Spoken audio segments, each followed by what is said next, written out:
Just off by to say hi. Have to catch the VOD because you're about to stream yourself. That's okay, horror. Itchy, itchy, itchy. My wrist is itchy. Hello. 1 second. I'm typing out the tweets.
Okay, live here.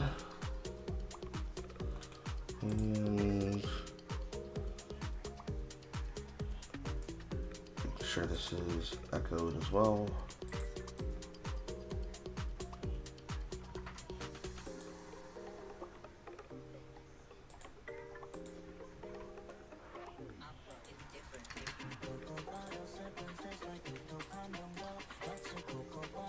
And this.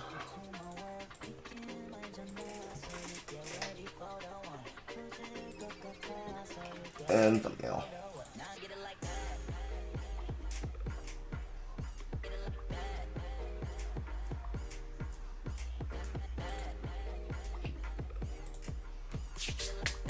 Okay. Hello, chat. Hello, Alex. We are live from inside of the sister server of Geistwin, as we have announced and mentioned before. To be able to join, all you need to do is click on the link that is in the pinned. It is pinned both on YouTube as well as on Twitter and Twitch. Ouch neck.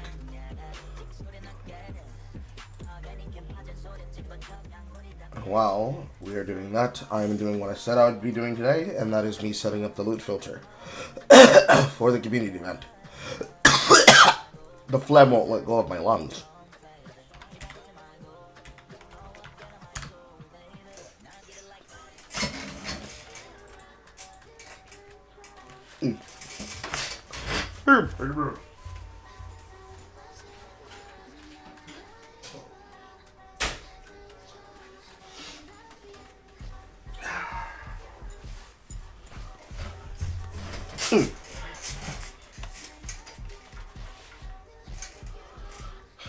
Creating a new filter.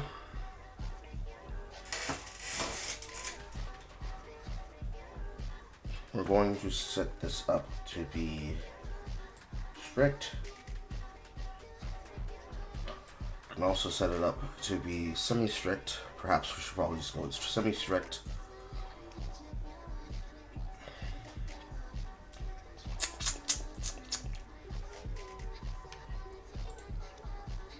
How are we doing today?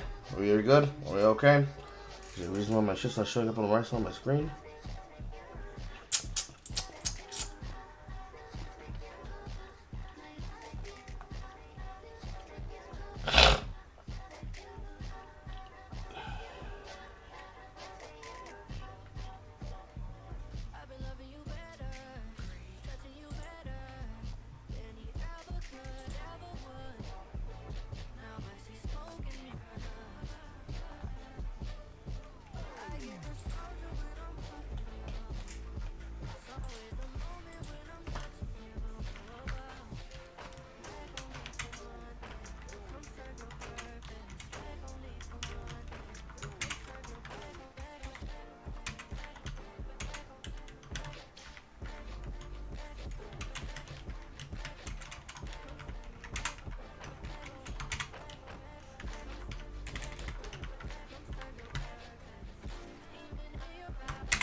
my dear seat woman.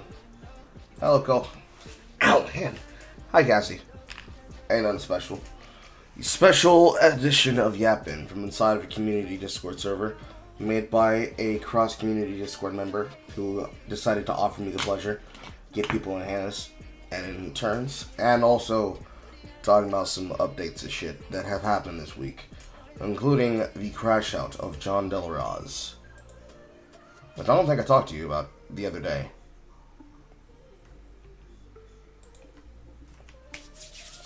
At the same time, I'm setting up for a community event and putting together the loot filter for the people who do not already know how to do it. These easy palms, get things going on together, you know. Just kinking.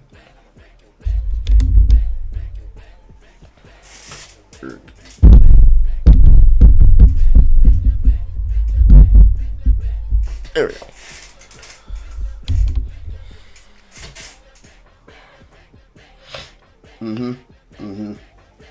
Which start off with, while we wait for people to join in for the Yap-In, that was definitely a call, and that crash out was definitely a crash out. I don't know how else to describe that shit, because that was embarrassing as hell. I see you, Himmler. Just give me a second to queue through this. John Delaraz calls Smash into a call. He tries to get him to go along with his shit. Jeffrey was clearly not feeling it. And then JDA just starts dropping fucking dog whistles. I don't know if he was doing it to cringe him out, to say, haha, he can't handle it. But he was sitting there right next to Vox Day. Vox Day of all people. Technically two. Two people who were effectively removed from Comicsgate. And people did not fuck with because they were clearly there for bullshit that was outside of the sphere of influence. Smash clearly says, this is too much, I gotta go. And then the chat starts dropping their fucking donos to fucking make fun of him because he was not willing to do the 14 words. That was fucking bizarre. And the fact that all that proceeded from Master to TDS calling him out on the timeline, and then he leaves messages like the one that's in the thumbnail here, and then the other one from the downloads that I have right now, because my mod and I took notes, because we will be talking about it later today on my live stream for Versus Chat.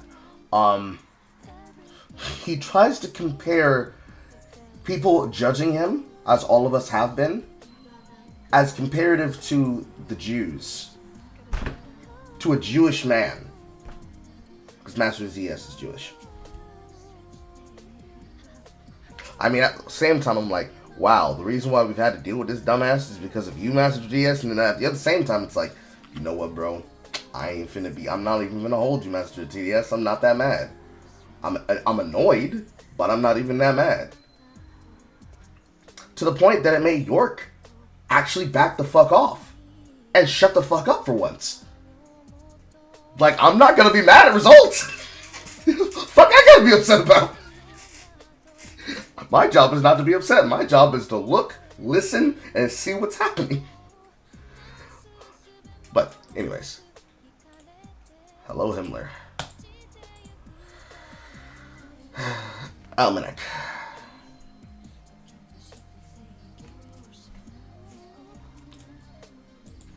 Like to speak.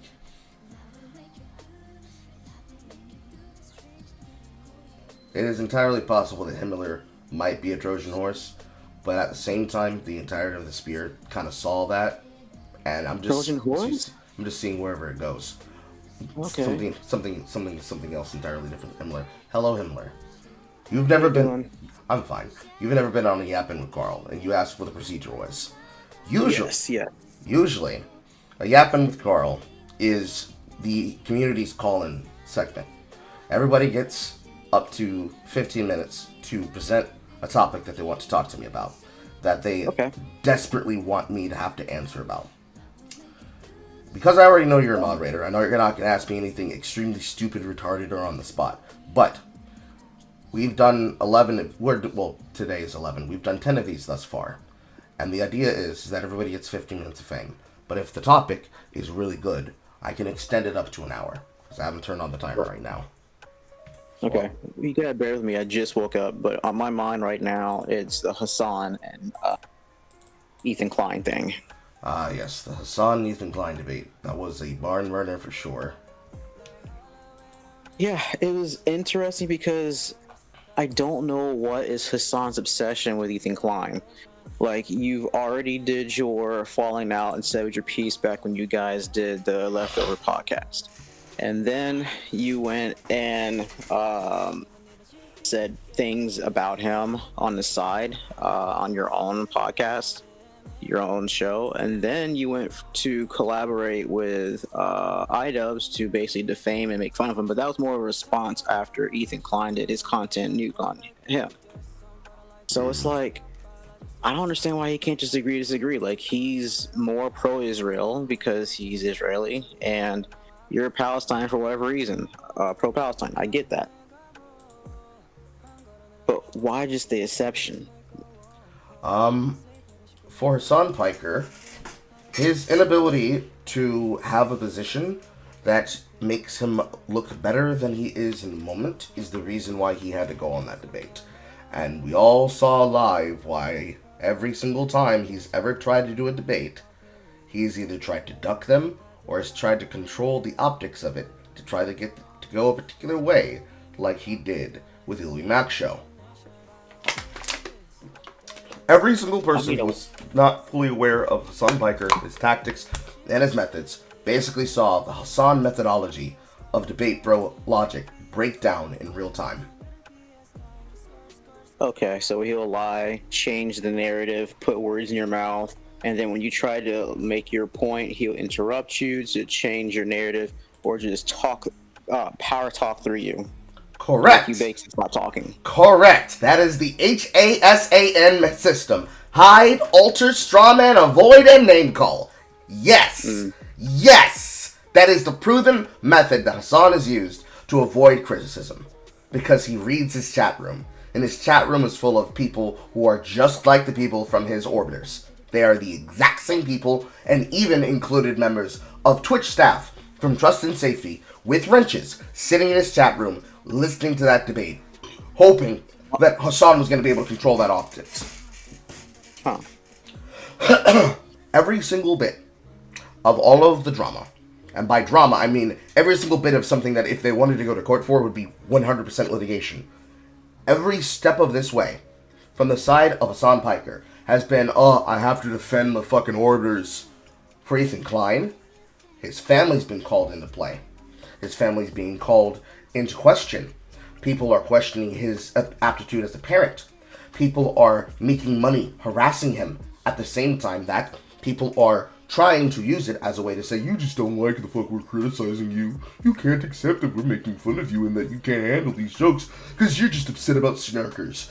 Meanwhile, in the last 5 months, you've had content creators, air quote, like Mika's Rhetoric, demonstrate that they are anti-fans of Ethan Klein, becoming snarkers that then spend all day, every day, shitposting and hate watching the H3 podcast, looking for material to then feed back to, as I call them, the Hassan Piker anti-Semite squad, the anti-Semi squad, the ass, constantly feeding information to Hassan Piker, to Denims, to Frogan, to their token, Sean the Black, and to other figures that don't get mentioned or reference because they're not the ones that are streaming on Twitch, but they are the ones that are making the hate videos to create misery porn, to show to people, to say, this is what Ethan Klein thinks, which happens in this case to be Bad Empanada and Noah Samson. Just like how Noah Samson tried to do it to Vosh, and then Vosh pushed his shit in, it is now a case where you have 5+ and more content creators actively hiding behind the purse skirts, in this case, of Ian Joma and Anissa Joma, to say, we just have criticisms of you, bro. You just can't handle the fact that people are criticizing you. You're crashing out. Crashing out! Every time somebody says something, you're flipping out on people. You're irrational. You look crazy and stupid. What's wrong with your hands? And it's like, he has Tourette's. He's stimming. This doesn't address any of his basic criticisms. You are clearly upset about it. And you're mad that you can't dismiss him. Which goes against the Hassan system. For those that don't know what I mean, I'll put it on camera. He is aggressive, Hassan, in debates. Because it's bravado, it's bluster. Most of the people who are inside of Hassan's chat room are there to make fun of him and his antics. Because that's who he is. He has not changed from the dude bro being elevated by his actual blood uncle and his news media aunt, Kasparian, to make him into what he is. Because the Hassan system is the only system that matters. It does not matter anything else. Because he doesn't have to address anything that you say. He just has to visibly acknowledge that he said something to you, and then treat you like a lol cow. And cut your microphone, and try to gish gallop, and try to embarrass and insult you, strawman your position, never address any of the concepts that you have, never debate the original person, always insult and attack the weaker opponents that have less optics, less views, less of an audience reach, so that if they were to have a point against you that's salient, no one's going to see it. Because you're big, they're little. Big bank, take little bank. Big fish, eat little fish. Doesn't matter if I were the one to say it, even if I was to give a better debate where he has no ability to control anything. Especially considering that technically there was no moderator for this debate in question. I kind of wish there was a moderator, but holy cow, I am very astonished of H3 able to hold his own for 5 hours. And the weird thing is, he kept trying to basically sling mud at Ethan's wife, who's not even there. Like, what's the whole purpose of even bring her up if she can't defend herself? The more bring up information about stuff that Ethan Klein can't, recall because he wasn't there when she was serving in the military. Well, that's part of the end of the Hassan system. That's name calling. He's supposedly married to a terrorist who has done harm against the members and the people of the Palestinian cause by being an IDF soldier, despite the fact that when she was there on her mandatory military service, she was a death secretary. It's not about what's true, it's about what's effective rhetoric. It's not effective rhetoric, but it doesn't matter. He doesn't have to address the rhetoric, he just needs to keep slinging the words. But that doesn't work against somebody who has a bigger show than him. And, of course, Ethan Klein can hold his own. He runs an entire show.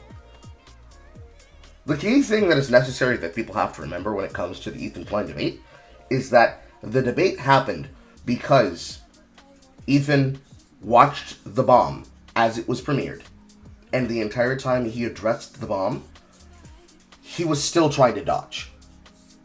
As they led up into the debate, people have seen clips where he was saying, oh my god, he's going to Sam Cedar me, he's going to Sam Cedar me.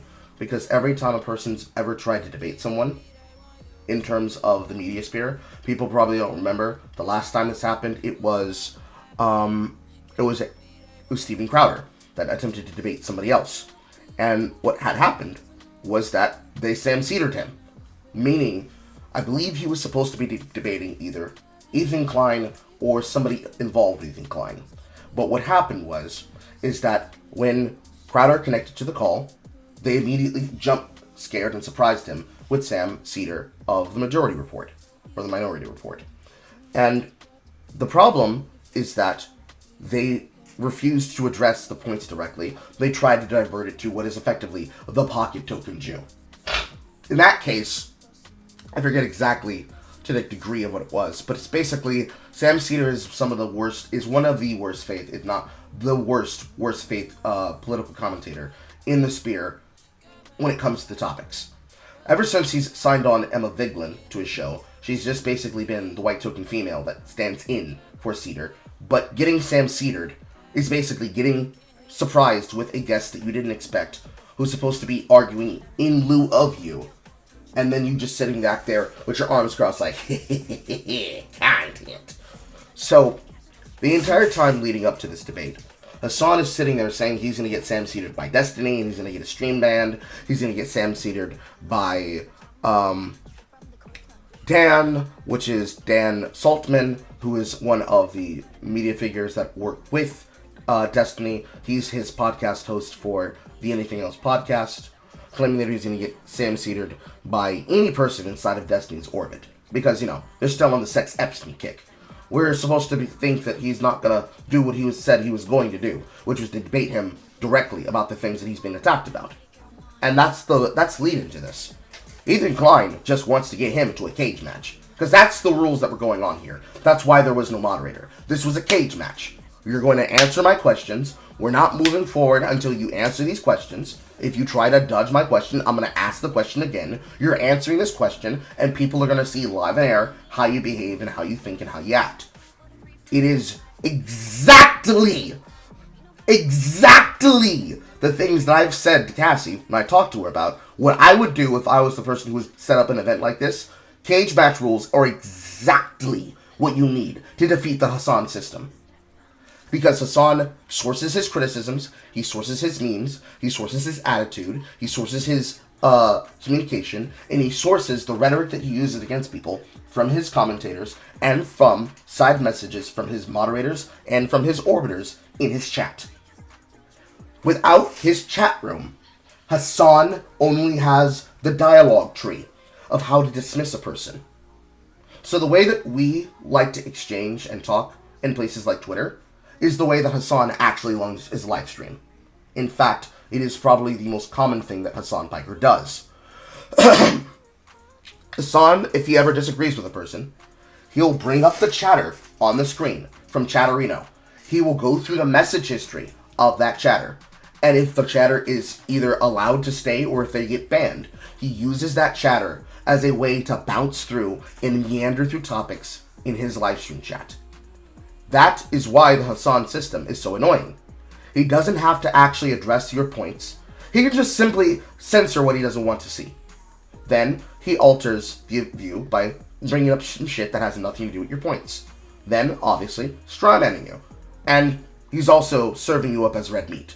Because that's all his chat's there for. The sycophantic members of the left that actually listen to Hassan's content, of those that are not hate watchers, looking at him, felting himself for 8 hours a day, covering the news constantly. They are watching to get confirmation bias. Why would you go to a media figure like, say, Ocasio-Sandy-Cortez? Why would you go to Sandy Cheeks to hear about the opinion of the Democrats? Well, you can just go to a Hassan Piker stream on Twitch and say, yeah, #1 content creator on Twitch in politics. #1 content creator on Twitch in politics. Because any other media figure who has something to say to him, they're not on Twitch. They were banned. Destiny, banned because he was willing to stand up against people like fucking Keffels. Other media figures in general that could talk about politics either. They either got banned because they said something that they couldn't get defended for, but Hassan Piker is the #1 fanboy of the platform. So he can say it and do it. He can get away with it. Hassan Piker can be a lazy-ass content creator. They cut our ability for people like myself to have content and quality and highlights for years of my content on the platform to protect him, because his VODs go viral and then become a point of conversation to the point where you have people writing articles of movement in the House of Commons, in the Senate, and in the House of Representatives about him. He goes into a news appearance on something like Piers Morgan, gets blown the fuck out by Piers Morgan because he can't control the narrative. It's not his program. He can't take the person off stream and cut their microphone. He can't cut his microphone versus him. He can't avoid. And because he can't avoid, the only thing he has left to do, get loud, blustered, crash out, name call. The HASAN method doesn't work on Ethan Klein because Ethan Klein actually knows what the fuck he's talking about. So, for what, 4 or 5 hour broadcast, he's getting his shit pushed in nonstop.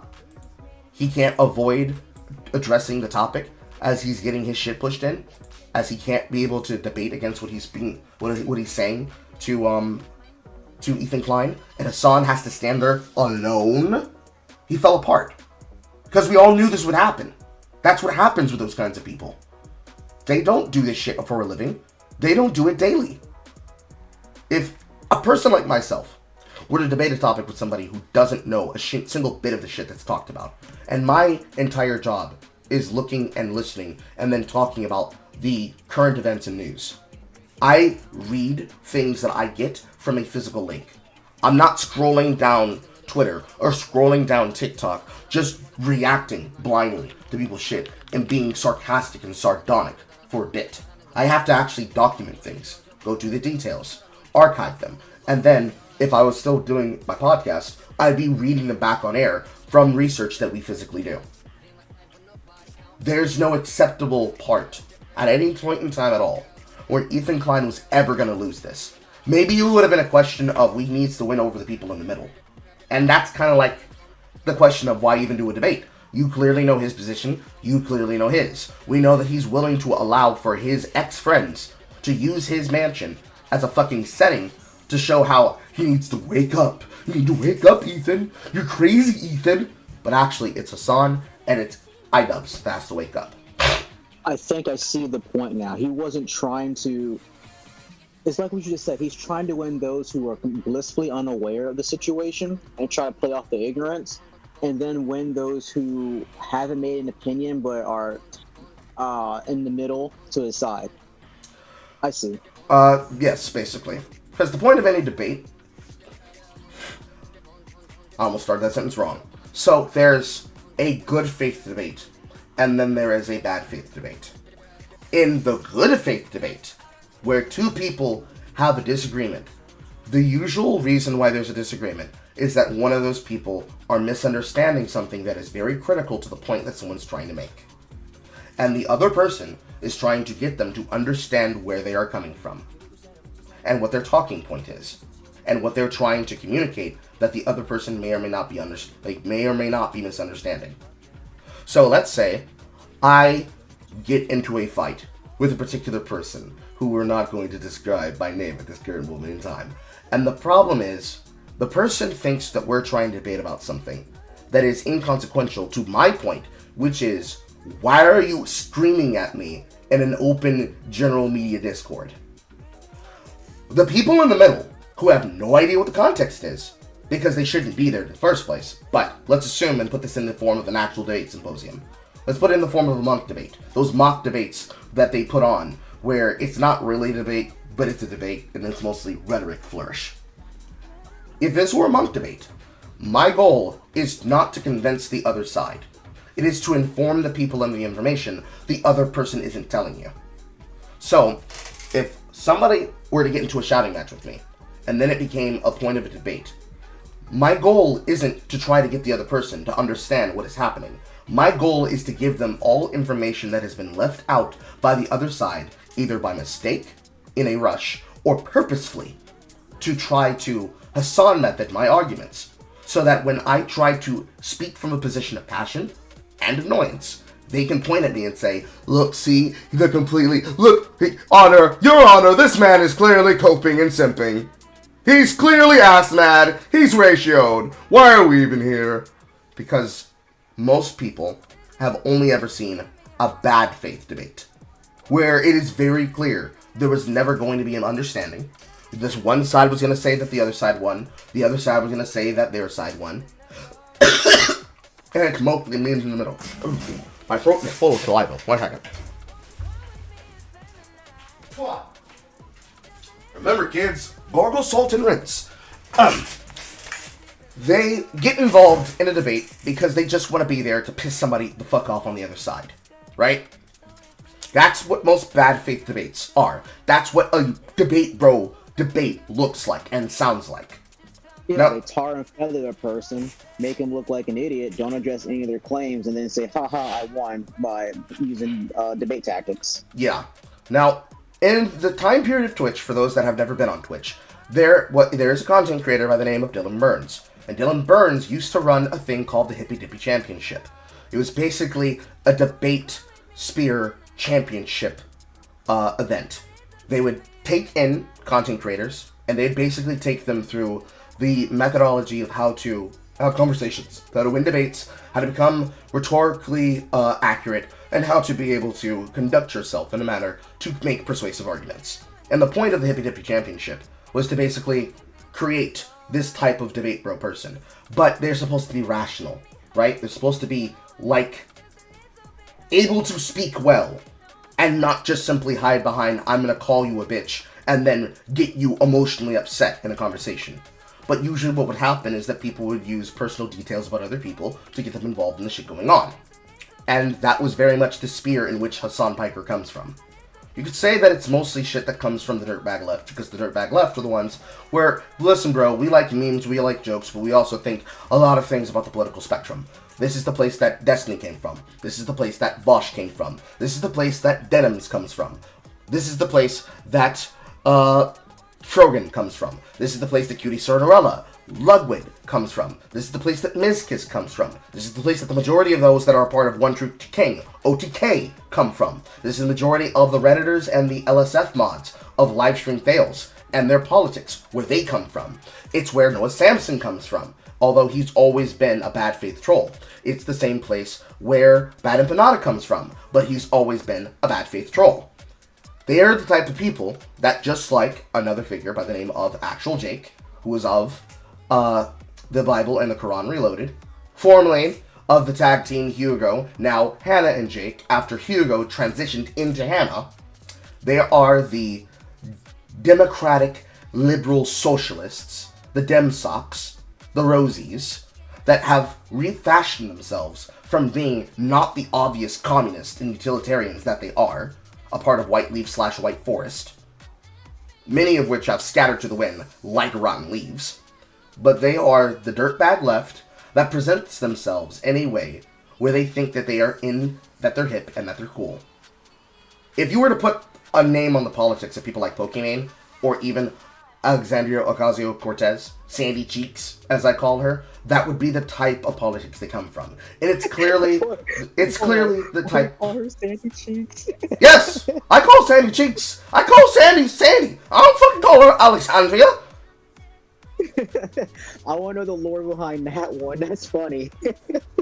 Alexandria, Sandy, Alexandria Ocasio-Cortez, Sandy Cheeks, because she's supposed to be migrant, Latina, supposedly blah blah blah, because she actually did the Latina booty thing. She actually joked about herself being Latina and having a big backside. That's what the Alex Stein, when he went and saw yes, that, right? Yes, big booty Latina, yes. Some jokes are political flourish, and they stick because they're funny, just like Sleepy Joe. But anyways, that's the sphere of influence that the majority of the people trying to criticize Ethan Klein come from, and that is definitely the audience sphere and the attempt that they were going for when they made the content cop on Ethan Klein. That's why nobody predicted that they would make one on him, because who the fuck would choose to attack a person who cut his teeth making criticisms on Twitter and YouTube by addressing things that he can optically see are happening that other people are going to pretend isn't happening. Now, the Hassan system doesn't work on somebody like Ethan Klein, as long as people are informed, but nobody's ever been honest.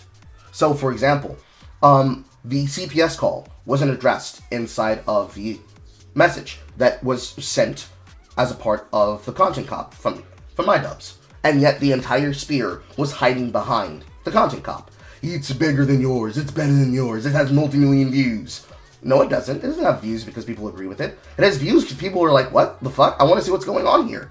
And when they looked inside, this is all I got. You constructed a hit piece that left out necessary context, like the fact that the CPS call that was making him emotional wasn't covered in your material. You cut out the name of the broadcast. You didn't communicate the fact that Bad Empanada is the one who started the information about the Giardia shit concerning the CPS call because about the dogs. And he lied, saying it was about the kids eating shit. That would then lead to Denims covering that content on air, leading to her saying to the people that this would happen. That then led to the CPS call from the messages sent in her chat room, which then led to her making the comments of, well, it doesn't matter if CPS was called on the kids. They're like, what, only 3 to 5? They don't remember things like that anyways. All of that bluster that happened beforehand needs to be addressed by Ethan Klein. But Hassan's not going to want to talk about that. We saw multiple times him try to fucking diverge from the topic point and talk about something else. And he had to keep drawing him back. Like, don't go nowhere. We're not done talking about this. Because in a actual good faith debate, you wouldn't need to pull your opponent. You could address your points, you could set them up, you could have them seen, everybody can understand them to be understood, somebody's going to take notes for you actively on the side, and it's like putting together an Ace Attorney investigation. Like, there's no hiding details. Everything's on the table. But this is a bad faith debate. This is under the table. Bad faith from the side of Hassan Piker, not from the side of Ethan Klein. Ethan Klein just wants to see this. He wants everybody to see what he's been dealing with, basically. His job is to get Hassan to show his true colors, and he did that. So, no more can anyone say, wow, I can't understand why Ethan Klein has a problem. He just disagrees with him. What is the problem? He doesn't agree 99.9999999% with the left. On every other point that you could talk about, he could agree with them wholesale. But because he doesn't agree that Israelis don't have a right to live in a state of constant war, a state of constant total war, while the Hamas faction of Islam hides behind the PLO and the Palestinians that are caught in the middle after thousands of years of blood feuds are held there in contempt with the attitude that they're told from one side and that they're also receiving from the other side. One side trying to say, listen, stop attacking us and we can live in peace. And the other side saying, no rest, no retreat, no surrender. The three no's. That's not what the three no's actually represent, but the three no's that are integral to the point of the Hamas-Palestinian conflict with the Israelis. You can't lie and say that you don't understand what he's talking about, because he said it multiple times. But that's not what Hassan cared about. Hassan cares about what's the most effective rhetorical tactic for him to make him look crazy. What's the thing that will make Ethan Klein be so pissed off that he can't believe people are watching us?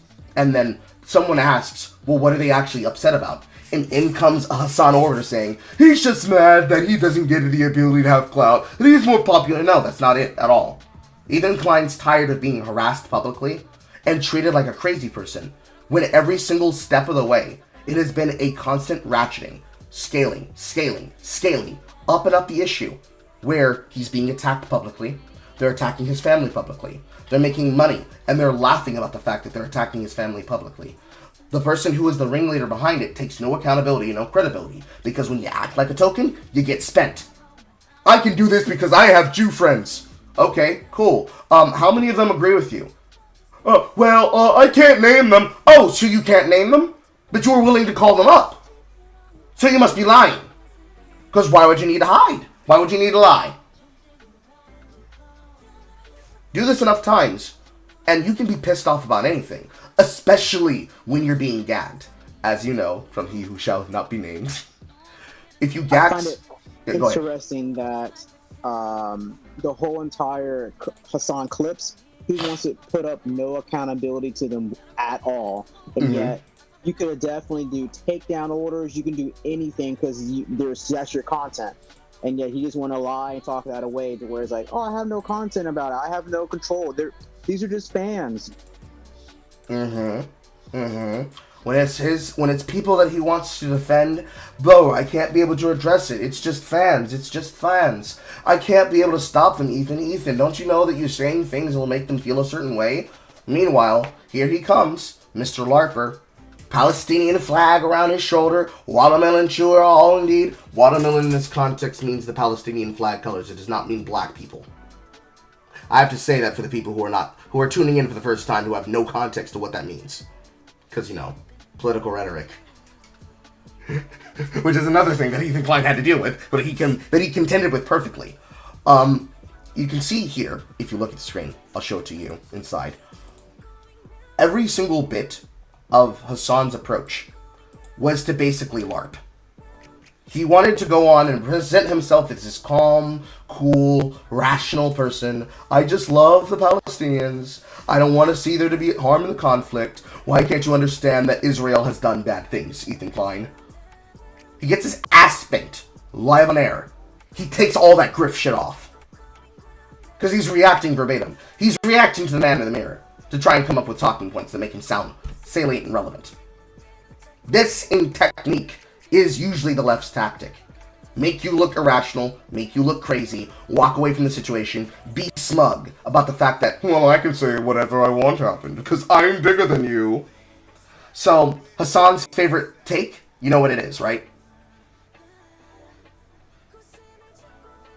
Yes, no. Um, is his favorite take that Ethan, you're overreacting. Ethan, you're getting emotional about it. Ethan, I'm your friend. Can I help Um, you? I mean, that's one of them. It's more like his most common phrase. What does he usually say to people that criticize him in his chat room? Um, Is I the, don't know. I don't watch this on that much. keep hating your life, working class Andy.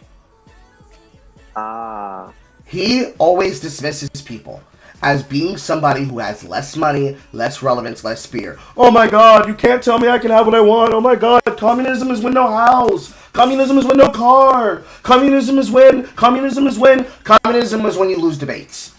Communism is when you grift and then you try to LARP and then you're mad as hell that the person who you're losing against has probably as much money as you. Because some of the things that Hassan attempted to do in the debate, if I can go and find some examples, right now, the entire grift spear around Hassan Piker is mad as hell. So you've got Central Committee, you've got Denims, you've got Frogan, and I'm pretty sure that's Ludwig in the top corner. No, that's somebody else entirely different. I do not remember the name of this particular fucking idiot. But you've got the entire grift spear of all the Hassan waiting rooms. They are sitting there, post-debate. They ain't got shit to fucking say. Sean the Black, token. Denims, token. Central Committee, which is to say Mike from Pennsylvania, Mike from PA, token. This guy, who I'm pretty sure only came in because he is another leftist that wanted to cash in on this. Another token. Spent. Not a damn thing to say. Some of the things that he tried to do in the middle of that debate. He tried to make it about Destiny, for example. Glad the pro-Palestinian genocide guy took time out of his numerous revenge porn suites to give his 2 cents on my management over the conversation where Ethan said Anne Frank is good because she's a pacifist, or I'm reclaiming the swastika like black people did with the N-word. Because Destiny, on Twitter, said, holy fuck, okay, I get it now. I understand why Hassan avoids debates. He's actually totally fucking clueless about Israel-Palestine, and probably the majority of the issues that he talks about, lol. From somebody by the name of Halal Flow. Hassan doesn't know the history of Sabra Hummus. Sabra Hummus, of course, referring to the slur that they invented on stage from that event at TwitchCon, where they tried to say whether or not you have the right to call somebody Habibi. Where the stand-in for Habibi was, I don't like Israel's born in Palestine. That's what Sabra means. It is an Israel that is born in Israel or in the Middle East or inside of Palestine, specifically referring to Israel. But it's anyone born in the historic region. Born in Jordan, born in Libya, born in Syria, born in Israel, born on the West Bank, etc. If you come from any place inside of Africa that is near this, or in the Middle East that is near this historic site of conflict, you are a Sabra if you are Israeli. If you're an Israeli born to the state of Israel. By saying whether or not you have the right to say Habibi, and it was, they have the pass, like the N-word pass, or they love Sabra, they're basically saying, you love Jews. You are a Jew lover. Which directly links to the Z word, Zionist. Therefore, if you're a Sabra, you're a Zionist. If you like Jews, you're a Zionist. And as we all know, Zionist would be the same way of saying that you are a militant Jewish person. The same way that calling somebody an Islamist is saying that you are a militant Muslim person. Doesn't matter if it's ethno-religious, specifically ethno or religious. Because many of the people involved are basically an ethno-religious status. In the case of Ethan Klein, he's ethno-religious. In the case of Hila, she's ethno-religious. In the case of, I would say, maybe for Denims, she's ethno-religious to a fault. She claims the right, but she isn't truly on the point of saying whether or not she is or is not. You get what I'm saying? yeah, I understand. So, like Like they're attached to it to like a minimal extent. Yes. So you might remember that in the middle of that, when they try to say that Anissa can say and do what she wants because she's a Jewish woman, no, or excuse me, she's an Arabian woman. She's not. She has long since said that she's not. But they tried to use that as a talking point, to the point that when that rhetoric started happening on Twitter, they struck that shit. They immediately community noted that. Doesn't work. Not effective. So from there are multiple other things that he tried to use. And I can just scroll down Awkward 20K because he capped a lot of it. You had things such as Hassan 100% believes that Ethan is lying when he says that Israel is committing a genocide. I don't believe that Ethan believes it's a genocide. He just wants to move on to the next talking point. Destiny saying that events like Ethan Hassan debates are crucial because it removes the curtain from those that are stuck in the echo chamber. And he dives into the host debate analysis, of which there's a minute and 10 seconds from this that are clipped, and we're just going to play those for you live. Several months after being pushed from it, because people were always like making fun of like, oh, don't be a debater, you don't be a debater, and like there are obnoxious ways to be a debater. Sure. But I think these types of events, I think they're actually crucial, because for the first time in a long time, Hassan, who has gone unchallenged basically forever because Twitch has made him, their golden And he boy. doesn't talk with it. He doesn't debate with anyone. And this is what I said about the video essays. I think it's good for video essays occasionally to hop into live comments with people, so you can see that like this guy doesn't know any idea about any of the shit he's talking about. And Hassan, I think, got massively exposed.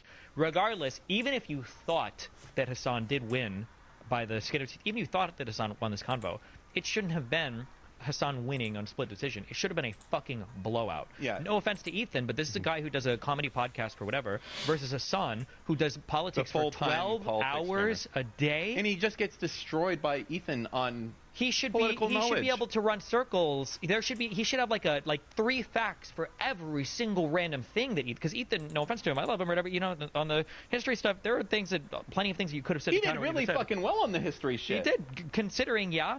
But He's Hassan, not a history guy. Hassan didn't know anything.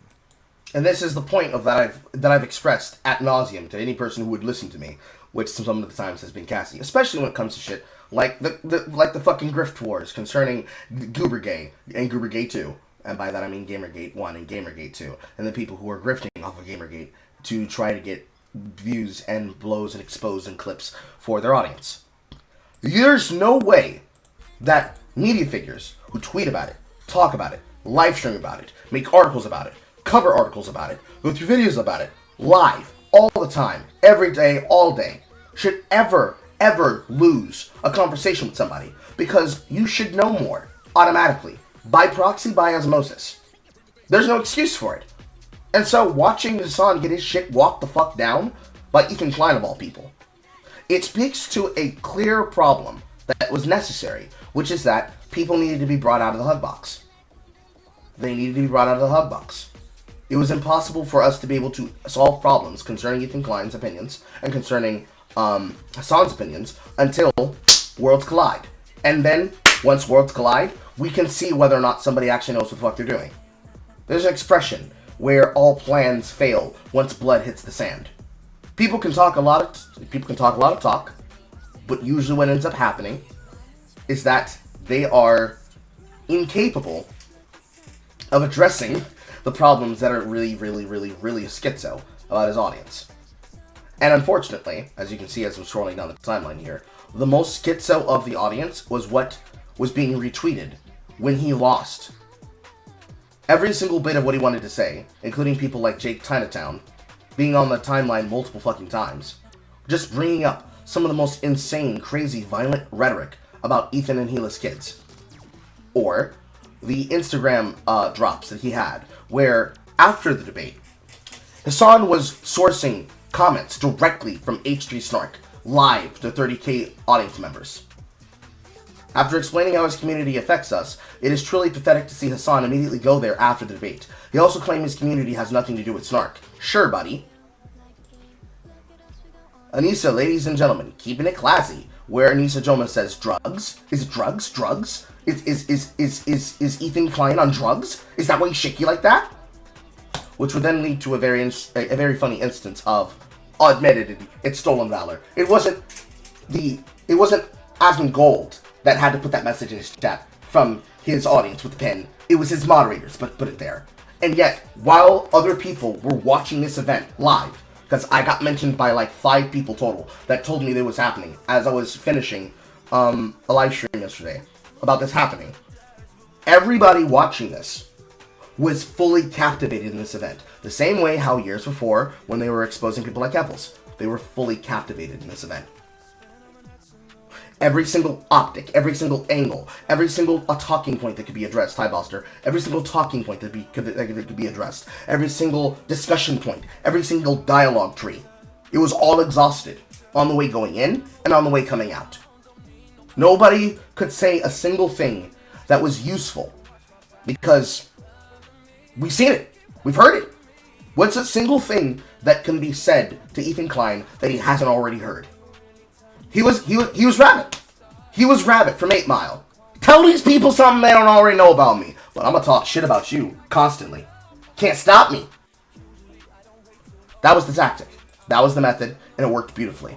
Because, unfortunately, we have examples of chatters getting banned from inside of Hassan's audience, verbatim, as they said things like, reminder, you can in fact support Palestine without supporting mass rapes and Hamas, at Hassan Habib, which is his Twitch name.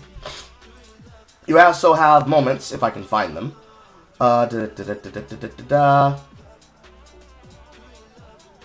One second.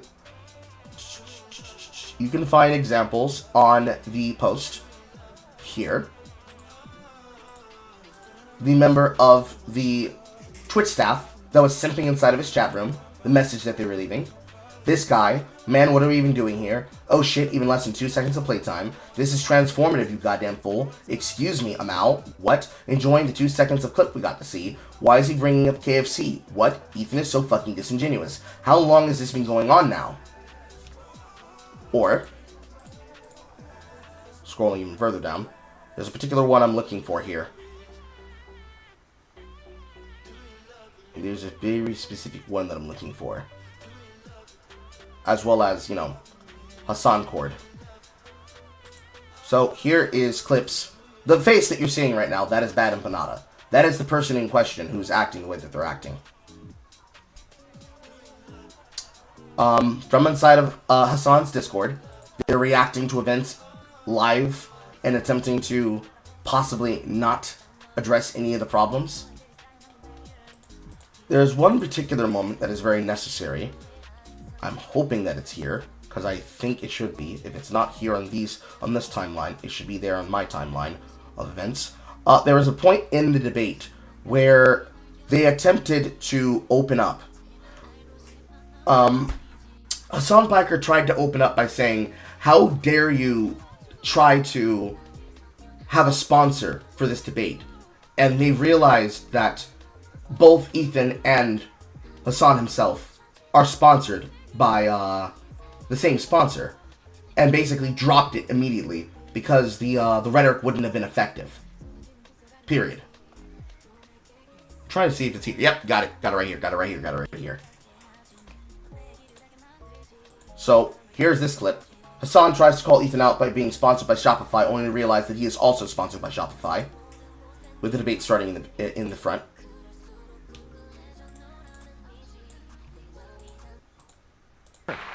Hassan is calling in, of course, at 12:30. I have 10 minutes to schlep around here. So I want to say, first of all, thank you to Shopify for sponsoring us. I also want to thank... Shopify sponsoring terrorism by way of... Well, I guess they sponsor my podcast, too, to be fair. So that's not surprising. So, before the broadcast even happens, as he's stream sniping him, leading into his appearance, which there's nothing wrong with him watching the feed before he goes into a call. There's never any problem with anybody doing that. It's never been a problem. It's always been a leftist tactic that you're supposed to go in blind, into a hostile environment, don't scope out your opponent, don't understand the tactics, don't understand their arguments, don't understand their angle. But before the debate even started, he's immediately attempting to fucking sandbag him, right? Oh my god, Shopify sponsoring terrorism. Meanwhile, how many times can I click into a Hassan Piker stream? And if I was to even go there just to watch something live from the VOD, I'm gonna get hit with 5 minutes full of ads because of how aggressively they put ads on all the websites. Not just Twitch, but YouTube too. And how many people, Team Liquid, 100 Thieves, fucking Honda, Toyota, fucking Gamer Supports, Amazon Prime stuff, but it's already hosted by Amazon Prime and AWS, so that's already going to be liked in anyways. All of the different kind of sponsors, all of the different kinds of names, and not even to mention DraftKings, despite the fact that DraftKings shouldn't be advertising on the website because of their opinion they have about gambling. Yep. How many of them are going to see on the platform? But you're going to talk about sponsoring terrorism? That's hilarious. This event, this is like listening to the Holy Grail. This is like listening to the beat of Holy Grail featuring Justin Timberlake and Jay-Z. The sounds of cope coming out of Hassan Piker's mouth as he finally has to rectify. It's not single player Carl roasting you. It's not Willie Mac show. It's not random fucking chatter. It's not one of your own, like, say, if Rose Wrist was to come back from college and started sandbagging the entirety of the left, doing a full sweep of every single talking point and argument. It's not somebody of the grift spear that you can easily dismiss. And to her credit, it's not even people who could have used Son Piker to build up her audience and then turn around and say how he's doing bad for the left, featuring people like, say, Alyssa Mercante. No, it's Ethan Klein sandbagging him. All of this, all of these clips, is just Ethan doing a masterclass of how to put a petulant child in his place. He can't deny the talking points. He can't say anything about not understanding or not getting it. He can't address and say it's a problem of people acting that as though this is just clips and quips and glipped talking points and rhetorical rhetoric. No, this is Hassan Piker being broken down the way that Anna Kasparian and Cenk Uygur probably have always demanded and have wanted for him. Because if Hassan Piker was a member of the Young Turks, if he was just an affiliate satellite member, but he was acting in the official capacity, the same thing as Florence, whatever the fuck her last name is, Florentini, was to be in the same capacity, trying to brag about going on to other shows and using the Young Turks as a way to increase her viewpoint after being on Al Jazeera Plus and Al Jazeera English, which, of course, Al Jazeera, if you didn't know, it's the platform used by all of the terrorist organizations inside of the Islamist structure as a narrative propaganda piece for the caliphate. That's how it's always been understood. The same way that they talk about Russia Today being Russian propaganda, Al Jazeera, and other things like Al Jazeera and AJ Plus are also propaganda. He is getting the shellacking that he deserves, that he would have always received if he was to actually be a real commentator and a real politicking news pundit. He can't ignore this. He can't cope about this. Nobody was there to hold his hand, and nobody was there to Sam Cedar him on behalf of Ethan Klein. He got dog-walked. Dog-walked. And everybody saw it. So there is no lying, there is no coping, there is no seething, there is no sneezing.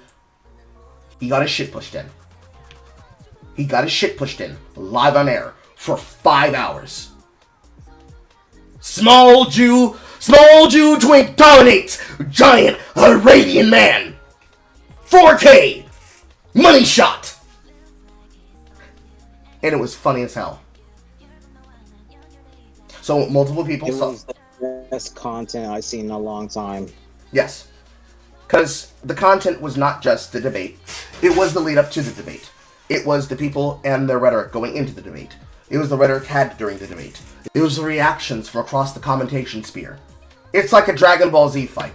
We basically saw the dissertation of what a Dragon Ball Z fight would look like in the YouTube debate sphere, involving some of the bigger figures on the platform. Technically, This was the Namek episode. Basically, where, he put down the spirit bomb. Yes, this was a content creator, a true blue, dyed in the dirt, got it from the mud in blood YouTuber, versus, even though he has a YouTube channel, the worst of the runaway leftist rhetoric of Twitch, the golden boy of Twitch, who's supposed to be the #1 content commentator of politics on the website, getting embarrassed. What is it going to be like the next time he tries to have a home game, for example? What's going to happen the next time he decides to talk shit about somebody? Someone's going to bring up this. Someone's going to refer back to this debate. They're going to refer back to this rhetoric. So they're going to bury it. There's been there are multiple examples so far where people were commenting on this live in the chat room, and they were being banned, but if they were positive towards the other side, saying that Ethan was crazy, acceptable. If Hassan was called out getting cooked, permanently banned. So they were watching the chat, desperately trying to... What Hassan's going to do next is do the low-hanging fruit of individuals who will probably be on Ethan's side, just to say, you know, he can get a win in. Yes, because that's the part of the Hassan method. We've watched enough of his antics, and we've watched enough of his debate, that it's very unlikely, as I agree with Cassie, that people are going to try to do anything possible to bend over backwards to defend Hassan. Because right now, Hassan is not your God King. Hassan is a loser. We love him when he wins, we hate him when he loses. This is your quarterback. This is your star point forward of your home team. He lost on his home soil. He lost that was supposed to be his job. Dog walked by all of the people he hates. Everyone he hates is going to use this as a textbook example of how to win against Hassan Piker. And Hassan Piker has to do everything possible to try and get this rhetoric not work against him. Because he needs to take this L and then try to way to spin this in the future. Where anytime it gets brought up, people can say, oh, you're just one of those, man. You're just one of those. But everyone's going to be laughing, saying, like, yeah, I am one of those. What are you going to do about it? What, are you going to cry? You're going to bitch with it? You're going to cry? You're going to cry? What are you going to do about it? Huh? You're going to cry? You're going to cry? All the tactics that have been used against Hassan Piker, and they're used against other people by Hassan Piker, it's going to be very clear behavior where Twitch is going to have to ask themselves, do we really want to keep politics on this platform? If you took my opinion for it, as is the opinion of multiple content creators would prefer if politics were banned on Twitch. Politics as a topic, total, wholesale, done. It probably is a little bit of my podcasty, but it'd be possible if all of politics were banned off of Twitch after this reaction. Sure, Hassan Piker can continue doing his content, but he'll have to stop doing politics. Everyone will have to stop doing politics. He'll have to stop doing politics. The Hassan Spear will have to stop doing politics. The right wing, if there are right wing hobbles that exist on Twitch that haven't been permanently banned yet, because that's the point, right? There is no person that calls out the left on Twitch because they're banned on Twitch. There's no one that's able to speak truth to the masses, because if somebody appears, they randomly appear in the chat room like a fucking locust, and they try to do anything possible to get them to act out so they can have them banned. They'll have to stop doing this if that were a decision that came from this debate. It's the type of thing that I would expect the moderators to do. But they won't do that because then they lose that sweet, sweet content, right? If they tell Hassan Piker, you have to stop doing politics on the platform, what is he going to have to fall back on for content? He's shit at IRL things. He's mad that he doesn't get the numbers that he wants out of that content. So he has to constantly stay stuck in that drain. The same drain that all content creators get warned to not get stuck in. Instead of slowly working it into their stuff. So that people, whenever they're doing something that they're not usually doing, people don't immediately fuck off. They try to do something different, people don't fuck with it, they fuck off, they go do something else, and they wait for him to go back to doing his original thing. He knows and he hates that he can't be able to pull an audience like he does on anything else. Hassan doesn't play video games, and when he does, it's a headhunter ad sponsorship, where he's being paid buku dollars to shit around inside of something like Assassin's Creed Shadow. And we know exactly how much money he made off of that, as well as other content creators made off of that. He has nothing in the tank. So the only thing he has left is hoping that people come on his side. But they don't want to touch him. He's cancerous now. He's toxic now. If Hassan had won this debate, they'd all leave for it, and they would do that. But they're not going to do that right now. No. They want to see the fallout. They're basically bracing. Seeing who noticed. And it's crazy as fuck. And yes, you're right, Cassie. The hilarious thing about all the socialists and commies that are successful Twitch streamers, the only one that kind of lives like a proper socialist is Asmongold. Gold. It's Zachary.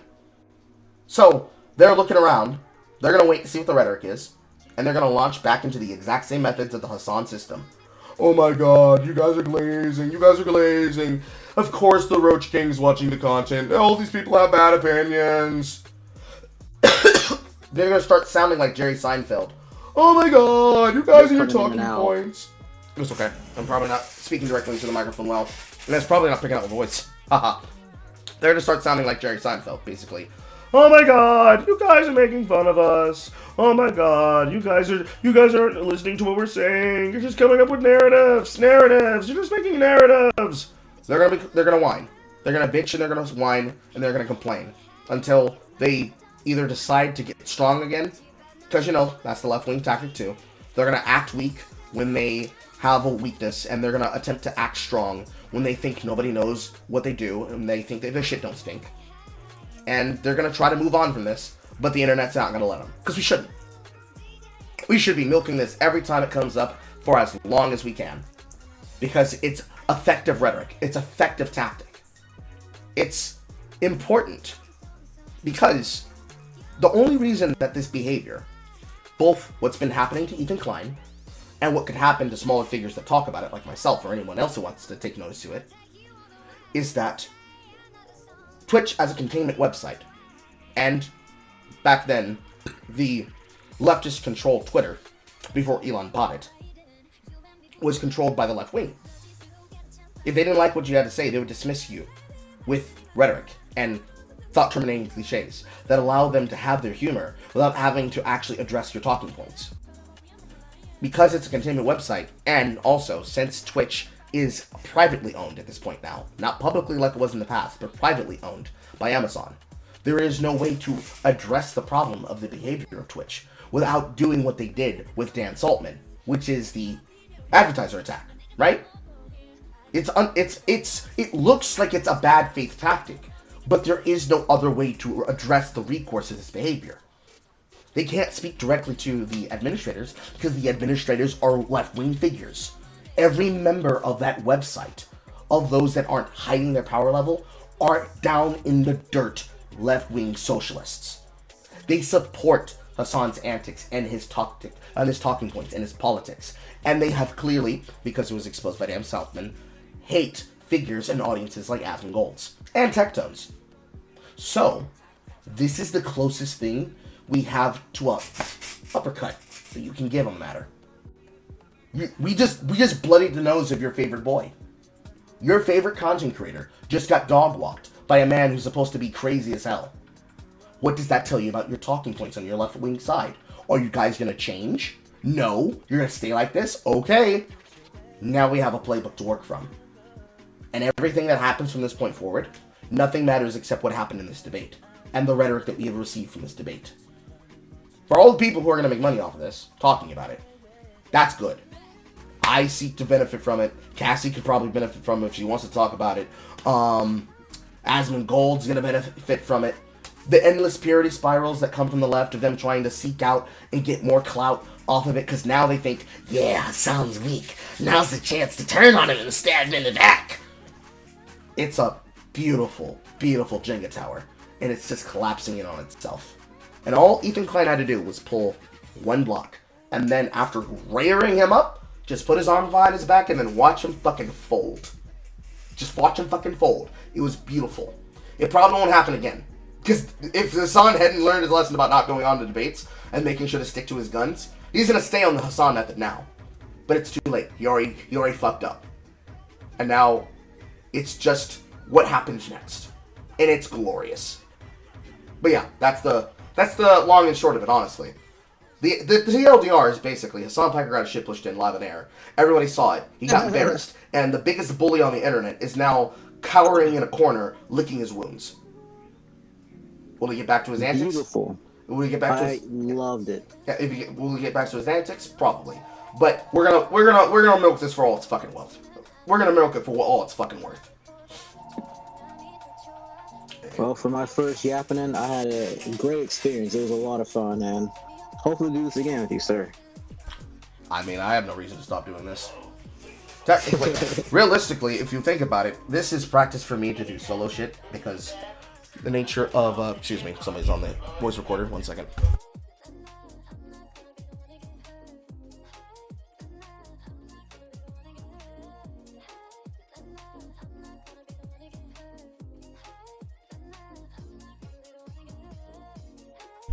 Someone was on the voice recorder. Moving away from this, back to what I was saying. If you really think about it, I've always done podcasts with at least a co-host. Preferably, my preferred setup is 3 co-hosts, but a co-host and a producer in camera with us, the same way that Ethan Klein has his members of his staff working with him.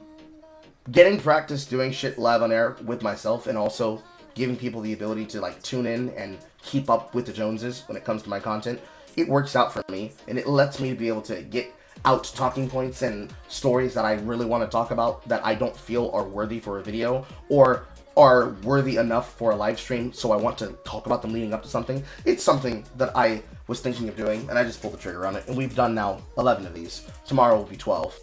I have no reason to slow down doing them. People enjoy them. People tune in for them. It acts as an effective method to talk to people. So, it is what it is. All right, brother. Well, I'll catch you later, and you enjoy the rest of your Saturday, man. Mm-hmm. You too, baby. You too.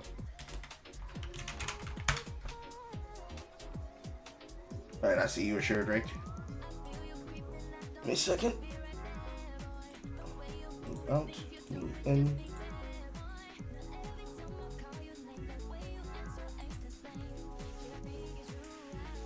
He might not be camera ready, and that's okay. But I do want to mention that we are currently doing the show right now from inside of Geiswin Media, which is hosted by Ashiro Oyama. He is a cross-community supporter and personal friend. He has offered to give us the ability to do Yap-In from inside of his server, so we will occasionally be doing so from time to time. It will not be all the time, but it will be from time to time. And I simply want to make sure that I can extend my gracious thanks towards him for giving us the space in which to do it, as well as the opportunity to set up for it. Because without community shit like this, stuff like this would not be possible. Because it's all about community, baby. That's all about love. It's all about love. It's all about love. So, getting back to the chat. Hello, people who are coming through. Let me get started on working on this filter. So, as I mentioned the other day, chat, today's broadcast is not just to do shit from inside of Geistwin for this stream, but also to go over some of the stuff that was going to be announced content for this month. So, what I'm currently working on in the background here is I am working on a filter blade for the Path of Exile 1 community event that I had the ideas for. And I am setting it up so that for that content, as I'm working on the Ratchet & Clank streams that have now been fully funded by Alex, a salute to Alex Dragon, and then after I finish that and work on Expedition 33, we will have, for that content people, stuff to do for the entirety of the month. I don't have any rewards that I can give away for this because I'm tapped on money, because I did what I could with the last giveaway before this Yap-In on Yap-In 10, technically. It was leading up to Yap-In 10 on the single-player crawl streams that were added with communism, with the venture capitalist thing in the back. But the content is being set up in such a way where you guys will have shit to do inside of the community, so if you've never played the game for the first time, it is free. I'm setting up the filter so that you don't have to even think about how your filter works. You can just simply play and understand. I've got different ideas for different stuff. Am I going to talk about the Smash JT and Razorfist lawsuit? Probably not, but I am going to be looking into the John Delarez stuff. And the reason why I'm not interested in looking into the Smash JT and Razorfist drama is because this drama involving Razorfist, which is to say Daniel, has been going on long before Smash JT and Kino Casino as a whole. It's truly for Kiwi Farms. Is it an interesting thing that's happening? Probably to some people. For me, it's old hat. I've seen it before. I mean, you could always have you play the other mascot games from from the PlayStation 2. Yes, but I don't want to have to do them back to back to back to back. I would like to be able to like segment those out in a way so that, like how I'm playing these and then I'll do Expedition 33, I'd like to segment them out so that as I go from one to another, that, you know, there's space between them so that I can engage with the games that are coming out currently or the games that I'd like to play. Stream games are games that you can only play when you're on camera. So like I've done one stream at Expedition 33 and then I've been doing all of this other content. And I can't even play the game when I'm off air because I'm playing it on camera to play the whole game on camera. So it's like all those other games that I'm playing on the side. If I couldn't play Ratchet & Clank not on camera, I can't play that not on camera either. So it's like I'm a kid in a candy store with all this money that's burning a hole in my pocket, but I don't know what to do with it or how to spend it. But the money's time. So gotta segment things out in a way so that it's entertaining for me and set up times so that I can do it, just like I do for all the events that I do, and then also do other shit as well. So later today, I'm going to be doing the Versus Chat going over the JDA stream that involved Smash JT and just breaking down the entire event from how it started to where it ended. The same way I could for the Hassan stream.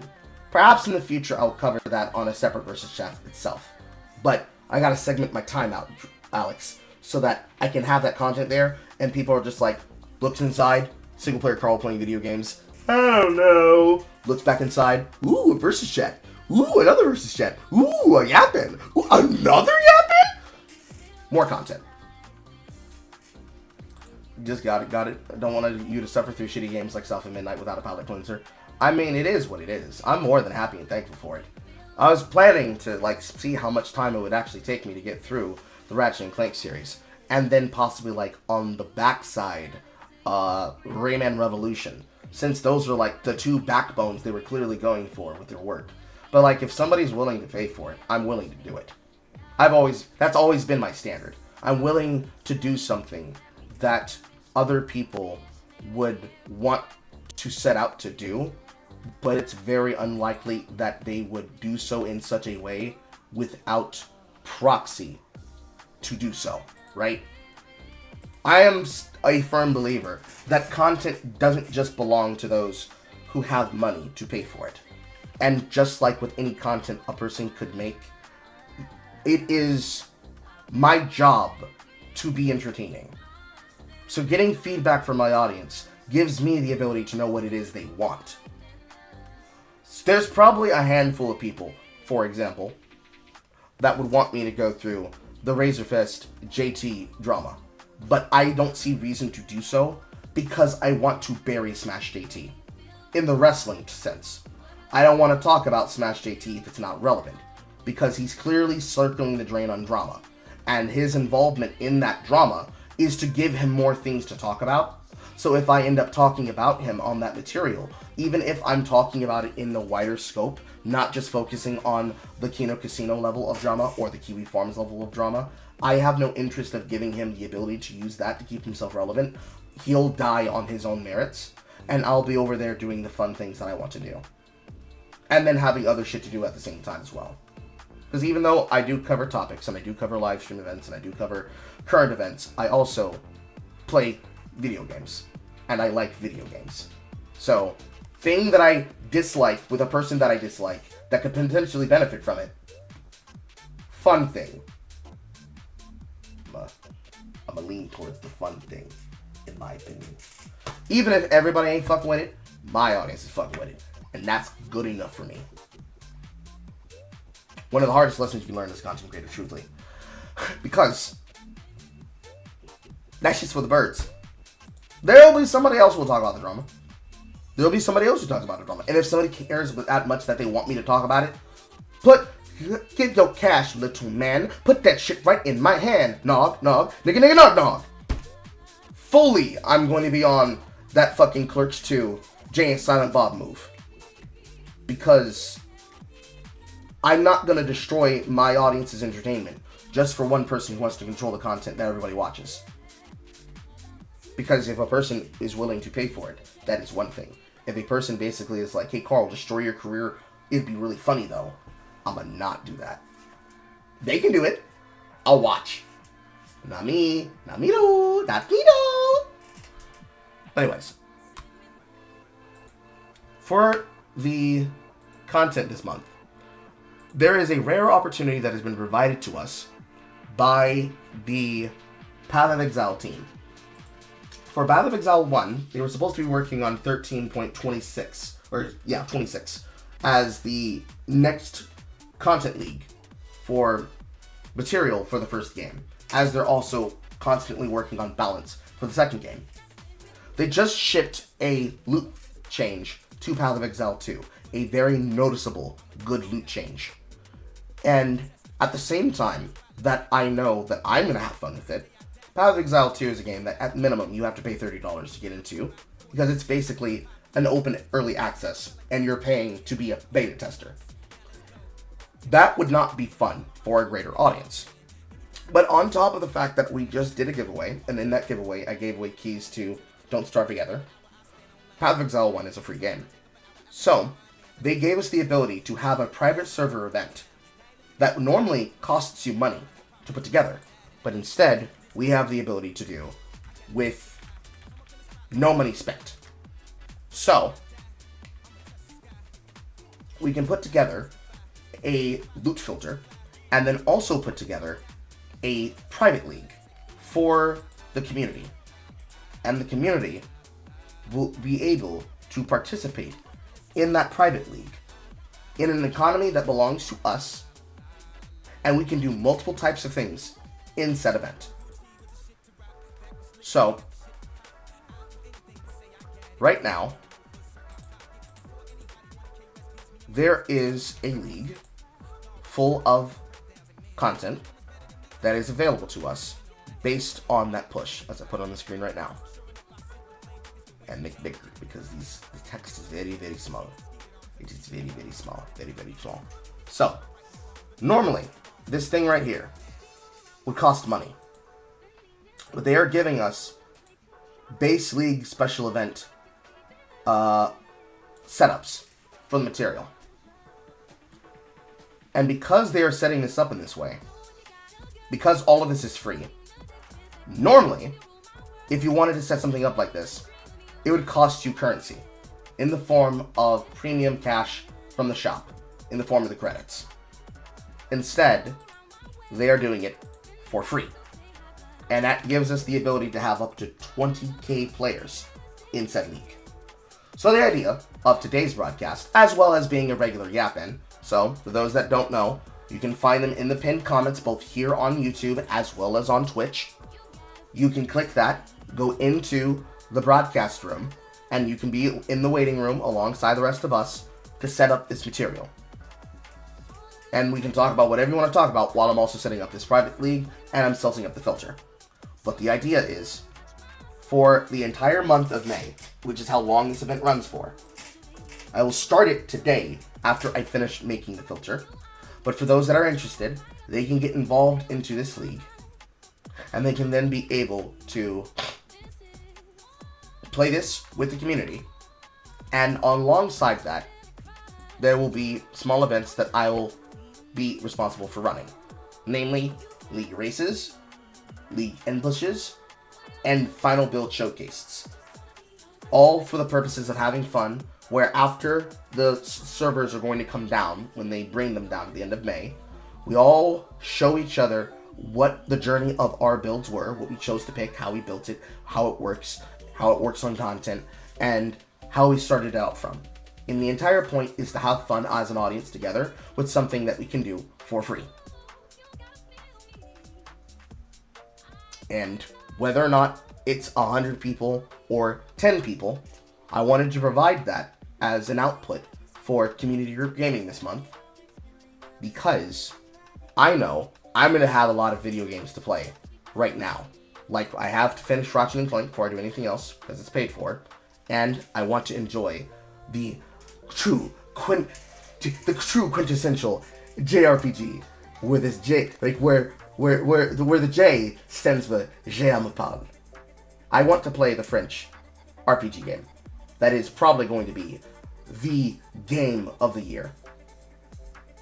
Now, since they took GTA 6 from coming out this year and pushed it to next year, it definitely probably is going to be the hardest contender for game of the year for people who have brain cells.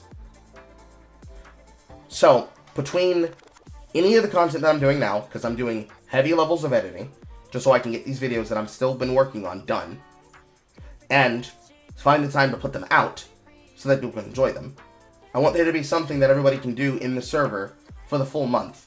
That if they're not engaged in this or that or the other, there is something for them there, waiting for them. So that when I drop this other stuff, they're already conglomerizing and intermixing and working amongst each other to get involved. So the people who are usually in the back that don't usually have something to say, the people who are usually there listening, but they don't usually get to directly involve themselves, and so on and so on and so on, there is something there for everybody. So if they have literally no experience with the game, that is okay. I've put together and have multiple ideas for multiple types of content. Most of which, especially for the newest beginners who are like, Carl, I have no idea how to play ARPGs. I don't know what to do. I'm putting together multiple types of course content that is actually historical inside of the player base of Path of Exile 1, that is the Path of Exile University. Me, the way I'm going to do it is going to be different from how everyone else has done it. Rather than doing a dissertation and a presentation of how to set up your defenses and shit, instead, I'm just going to do examples, content runs, and group starts with people that, if they're there when I start, they have the ability of basically talking with me and learning as we play live. Shit like that. So, while I do this... You know how I said I've never used a stage before? Yep. I didn't know I had to accept the invite to speak, so I've been talking to nothing this entire time. That's unfortunate. You are an administrator in this server, so you can actually force yourself into the audience at any time. But yeah, it's a little bit confusing, but it's the only way that we really have inside of Discord when it comes to normal chat rooms to stop somebody from jumping in the middle of the broadcast and basically screaming slurs at the top of their lungs, which is the Singing the Ruckus song, yeah, I know. I just not used it, so I sat like, yes, that's a good point. Yeah, I wouldn't drag myself into Razor's drama and then, oh yeah, I know what that's like, because I also record whatever people pay out of obligation, and then I sit there, I'm like, why is he not responding? Oh shit, oh god. Ladies and gentlemen, it's Shadow Drake! I hope guys win! I have to accept. Listen. Tech is not my thing, okay? I'm not that kind of Asian man. Leave me alone. It's okay. I'm playing your people's music in the background. The K-pop. Wrong kind of Asian. You tell that to the white women. They don't know the difference. Listen here. There are things I could say about Korea, but they will get us both in trouble, so I will not. True. But yeah, ladies and gentlemen, it's Shadow Drake. Well, what an entrance, huh? Retarded. Yeah, that's fine. In any result, while I sit here setting up the filter, we can talk, and then if there's other people that would like to come in and ask questions on Yap-In, as is their given right, they can do so. So, how are you doing today? Just trying to fix my woman's resume, except she's done the stupid thing and put it on legal size paper instead of regular size paper.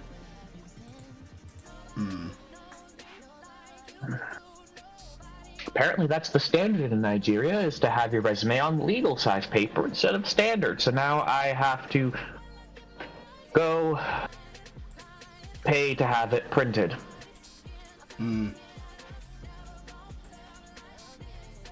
But other than that, yeah, no, everything's basically just been fine. Okay, that's good. And how do you feel so far about the crossover opportunity? I thought more people were gonna storm my gates. To be honest, I was a little. We were a little concerned. We were going, how many people are gonna show up. I'll ask Carl. It's his community. Well, looking based on server events, I can say that there was at least a decent number. Decent in this case is like a general handful of the who's who. So I can see one of my biggest supporters has joined. I can see that one of my other audience members, who's one of our frequent call-ins, has joined. I can see that one of my biggest community members, who usually shows up to every single one of these, has joined. On account of the fact of I have the size of audience that I do, yes, Horror, that is why you cannot see the stage. I've got one person joined, from what I'm seeing. Oh, it's been at least 3, 4. Oh, hold on. What's the date today? The 3rd? Today's date is the 3rd, yes. Yeah, I've got one logging of someone joining. Because I'm looking at the timestamp from both today and yesterday. And I think also the 1st. Oh. Yeah, from member events. Oh, yes. Okay, I thought today. I am retarded. It's okay. Don't worry. I got scrambled eggs for brains. Don't stand next to door charges, kids. Mm-hmm. And for some people, there's just going to be a case where they're not going to join because they don't join a lot of other channels, and that's too many to count. And for those people, it's like, it's not a big deal. It's just for those that want to cross over. Just to introduce them to the concept and the idea, right? Because we're not always... We're not always going to do the Yap-In from inside of Geistwind. It's just simply for those that would like to have crossover opportunities to talk to other people. Just like you get invited to the server of a friend. This is basically an official person that I have a direct line to them. If something happens, you can tell me about it.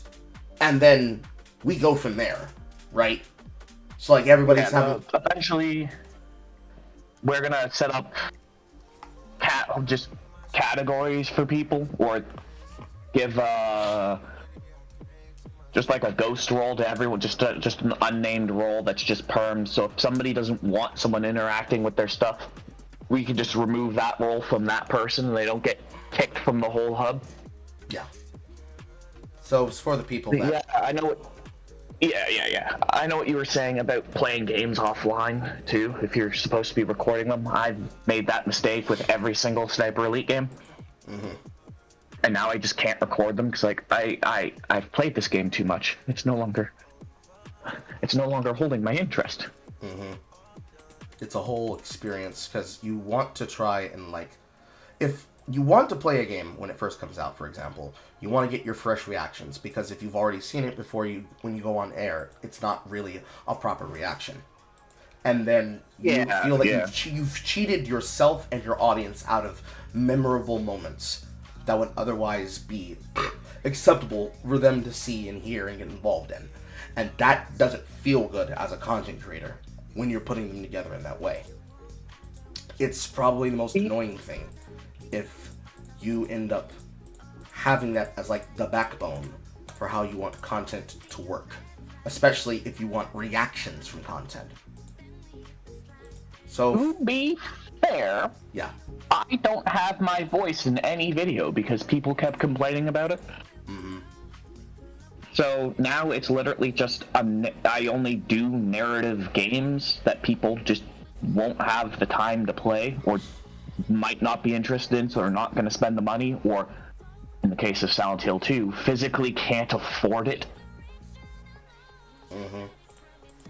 So that's the little place I've pigeonholed myself, because I sent a voice memo. Jesus Christ, I sound like I'm 12, 14, maybe 15 years old still. Mm-hmm.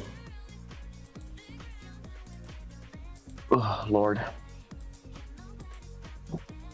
Yeah, it is what it is in that way, in that capacity. For me, it's like normal, but it's something that I haven't actually done in a while that I have to get back to doing. Like, it's been years since I've actually done a recorded Let's Play of episode to episode, and the last time I did that, I was in high school. And it's not like it was bad, it's just, I'm not Chuck Conroy, and I'm not Nintendo Capri Sun, you know?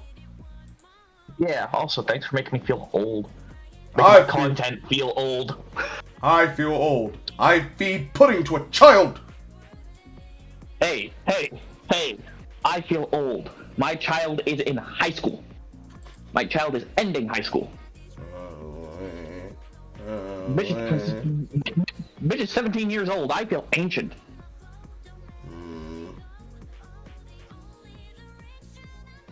That just is what it is, huh? That just is what it is. Kid says, hey, I'm actually qualified to have like a drive-by-myself driver's license now, not just a motorcycle license, and I turned to dust. I know that feel, bro. I know that feel. Oh, God. Pretty sure she gets to vote in the next election. Oof. Unless there's one before that.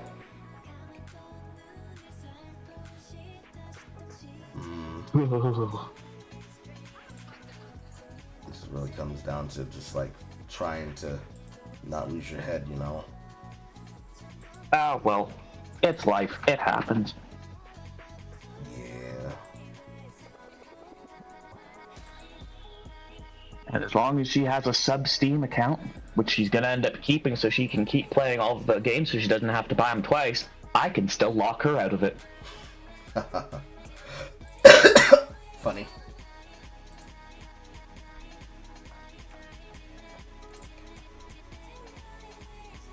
Yeah, that's not a full story for your chat, but you've heard the horror show of scrolling through games I didn't buy. Mm-hmm.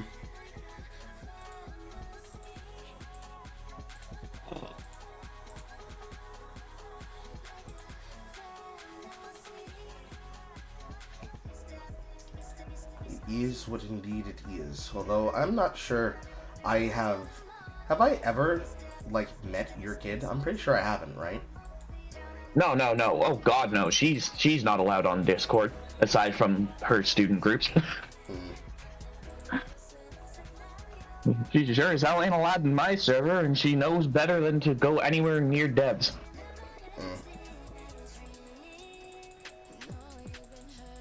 That is a bridge that will definitely be crossed at some point in the future. But I don't know how to feel about that. I don't know how I should feel when people like meet me IRL and then they're like, I know who you are, I see your content. It's probably like one of the biggest worries I think I can have, individually speaking. Yeah, I will tell humorous stories about my family, but I keep my family as far away from anything I do online as humanly possible. I have learned that lesson once already.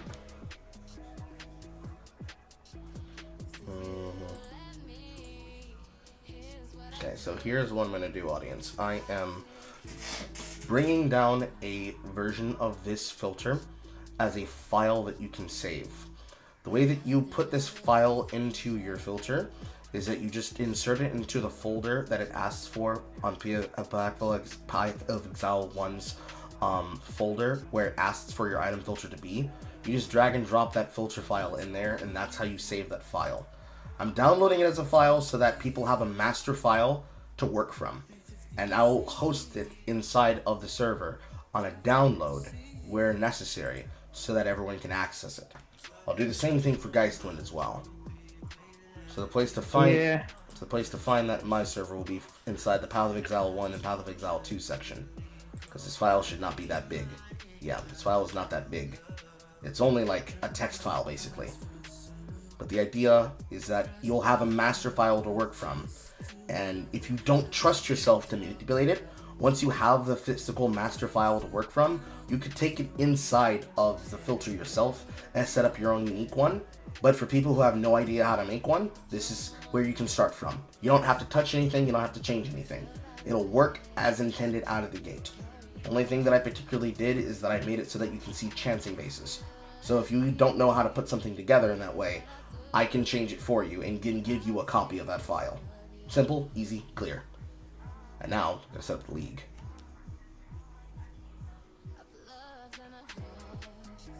Oh, where can I stick this? Remember when item filters weren't a thing? I do. I remember the mess on the ground.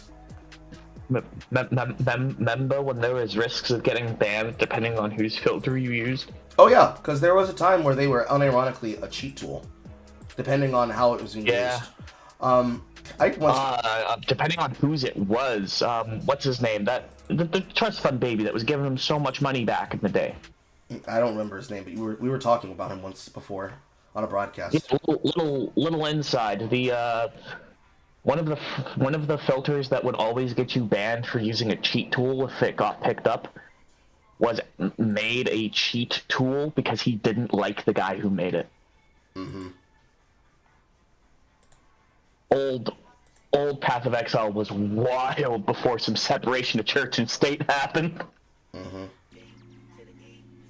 I found it crazy half the time, because I got into a debate once where a person was like, how do you know that a headhunter properly dropped on the ground when it drops? It's like, I can go inside the file, I can tell it to look up the art picture for any belts that are associated with this file type, and then I can only have it picture on every leather belt. And then when I hover over the picture of the leather belt, unlike a Diablo item, if you remember Diablo 2, and as far back as that, the item picture wouldn't change until you identified it. So yeah, this one, it doesn't, so if I recall correctly, if an unidentified unique is dropped, it still has the image data of the unique. Correct. Whereas Diablo 2, it's just a generic, it doesn't even know what unique it is until you've identified it. It will have like the color of it being a set item or it being a yellow name unique item until it changes to gold and then changes to the art of the item in question. But it will just appear as any other item. So a Lightning Griffin diadem will just appear as a diadem with the unique name of the diadem. Now, if you're aware of your item bases and you know that, oh, that is a Griffin's Eye because only a Griffin's Eye drops as a diadem of that type, accounted for all of the other different diadems for all of the different status types. You know that that one is that one because you target the enemy based on what you could drop on that base. Whereas inside of Path of Exile, inside of a map where you're blasting 50 billion different uniques and enemies, you're gonna only know what it is on ground because you've hidden all the other trash on the filter, and you've gone inside the item information to know exactly, I want to see when it's a headhunter, so I set it to the headhunter information, and then you can brag and say, this is a headhunter on drop, unique, doom, oh, the chat goes crazy, oh my god, how did you know, how did you know? Because he was cheating. And so instead, they decided to go with a different way to set it up, which is to make it a multi-unique. So, multiple uniques dropping from the same base. You can know that it's possibly a 1 out of some odd chance, but then they based it on the tiering system. So a tier 0 drops like on the same rate that you would expect a fucking item in old school RuneScape to drop, where it's like a piece of third aged. Do thousands and thousands of trails of treasure trail, and maybe you get lucky and you find it. Versus, if I run this boss, this content, and do this material, more than likely, after 100 kills of this endgame boss, I will find maybe 5 copies of this item. And because it only comes from this enemy, this is a more static way of knowing what is guaranteed to be there. Otherwise, you're doing the material to give yourself the opportunity in that way, and then never to will the problem meet in that capacity. And then you don't have to care about it. Along with all the other shit. Like, it's really cringe in the way that people act about it, as though it's something that's completely impossible to understand. But, you know, people have always been like that. It is what it is. That is a very unfortunate name for RuneScape. I mean, I wish that they didn't ever split on RuneScape 3 versus old school RuneScape, but, you know, they made their choices. I The think fact that they named it Treasure Trail is just very unfortunate. yeah, it was listed as a type of side content, something in distraction. Basically, it's something that comes up in the middle of you playing the game, and it's a way for you to reward yourself to take like a break of content. But because of the material being as it is, people just usually just call it doing clues, doing easy clues, medium clues, hard clues, and getting clue caskets. So they just avoid talking about treasure trails entirely. But it's their system of how they categorized it, so I use the correct names. Yeah, well, it's an unfortunate name. It is indeed an unfortunate fucking name. Let's see here. I am looking at the base leagues. I think for the base leagues, we're going to start with Settlers plus Affliction, simply to give people the opportunity to see real juicing content. Basically, this means that the Viridian Wild will be active, which is not that big of a problem.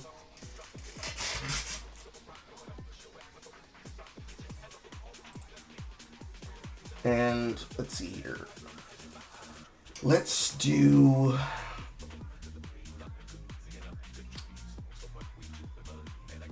I'm thinking.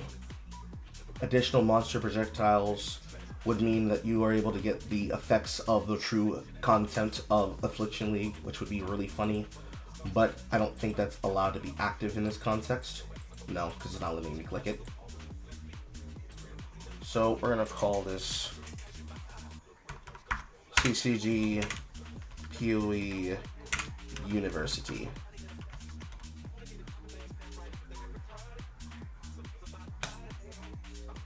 League will start when it's created.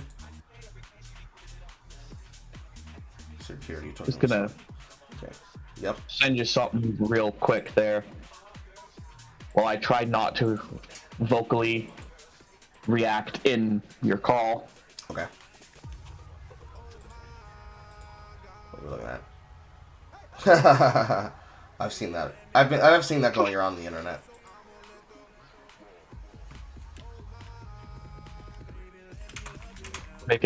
Making me go to the cursed mod site and down some potions of resist fire. That is.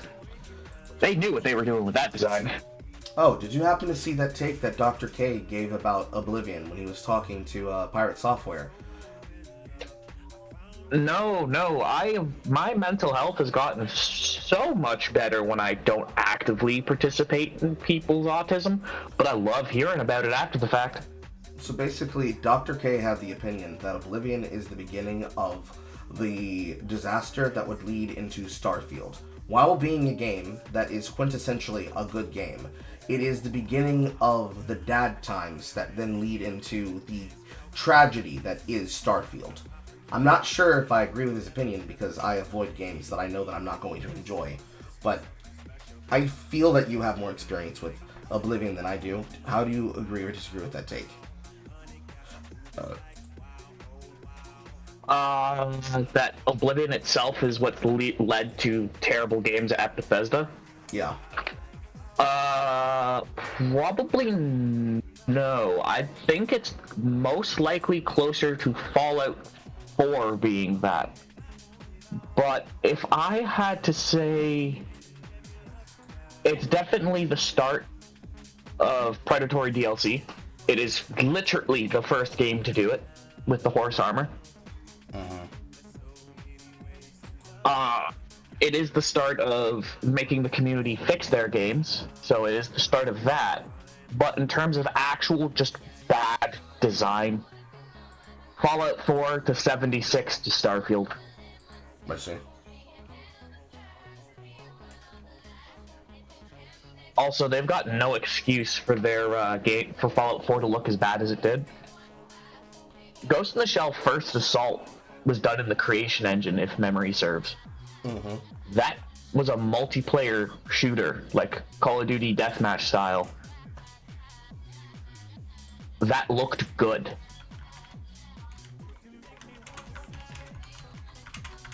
Maybe if they weren't so obsessed with huge sweeping areas that the engine cannot handle, and just had slightly, like if every hold in Skyrim there was like a soft load gate at the hold's boundary, I know people would bitch and moan about it, but if there was, you could probably have a lot better detail.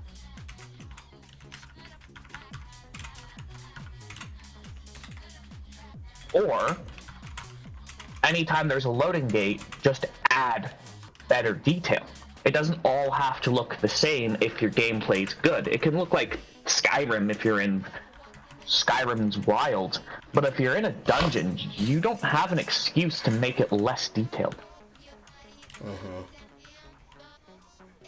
But that's just me being me.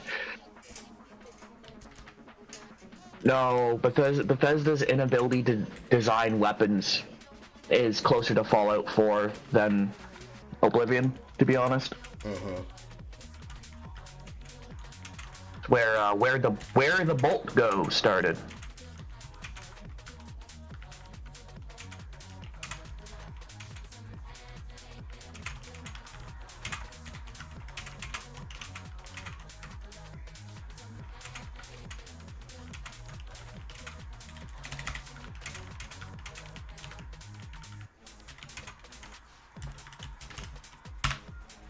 Okay, the first league has been created. And I'm just going to forward this to the inside of Geistland.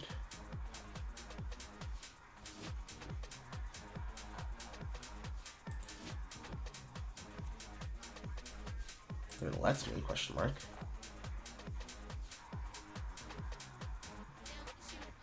I want to send this to here in promotional channels.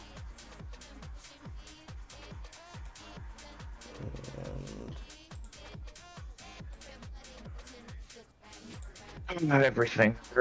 Yep. So the link inside of this, all you have to do is click on this, and it will give you the ability, as a person joining it, to be able to go to the content for it. The link always exists, so it'll last forever. And it is currently up and running live right now. So it has me inside of it. But as people join it, should they click on this correctly, it will put you inside of it and should bring up inside of your Path of Exile 1 thing. It says the stage is locked. Okay, give me 1 second, Saf. Why would it be saying that Saf is locked out?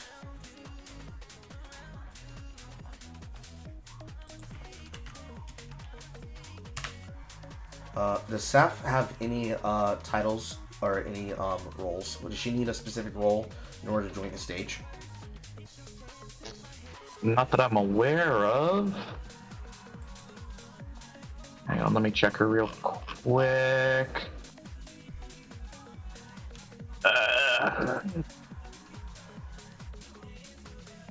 She should just be able to.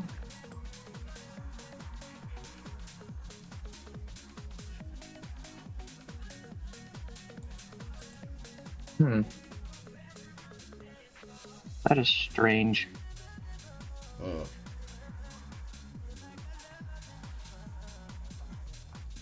Okay, I'm going to temporarily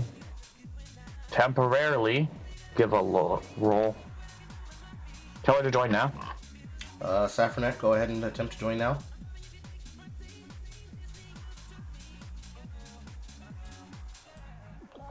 Say that it was Oblivion that was the start of Skyrim, so I agreed to the cause of Starfield is that we have a No Man's Skyrim at home. Somebody said something earlier about the Slippery Slope for paid mods. I agree. Oblivion was indeed the Slippery Slope for paid mods, and they even still have the horse armor in there for like, what, $20 this time? So I can say that if they if the take that Dr. K was giving was that Skyrim and Oblivion and the remake and Starfield and the Outer Wilds were just media money grubbing DLC in general started from Oblivion, I could agree with that take, but it would have to be specific about the idea of paid mods and the creator system. Because, Lord, if we know one thing about creator mods, it's the idea that you need to pay for mods to change your game. One thing to pay for DLC, but paying for mods, and then you try to stop me from playing a video game that I could mod for free. That's a bizarre level. It is a bizarre level beyond bizarre levels. So apparently the horse armor is a kind of horse armor is included with some other quest stuff as the DLC. I can't see if there's horse armor in the game natively, But they did, in fact, add horse armor for the memes on top of their additional pre-order quest stuff that you can buy separate. So you're not just getting horse armor, you're getting the quests. The horse armor is free because fuck you. I see. That's just funny. I can't even be mad at that. I wanted so hard to be mad at them adding horse armor. But it's part of another piece of DLC, and it's just you click on the page and it's the horse armor is the picture, and I'm going, you bastard. And then you read the description, you see it's more than just horse armor, but you're just like, damn you, Todd. What is this? What is this IHG twist? It's like he always finds a way.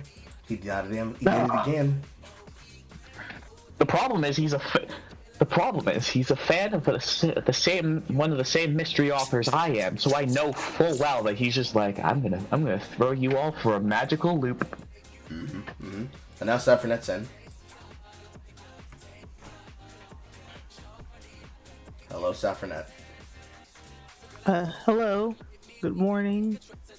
Well, if it is still morning. Sorry. It's 12:43. Oh yeah, we're in the same time zone. It was 11 a.m. for me. I mean, shit, it's before it's 5 p.m. It's morning as for all those people who like to sleep inside. What time is it back home? It's the better question. How can I help you, Saffronet? 1:45 in the morning. This is just a very interesting way to do the Yap-Ins. I'm aware of the updates and whatnot. Well, the idea is to bring people across community lines and also promote cross-pollination. It is good to have people show up in different places where they would not otherwise be expecting to, because how can people become a part of culture if we do not share the culture with other people? And how do we grow the culture outside of my connections, just inside of what is the equivalent of a hug box, if we do not spread our arms and our legs and go for a walk and meet new people? So, a chance to meet new people, a chance to give people a chance to interact with people that otherwise they would not meet. So, for example, Kasag has met Jay Funky, and having been in that call with the two of them, connecting with Gundam and shit, gave me the idea of, what if I could be able to do this in another way? And so I pitched the idea to other people as well. Some of them have been positive, some were like, I don't know, I'm not sure. And in terms of the community that I pitched it to start with, all of the mods were for it, except for one particular mod. And we are just simply have created... We're not going there, Carl. We're not. I explained this before in the past. The name will not be mentioned, but... I could say a few things if we were, but we are not. I'm not awake. We have created a community that is basically an extension of that community, and there are people in that community that are 100% down for it, and thus here we are. Yeah, I see. I'm not sure if it will work across multiple discords. It's not like I'll be able to slowly worm my way like a disease into every content creator's audience, and all of a sudden I'm doing Yap-In from inside of the community Discord server of somebody like Kristen Ark, or Yop-Block with Foggy, or with Ruined Leon. But the idea is, if there are people that want to get involved with other people and meet different types of people and the culture that they have, this is a way to promote that. Because maybe they don't want to... Sorry, go ahead. The player Carl doing a Yap-In from Pepperbox in the Tim Pool Discord.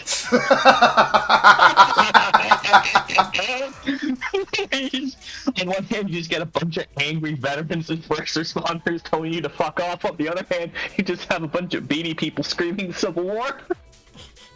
I have a dream. But yeah, it's a fun idea. I'm seeing where it's going. That's all there really is to it, Steph. It's not gonna stop. It's not gonna stop me from doing Yap-In on Sunday. It just so happened to be that this was a opportunity, just like a special guest starring for a public event. Like if I was to do Yap-In from the stage of a MagFest, it's the same thing as that. So it's not gonna happen all the time. It just so happens to be a way to introduce people to, hey, there's a side community that is very accepting and welcoming for people that I would like them to be involved and into. Just like if I was to ask Marcus if I could do a Yap-In from inside of the Gateway, there might be some people that's like, I don't want to go to the Gateway, but they know that the Gateway exists. And type shit like that. So, that's the idea and the goal. We've done content involving other side communities before. It's just, we haven't done the live show from there. But that's why I'm doing this on Saturday, not Sunday. It's not going to replace the regular day from inside of my server. So for all the people that don't want to get involved in that way, they can just simply go to Yap-In like normal. And, you know, still interact that way. I'm just doing stuff to make sure that we have rich new blood coming through. Mm-hmm. So anyways, what can I do for you, girl? I don't know if this would be appropriate. I don't know if you brought it up, but I did kind of make a kind of a sensitive topic the last time I posted on Printing Press Express. Of what? I don't know if you're aware, but someone made a college student film about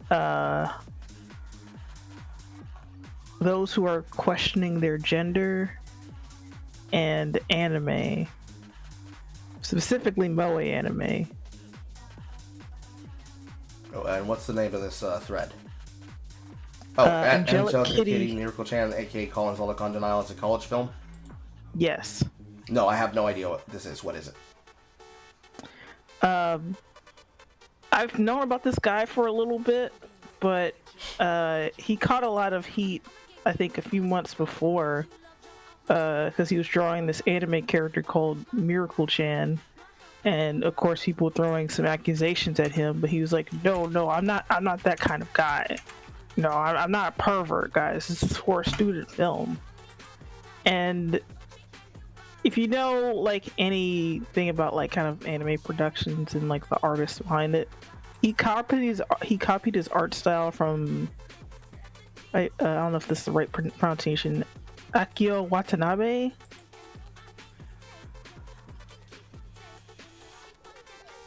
Should I be translating that or? The name. Oh. It's an artist name. Akio Watanabe. Yeah, I know who you're talking about. Yeah. Like he did Puppleton and he did character designs for the. Which of his designs is he using? The stuff from like around the 2000s. Hang on, I'm just gonna, because bro has got. I'm going to just drop it into the. Okay, so you're talking about I'm this. just gonna drop it into the stream chat real quick. So you're talking about the cutesy moe anime characters that you have here in the thread. He's got a sliding scale on body types. That's why I'm going. Is he going for the Shinobu body type, where people are questioning his life choices, or is he going towards the more normally endowed character designs? Kind of the questionable territory, I'll just say that. Oh, he's picking the 2x4s. Okay, Yeah, but he wait, the way he frames questioning it, gender, that could just be a femboy then. no, not femboy, Oh. kind of the other. Oh, it's supposed to going be other supposed to be a direction. trans allegory, and even I was like, I don't know if you want to do that. I know. I don't know. Is it male to female or female to male? Male to female,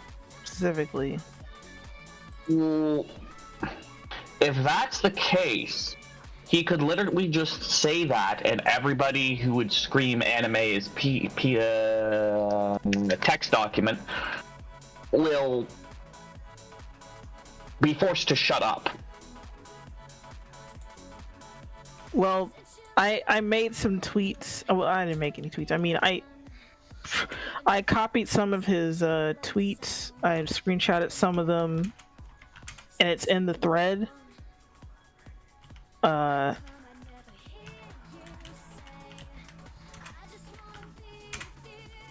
know one of them that it kind of makes me raise my eyebrows. Says the scariest thing about drawing moe anime stuff is people thinking I'm a sex pervert about anime girls when I'm actually a sex pervert about terrifying men.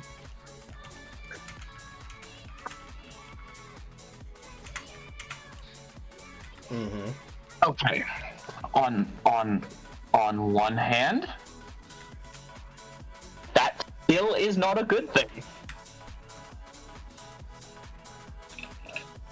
On the other hand, that's kind of funny.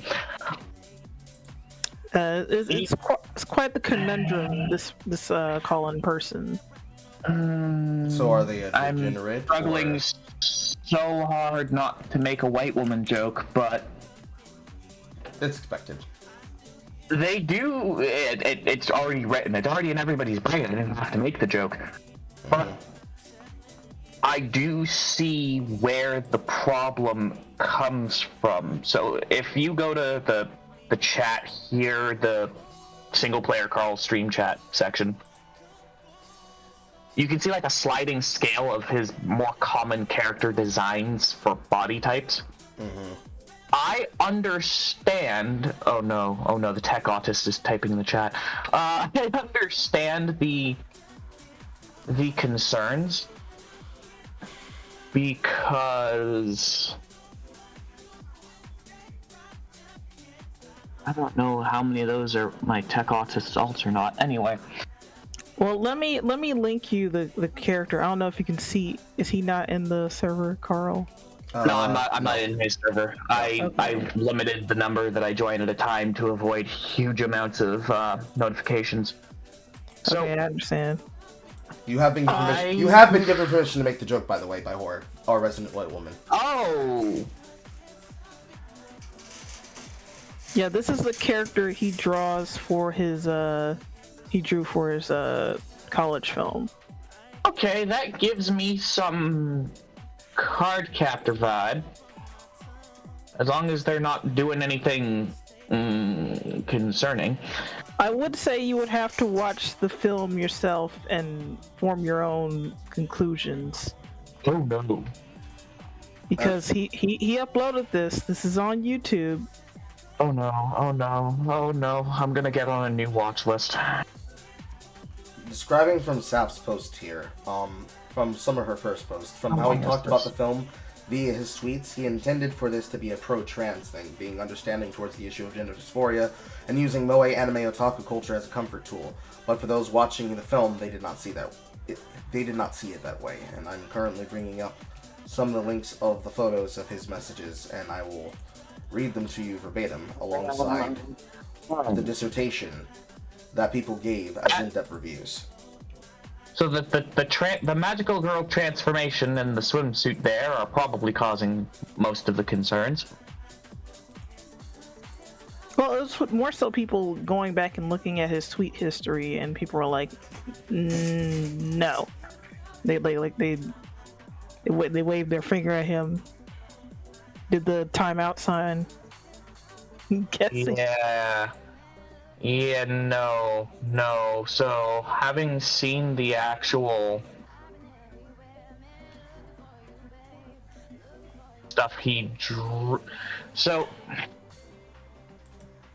here's the problem. I ain't seen nothing that isn't in every magical girl thing ever, except for the fact that he did the stupid decision and had it be flesh-colored. That was not smart. Let's see here. Running the gambit here. I have these open in order, and I have it also projected to the stage right now. and they can also see this on the stream. Starting from the first of many on the way down. As a CalArts graduate, you should feel humiliated for putting your education towards making something so artistically uninformed that it actually comes off as disgusting transphobic. Take your estrogen and delete this video, you asshole. I was very excited for this release, but in my opinion, it gravely misses the mark. Sad face. What could have been an interesting analysis of otaku culture, gender shame, isolation, etc. falls flat on his face and automatically leans more towards a perverted caricature of trans women. I think I understand the overall message, but maybe I'm just dense, but I don't get the meaning of throwing away the Kirigami was. It felt quite shallow. I just feel disappointed that I've been watching from afar and waiting for this to come out, only for it to be kind of trash. Anime is so heckin' weird, but it's totally okay if you're a trans person and want to be cute when watching these pedo shows. Wow, what a powerful short film. So the first one's missed the mark entirely. Okay, whatever, par for the course. Second one's missing the mark entirely because the average person watching Magical Girl shit outside of the West are usually the same age as the people in the show. Yeah, little children. That goes across the board. Mm-hmm. Unless it's one of those disturbing commentary ones. Fuck Swim Swim. That's all I have to say about that. Mm-hmm. But, yeah, no. Okay, keep going. Now we're going to the ones that are deep written reviews. Proof that you can have very little of substance or importance to say in any regard, but if you frame it as profound and internet avant-garde enough, people will literally eat shit out of your hand. Why is this framed as a commentary on otaku culture? What is it intending to convey? The idea that many of us live vicariously through moe anime characters so we can imagine another world where we experienced a warped and unrealistic sense of womanhood and femininity? If that's the case, you should accurately label the movie as AGP slop, and let the actual smart people who have written countless papers and essays on the subject do the heavy lifting for you. This is such a shameful and cynical lens to view being a otaku through, and to me, it goes to show that whoever was behind it doesn't understand what it fundamentally means to be an otaku beyond girl in my class made a joke about me jerking off and I want to be an anime girl. Like, yeah, join the fucking club, buddy, and maybe like something cooler next time. Low effort, low intellect, and directed as the lowest common denominator anime tourist on Twitter that just watched I Saw the TV Glow last week and thought about transgender people for the first time in their entire lives. I Saw the TV Glow is basically a trans allegory story starring Justice I fucking hate this guy. He's Nega Carl Smith. You missed that live stream. We ran through the gambit of how many Metal Gear Solid characters classify as a knockoff of me. But I Saw the TV Glow is basically a trans allegory story where a character inside of a show called the Pink Opaque, if you die in the TV show, you get reborn as a person of the opposite gender. It's a very up there, like, completely a cellophane film attempting to say something about trans lifestyle that misses the mark because it's supposed to be mystical and magical, but it's very confusing, and it's very much a fart-sniffing film. So basically what they're saying is, to put this into terms of my audience, for those that watched along with the Leadhead streams, take the TV Glow and instead put in Leadhead carving from the wood of her hunger. That's what they're saying. They're saying this is a very avant-garde take that does nothing, says nothing, and comes from the viewpoint of a person who very clearly fetishizes what it means to be a woman, but doesn't actually understand what womanhood is, because their viewpoint of what a woman is warped based on how they choose to use it to justify their own behavior. That's what they're saying when they say this is like the TV Glow. It perfectly emulates themselves. It's holding a mirror to their face and they don't like it. Correct. So it's actually doing its job perfectly. It's doing the job that shows the person's innermost thoughts, but when other people look at that, they don't see the person's mind. They just see a perverted sense of self, and they do not like what they're seeing because it is very, very centered-based take. Like, this is as... So they are seeing their own mind is the problem, because a lot of them fetishize what being a woman is. Have you seen the levels of excessive makeups and Yes! dressing and clothing. Yes! It's doing its job perfectly. Next question. I'm out. Do you really think being an otaku is a good thing? Oh my god, you like anime, you're an otaku. No, shut up. You do not know what that word means. What you call a weeaboo? The kind of man that's got shelves full of anime girl statues, does nothing but watch these shows, buys an obscene amount of dojin to use as a spank bank, probably can look at a meme and go, oh, I know exactly what book that's clipped from. Metamorphosis memes. Yeah. Bro, that's not a good thing. Nobody likes that. Uh-huh. I watch anime. I'm an otaku. No. You are just somebody who watches anime. Calling yourself an otaku, if you go to Japan, I'm an otaku, you're gonna get thrown out of restaurants. Because they don't wash. This is the cultural divide comment where if you go into Japan and you say you're an otaku, what you're really saying is that you're a perpetual ginner. If you're You are an unwashed weeaboo is what you were saying. You have body pillows. Yes. Unironically. And if you were to go into any of my businesses and say that out loud, you are being forcibly ejected. Mm-hmm. For good reason. Mm-hmm.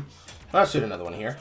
Transparently cynical and shallow and dishonest. No, dude. Watching Pretty-Cure and Madoka did not turn you into a socially maladjusted teenager who was living through Japanese media, nor was it a catalyst for your gender dysphoria. This is a boomer-ass, these damn cartoons will turn you into a gay loser PSA for video essay fans and TikTok users. As someone who is friends with people who engage in otaku culture while being fully functional members of society with loving relationships, this thing is embarrassing and can fuck it right the hell off. Oh my god, he's done the thing. He's literally just done the fucking thing. As somebody who enjoys otaku culture, then you are unwashed and disgusting. Get out of my business. Let's look at the next one. It's kind of like me, except with significantly less self-loathing and a lot more people in my DMs calling me a cute girl and making me feel good about myself, so I feel nice. Also, normal people don't talk to me because I don't want them to, and instead all my friends are awesome. I feel like the message here is that the protagonists of the film hate themselves because they keep watching this anime and engaging with this fan base, and they could just stop feeling bad about that and embrace the things they like, and or stop engaging with the things that they feel bad with, and none of this has to come at the expense of hanging out with the unattractive and extremely rude asshole blue-tinted haired woman in class if they don't want it to. The real message here, if I don't take this as bad faith, is to transitioning is hard. Instead, they sink into the delusion instead of transitioning, and they feel bad about themselves for doing that. But like, I don't know, man. Get over yourself? Either you do it, or you don't. And if you continue not to do it despite having ample opportunity, that's a recipe for never feeling good about yourself. Also, electric lasers are the only sane way to shave your legs, buddy. Take it from me. So anyways, if you take this at surface level, it's like, oh my god, I hate being a fucking stupid loser who loves magical girls, therefore what I'm doing is bad. Or it's, I want to transition, but I won't, because of some kind of social anxiety, and instead I'm just gonna feel bad. The latter is a valid thing to worry about, but this framing seems to be so negative in the face of people who actually enjoy things, that they enjoy instead of being guilty fans who hate themselves for liking cool shit that people think is weird. Emotional repression is crazy shit. The animation work is very well done here, but the fact that the artist seems so embarrassed by the art they enjoy and the fandoms around it is quite telling that this movie was made in some degree of bad faith for the mediums that it addresses. Quote, guiltily drawing my lolly character in a Suzuku Mizu because I'm trying to own the pedos I invented in my brain. Hashtag end core shit. You can want to beat the cute girl on the screen while popping a boner to the cute girl on the screen at the same time, and that's a-okay. That's called being double awesome. The ideal human form of life. Hold on. I hear a wood chipper in the background. Hold on. The ideal form of human life is loving oneself, be that on your own or with help, love, and encouragement of others. Okay, now you can go.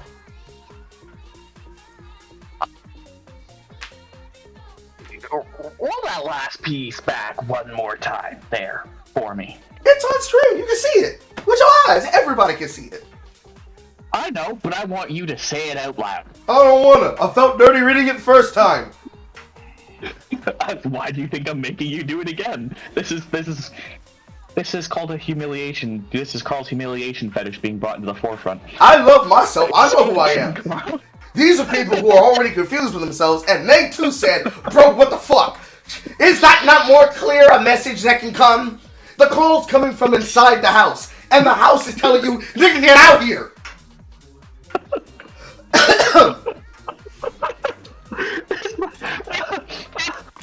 Let's read another one.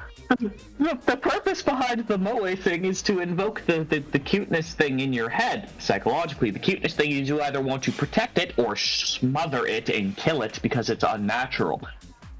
Literally two sides of the same coin. Yay! Thanks for forcing me to use my degree, you bastard. Alright, we have another one here. You should not be getting an erection from the magical girl unless it's something that's the commentary on where they have racks the size of their head specifically to do that to make you feel weird. Which is what that one anime did. Which name I can't remember at this point in time, but you probably do. Swim. Correct. Let's read another one. This is a terrible film. It's way too short with an unfulfilling story that has shallow plot and themes. It doesn't explore the loneliness, why they isolate and cut off their friend, why they like watching this anime repeatedly. What is the theme of this movie? That you can't be a girl? Wanting to be a girl is schizophrenic? Why is leg shaving shown to be such a fruitless and poorly done effort? There's nothing positive in this movie, and it gives the impression that anime makes you socially isolated, perverted, transgender, and mentally ill. That is a terrible message to imply. It is something of an outdated made for TV movie would have done for a plot. That someone who hates trans and anime people would make. Combined with the director's lack of knowledge about anime communities and their negative views, it's easy to see the negative tone. It was not made for trans and anime communities, which is a shame as there is some good animation in the first minute and a half. There's nothing wrong with making a depressing or cynical film, but when it comes to complex subjects, if you cannot convey the subject well, then a short film is a terrible format. Anime can be an inspiration to try things or explore oneself. Unfortunately, this film fails in its mission. Have these people heard of depression? Because I didn't sit and watch the entire thing. True, I did some key frame skipping. It just looks like somebody who's depressed. They're depressed. They might be also transitioning or want to, but are too depressed to go through with it because they feel worthless, and they happen to like this magical girl show, probably because they saw it when they were much younger, looking at the art style in general compared to the technology and everything in the background. It looks more like this is their comfort thing, and they're hyper depressed and did something stupid. Well, by dressing up as it. Well, we have to with a creepy ass mask. We have to consider who's giving the criticism and what kind of background they come from. And it seems to me that this is the very self-reports. Yes, it seems to me that it's the very community that it was meant to be consumed by, critiquing it. So, left wing, if not left of center, dirtbag or hyper political left wing audience members. That AKA Tumblr people, because yes, no, not just Tumblr people, but the left-wing video essay consuming audience and the schizophrenic, I have not enough time to pay attention, so I'll go off of what somebody else told me about it, type of community members. This is probably the leadheads. This is the Tumblr users, this is the TikTok users, this is the TikTok girly crowd, critiquing the work made by one of their own. And doing it in a way where some are being more straightforward and elucidative, and others being more immediately responsive in their takes. This is the most salient one that has broken it down as best as they can with full sentences and paragraphs and grammar. And then let's look at this one. My cold take is that Jesus Christ. My whole take is that this wasn't great. My hot take is that I really don't agree with folk. Many of them, my dear oomps. We found one. I don't have a cowbell, but what? We found one. We got one. What the fuck did I just hear? My many dear oomps. So it's one of the small. It's one of the small oompies from Twitter. What? The fuck is a small oomphy? Oomfi is a shorthand word to refer to a cutesy method of talking about your mutuals. What? Why are these people like this? Because they are emotionally stunted. Saying that this is some misguided irony poison critique of otaku by an uncaring passerby. It seems very transitory, like Armistead was trying to air out their own feelings as though they felt this as they were doing it as they felt during its making. It is far more self-loathing than it's trying to project that misery onto others. It's unfortunate, but the truth is that the shame about one's own expression, particularly in niche subcultures, is common nowadays. But I don't think the right approach is that to lambast and check through some indie creator's Twitter for proof that they're not a real one. It's very reminiscent of when nothing except everything was released, and wannabe critics flocked to it, acting like it was a bad short film, as it was one of the worst pieces of media ever made. I promise you guys, it's fine. The word prodigy exists because films made by young people are supposed to be good, and it certainly doesn't warrant exhaustive parasocial bludgeoning of someone who is clearly still working through some shit out and expressing it via their art. I get that this is what comes with the domain. Putting your stuff on the internet inevitably invites criticism, and people are allowed to be offended by your work, no matter how unintentional that was. But if I'm being entirely honest, I see more insulting anti-art, actually anti-otaku sentiments on Twitter literally every day, and that really doesn't faze me from being a little boring and shot in an uninspiring way. So it appears that the consensus is this is huffing your farts. We don't get what you're trying to say. What we attempt to glean from what you're saying would be extremely cautious to extremely alarming. We're trying not to hate on you, and we're trying to give you the space in which to feel what you're feeling. But dude, what the fuck? Holy shit! Oh my god, is that what we sound like to the people on the outside? What the fuck? What the fuck? What the fuck? What the fuck? That appears to be the quintessential basis that many of them are coming from here. They are in fact going full Shinji mode. Yes, Foster. They are in fact going full Shinji. It was like, I mean, if we want to play by the rules, I think Colin should go directly to jail. Now let's read from one of my mutuals who is very much up on the oomphy culture, Dimitri Monroe.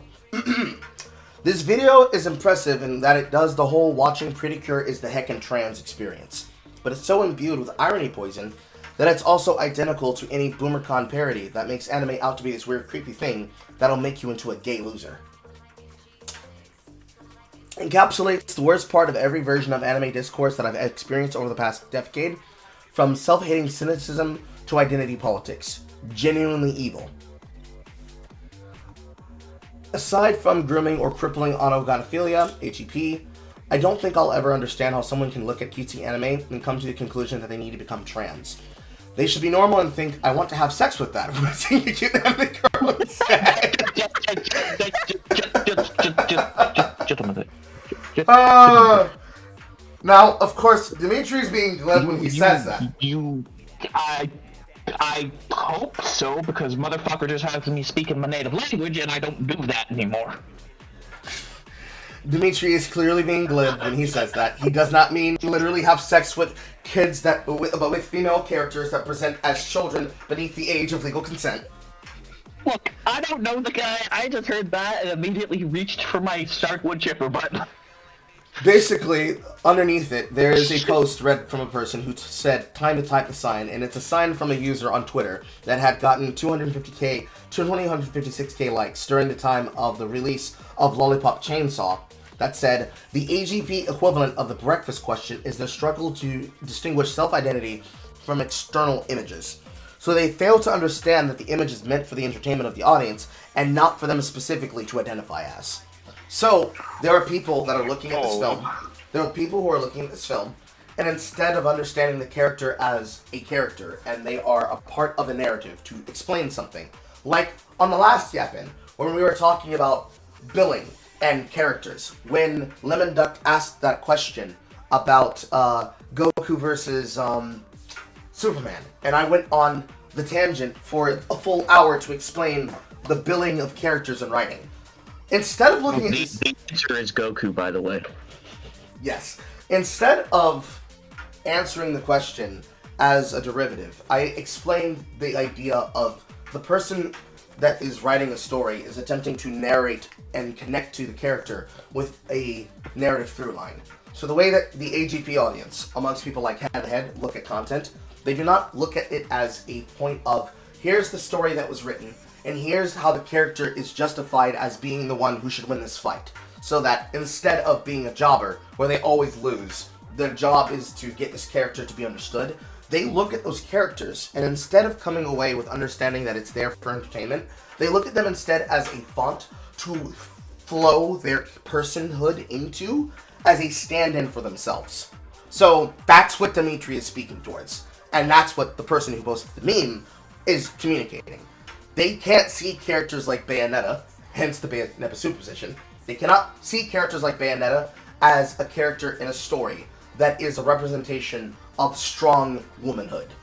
And then Cereza, by the way. I know.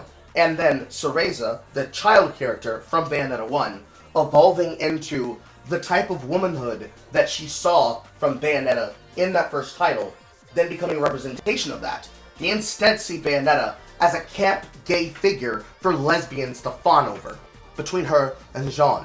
And then when her and Jean in Bayonetta 1 to Bayonetta 2 are seen, they see them the same way that Kamiya sees the character, but Kamiya sees the character as what it is. It is a hot fictional woman that fits all of his kinks. Whereas for the AGP crowd, they see it as, this is peak womanhood. I must become her. She must fit into my skin. Whereas Kamiya is like, this makes my dick hard. Boing, boing, boing, boing. It's the lotion on its skin or else it gets the hose again. I mean, if Kamiya is thinking that way, he's thinking about a dick hose full of semen. Whereas the way that the women are thinking, they are in fact thinking like the Buffalo AGP Bill. people, but Yes, the AGP becoming people. Buffalo Yes, Bill. they are indeed looking at it like Buffalo Bill. I did not need to think about it being a dick hose. So when I have a wife to do that to later now. Thank you. Anyway, I'm out. Anyways, the way that they look at this is the way that Leadheads looks at themselves. For context about that, simply go look at Leadhead carving God from the Wood of Her Hunger. All of this. I don't want to know what that is. It is the video series that I did, going through Leadhead's videos about how they view themselves, view their family, view their friends, view their sexual partner that they're going to be marrying, that is currently the fiance, and how they look at the entire group of their polycule of transgenders, and how they claim that society failed them, and their parents failed them. The TLDR is that Leadhead is a extremely misanthropic person, who basically has all of this opinion and all of this intelligence about how other people should live, and about how their family failed them, but they could never lift a finger to actually talk to their mother, talk to their father, talk to their family, and understand that even though they might think differently and believe differently, that their family has never abandoned them.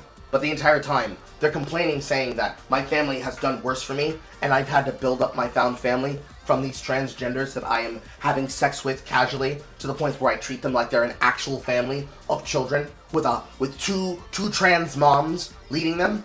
To the point where, at the end of this video that is now an unlisted video on their channel, they were metaphorically chopping down a tree after ranting about The Giving Tree, a book about motherhood, to say that their mother failed them personally, and they will become a better mother than they are by trying to metaphorically chop down this tree that the Giving Tree that their mother are represents.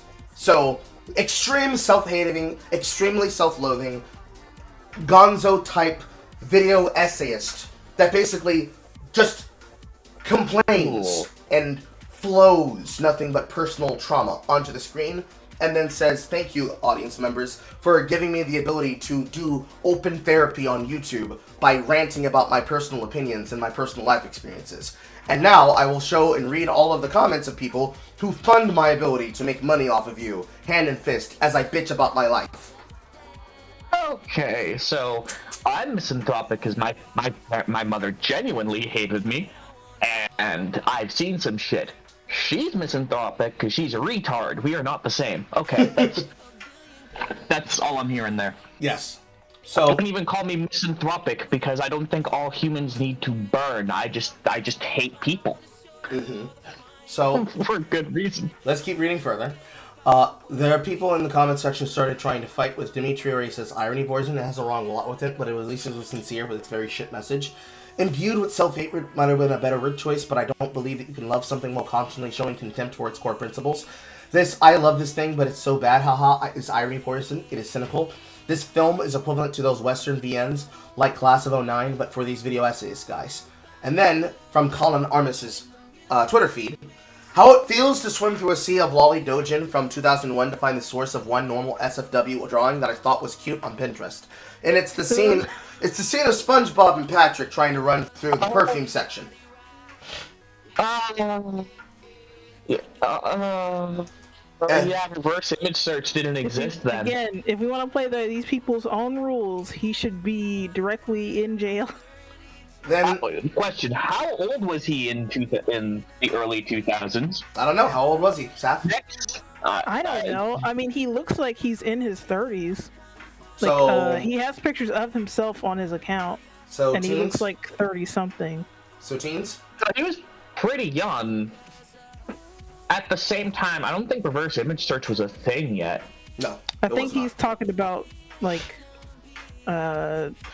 something recent that he was doing at that time. Yes. I'm assuming it was research for his film. No.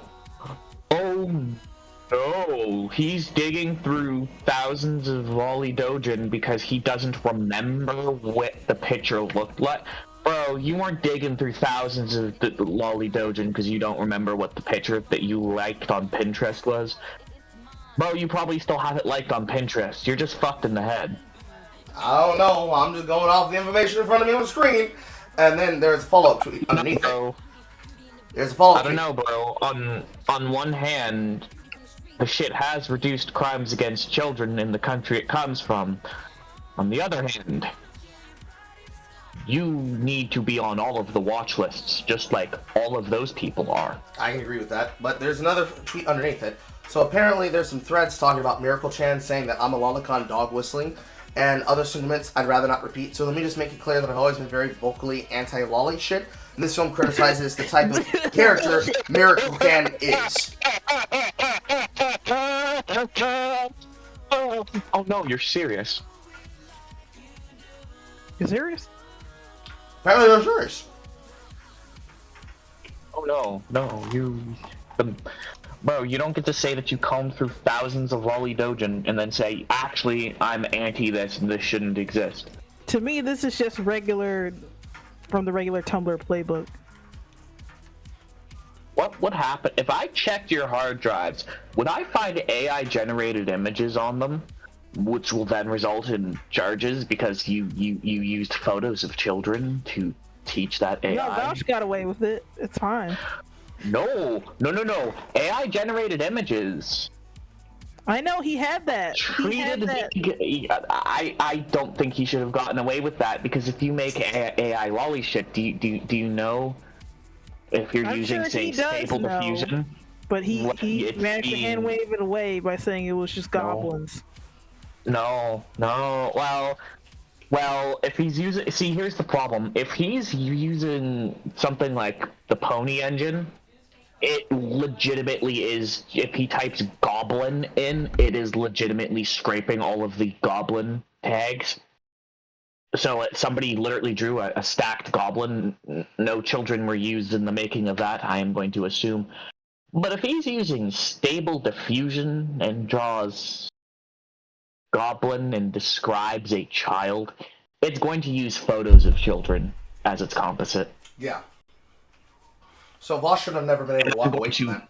Put you into a wood chipper. Able to, like, At least if he needed to prove what engine he was using.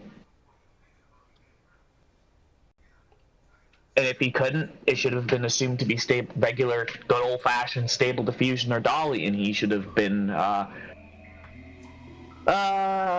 anybody see the end of Devilman, or read the last couple chapters of Devilman, the first volume there, when what's-her-name runs afoul of the angry mob because her boyfriend's literally a devil? Mm-hmm. I've read all of it. Oh, you know exactly what I'm talking about. You know the exact scene I'm talking about. If you've seen Devilman Crybaby, it's that scene. No, I'm not talking about Devilman Crow. I'm talking about the original one. No, I read all the this- manga. I've read all of Devilman Lady. It's an update. It's basically an update of the same scene is what he's trying to say. When they ripped her apart for her boyfriend being a devil. Okay. Yeah. Don't get lost in the reads, guys. Funny story. Go Nagi was told to tone that down in his manga. The people who did Crybaby, it's closer to notes on how it originally looked. It was initially far more graphic. He was told to tone that shit down. Damn. Yeah, so what you're picturing going, that was pretty bad. No, it used to be worse. It could always be worse. It could always be worse. But yeah, no, I think that's what should happen to you if you are using AI to generate lolly pictures. That is what should happen to you. These are the opinions of him, not the opinion of the single player called streamer. Oh, no, that's my opinion. It's the wood chipper, but more excessive. Let's see here. What Yeah, else? that's just like his promo or like the video shit. But yeah, it ended up being way more divisive than I initially thought, because I remember he was talking about it. Mm-hmm. And I also noticed that a person that he follows or knows, has contact with, has a very interesting statement on their Twitter like profile.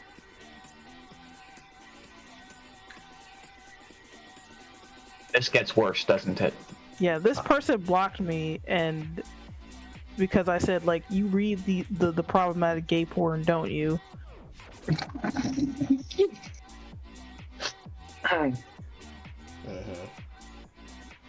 Let's see here. Let's read down the thread. There are other messages that were coming from Colin. I'm going to put those up.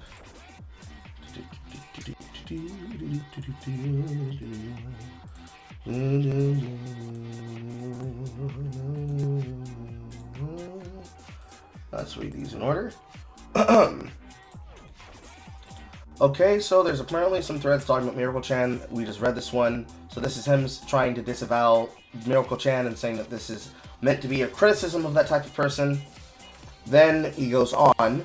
As much as it criticizes certain values she embodies, she's also made with love and respect for the anime medium. It's so strange to read people talk about how they think my student film, in full caps, student film, is going to play out when I haven't even shot the thing yet. Personally, I'm fine with it because I know where the film's heart is, and if it gets people to think anyway, but I'd be like, damn, let me make the film first. In context, these were posted back in November 13th, 2023. So the film has been recorded and shot, and it's out now and been reviewed. Then it skips a few years, or a few months forward to June 6, 2024. If I can be a nag for 1 second, every time I see this figure, pictured here, every time I see this figure, someone is saying, the figure is so cute, too bad the person who made it is a lolicon. Meanwhile, though, the figure in question has removable clothes. Why would he know that? Why does he know that figure specifically has removable clothes? I don't know. It's very interesting. Let's find out if the next sentence has the explanation. Like, it's such a cute figure design, but let's not act like the lolly nature of design isn't some weird byproduct of the designer's secret side interest. It's baked into the design and the aesthetic sensibilities, and we need to make our own consciousness with that if we like moe shit. So, he's doing the Anita Sarkeesian thing. Everything's problematic, everything's problematic, everything's a problem, and you need to point it all out. I question why you need to point out that you know that this character in question has removable clothes. Did you just Google that in your interest of critiquing them? Or did you partake of it and you know it because you're ashamed of it? Please, speak up. We'd all like to hear it. Please, Colin, share with the class. Who owns that statue? Is on a watch list, definitely. Next one. The scariest thing about drawing moe anime stuff is that people thinking a sex pervert about animes when I'm actually a sex pervert about terrifying men. No time period on this one. So, bro owns all 3 volumes of Boku no Pico. I guess. Next one. Actually, this give one me a second. I'm gonna ask someone a question. He's gonna look up. He's on the registry. I'm gonna look up if he's on the registry. I'm doing that. What's the? Send me the Twitter handle. Colin Armis. COLINARMIS. This next one doesn't have a time period on I'm it gonna either. see. It's early. Okay. Bro might still be up. We'll find out in like an hour when he gets back from drinking. Okay, you do that. I'm gonna read this. This one doesn't have a time period on either. I've always been a fan of, quote, moe art, but I admit I've often put myself on an unfair pedestal above the other men who draw similar work, thinking, I'm different, I want to be a girl. Well, who's gonna tell her? Which is them saying, I was always in the closet, but finally I can come out and admit, wow, I was deep in that bitch. And the last one, this one actually... Oh God, that is not that is not smart phrasing considering the subject matter. It was done on purpose! It was done on purpose! And the last one, September 5th, 2023, I went into researching moe artists and moe as a whole, expecting it to be full of weird sex pervert men, but I was very shocked at how often I've seen the sentiment, when I draw them, I become the girl I'm drawing.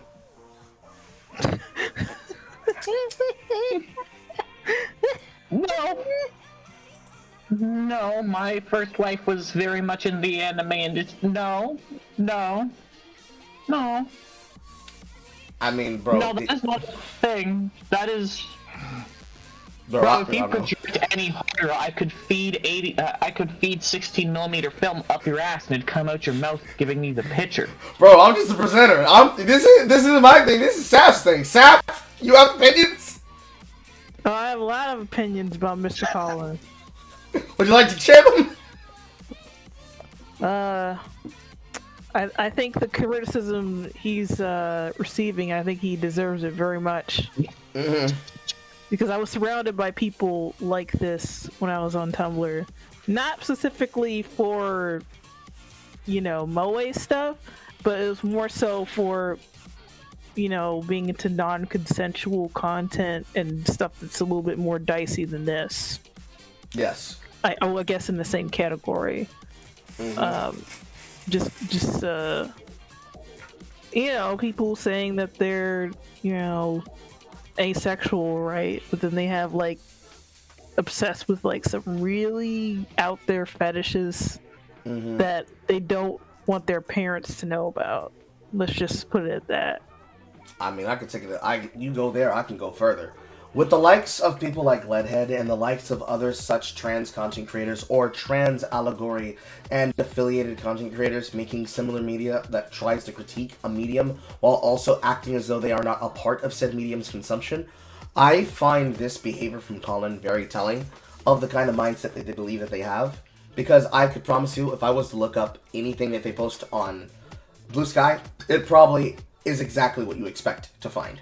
The same as what you found here. I put in his art gallery account in there in the thread so you can look at it. Okay. Which link is that? It says it's like Colin Armistead. Okay, which is his actual name. Okay, I see it. I'm gonna need to hide this from the screen to make sure that in case we come across a dick. And I'm happy I did that because the first one, yep. So I can't show you some of this because it's gore, chat, and it breaks the rules of gore on Twitter and probably also YouTube. But I'm gonna scroll back up to the top of the page because that was covered before I scrolled down. Colin Armistead is an animator and multimedia filmmaker based in LA. He is currently studying at CalArt's character animation program and works as a freelance 2D animator and designer. When he isn't drawing cartoons, he thinks too much about vintage toys. So,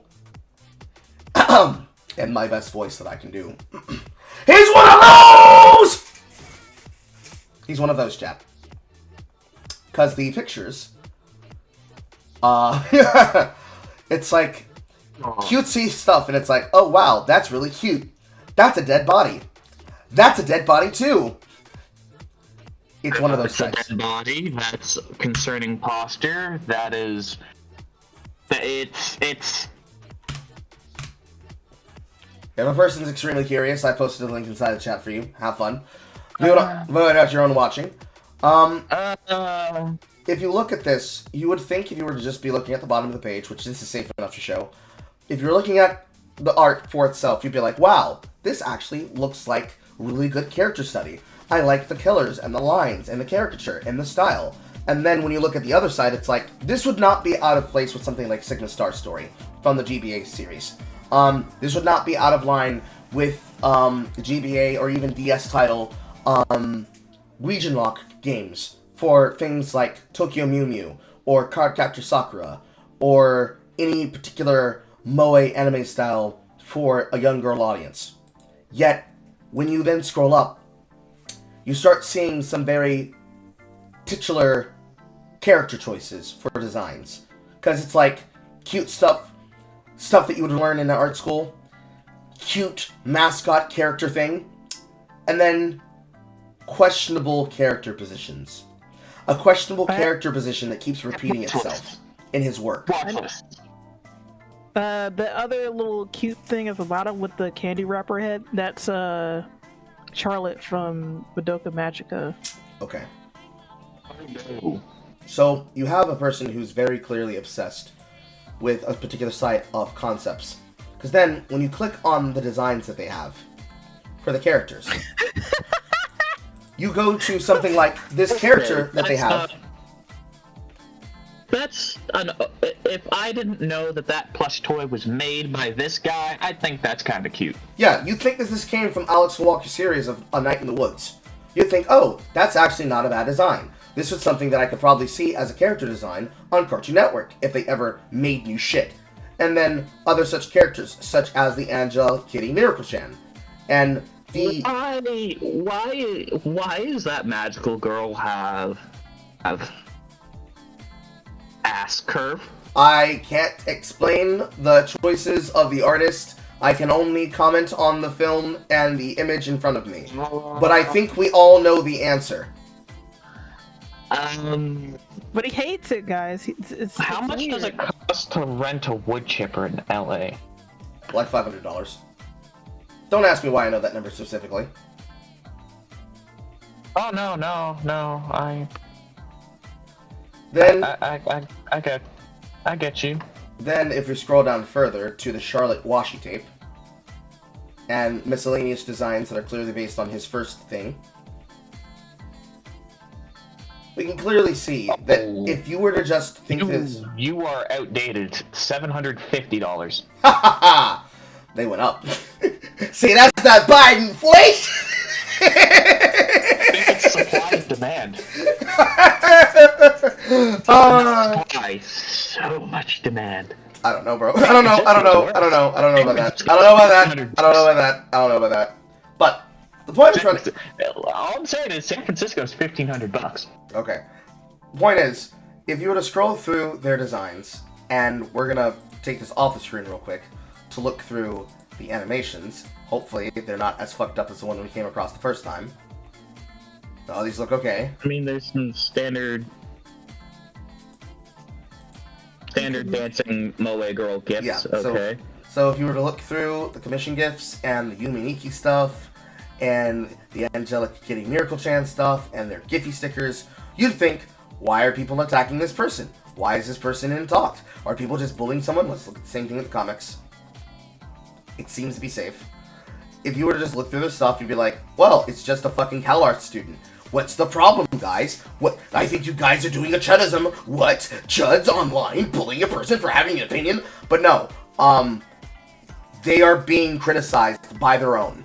Their own side is criticizing them for something that if we were to say it, let's just say, in the style that we've all become associated with, Young Thug, it's cool when they do it. It's a problem when we do it. Fuck them. If we were to say the things that they said, and we were to use unkind words, they would say, you guys are attacking me. You're just bullying me. You don't understand what I'm talking about. You don't understand what I'm coming from. They'd say you guys are being bullies.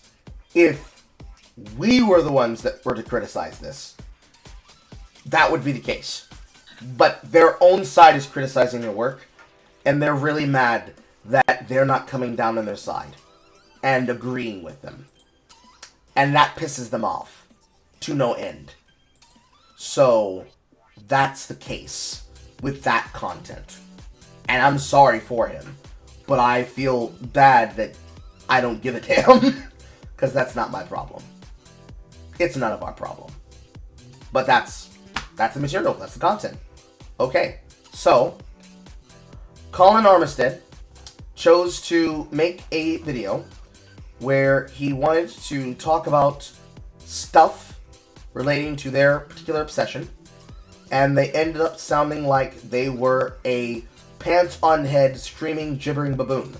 And then they were criticized by members of their own viewpoints and their own audience, and they also came away with the opinion that they are a pants-on-head, gibbering baboon. I'm not sad or mad, but I find it really fucking funny that that is the case, and that's what happened. That's wild, bro. That's wild. Why does she have a what curve? Do you want to explain to Yan what you mean by why does she have hip curves, Ashira Drake? One of those character designs has secondary sexual characteristics that don't develop anywhere near that character's age. You don't put that shit on there unless it's something you're looking at specifically. Mm-hmm. I mean, he did basically He gave the lolly an ass curve like a Brazilian woman that's walking to the favela 3 times a day. Or if you want to be, If you look at proportions. or in context, he gave her an ass curve like she's dancing at Carnival. He gave that child a Brazilian butt lift. Oh, hell no. Truly, these If you videos. look at the body's proportions,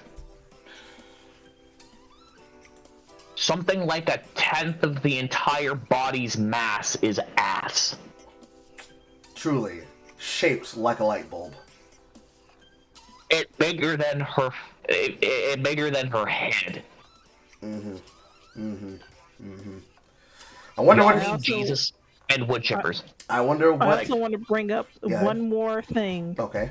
This is someone he associates with, and their profile message looks like this. Glubbo. Glubbo, I mean, another name they went by was like Moe Barra Bitch. They have me blocked on both of those accounts. Mm-hmm. Well, what was that name? Glubbo. Moe Barra Bitch.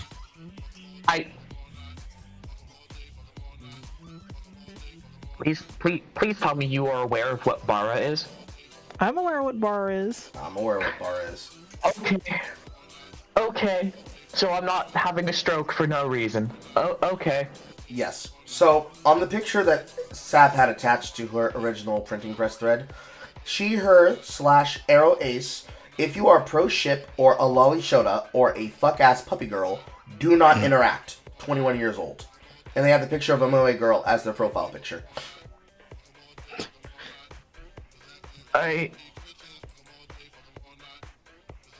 And they have, and I will show you the image of their art because there's pictures attached of their art style. The art that they draw in question look like this. Looks like this, and looks like this. No. What did you come back to, Tusky? We are on the back end of the topic that was brought up by Saf about what I can only describe as a self-loathing degenerate who hates the fact that they can't be a real girl. And decided to attack the entire anime community and fan base, while at the same time misappropriating what otaku is. And this happens to be a person that they associate with. And this is what they draw like.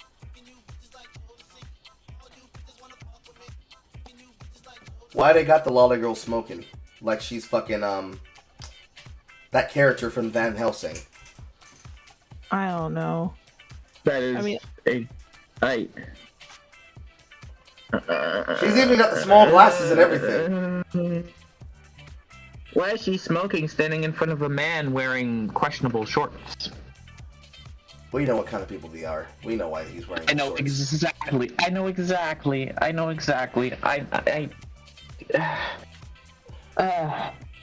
This is why I'm gonna be drinking tonight. I'm sorry, homie. Oh, don't worry. I'd much rather be drinking because of this shit than what I'm normally drinking because of. Oh, you misanthrope. Anyways, horrifying. Horrifying. My eyes. My eyes, Saf. My eyes. Thank you for your contribution. You've got two. Don't worry, he deserves this. I do this for content. This is half of the entertainment for some of the people. It is, in fact, how Sap gets her jollies. Carl said. Expectantly. Still, you have 2 minutes left and counting. Is there anything else you wanted to bring up, Saf?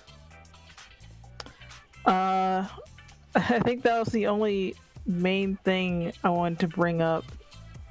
Okay.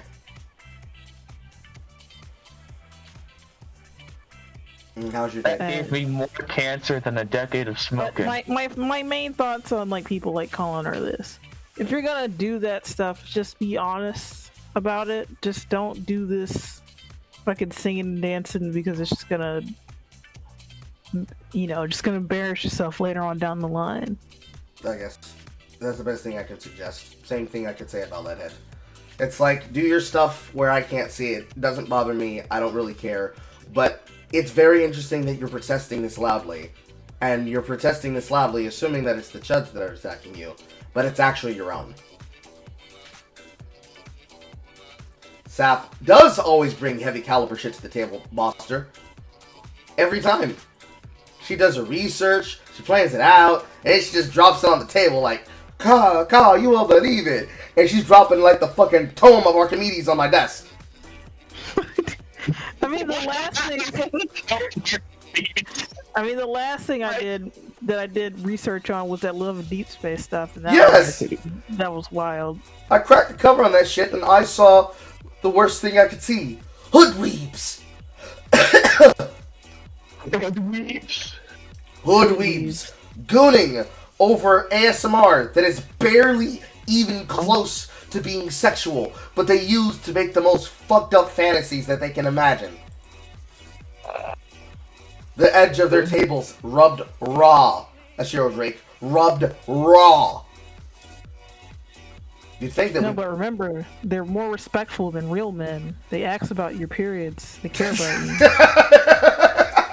Oh no, it's ladyhood weebs. Yes. Yeah. Yeah. Oh no. Have you ever seen like a desk in like a public school where it's just because so many people have bumped into the corners, it's just like missing like 1/8 of an inch? Yes. Oh no. Yes. I don't like that ever. Except there's water damage around the corner as well. Yes. Yup. Worn to the edge. Gnawing, scraping. Fucking claw marks on the underside and the overside. Just broken down. Broken down. Okay, everyone, let's put the desks together. Why is this one missing so much? I really truly wish I was desensitized to some of this, but somehow Saffronet always ends up finding a topic that gets over my line of desensitization.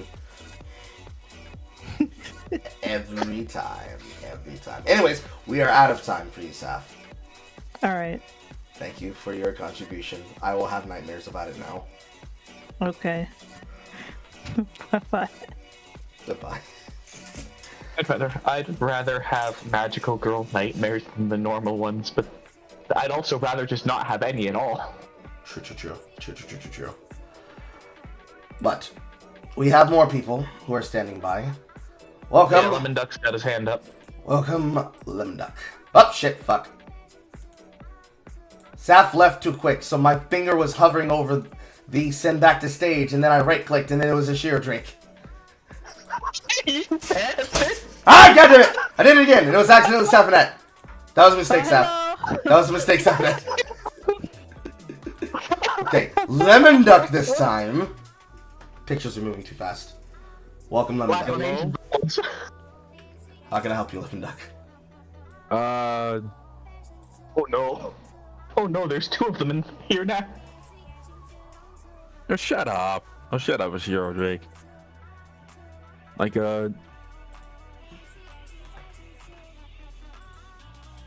Take your time. How can what do we you help? think is the best? What do I? No. No, I'm sorry. I spoke over you. What was it? I was thinking about this like earlier today, but like, who would you rather work for? Like, Black Mesa, Manco, or like Aperture Science? Probably Amateur Science. If I had to choose a corporation to work for, it'd probably be Aperture Science. But the question is, what era of Aperture Science? Would I work in a facility being tested on by GLaDOS, or working around fucking Cave Johnson and his crazy experiments? You wouldn't work for Sexton Hill? Probably not. I mean, my chances of living through the experiment in question are extremely limited to begin with. So, if I have to choose one that is likely, I'd probably choose the one that's gonna get me less killed. So I choose Cave Johnson, because if I get recruited by GLaDOS, she's just gonna constantly test me forever, and then possibly kill me, just like she was gonna kill Chell at the end of Portal 1. How does one get less killed? You're either killed or you're not. Well, with Cave Johnson, Afterlife. well, with Cave Johnson's experiments inside the universe of the interconnected world of the Orange Box, which is just basically Half-Life, Portal, and whatever other video games fit inside of that alongside Team Fortress 2. Cave Johnson's experiments of Aperture Science would be something like simply the testing they did with moon rocks to test whether or not they would work as good portal conductive resin, but would give him cancer. Or a experiment trial where you get turned into a mantis man as they were trying to figure out a way to create an army of some type. Less dead. Yes. Okay. Whereas working for Manco inside of the universe of Team Fortress 2, you're likely to get killed by robots, zombies, accidental stray misfire from a soldier, etc., etc. And then inside the world of Black Mesa and Half-Life, that's literally the James Bond. That's this James Bond villain corporation.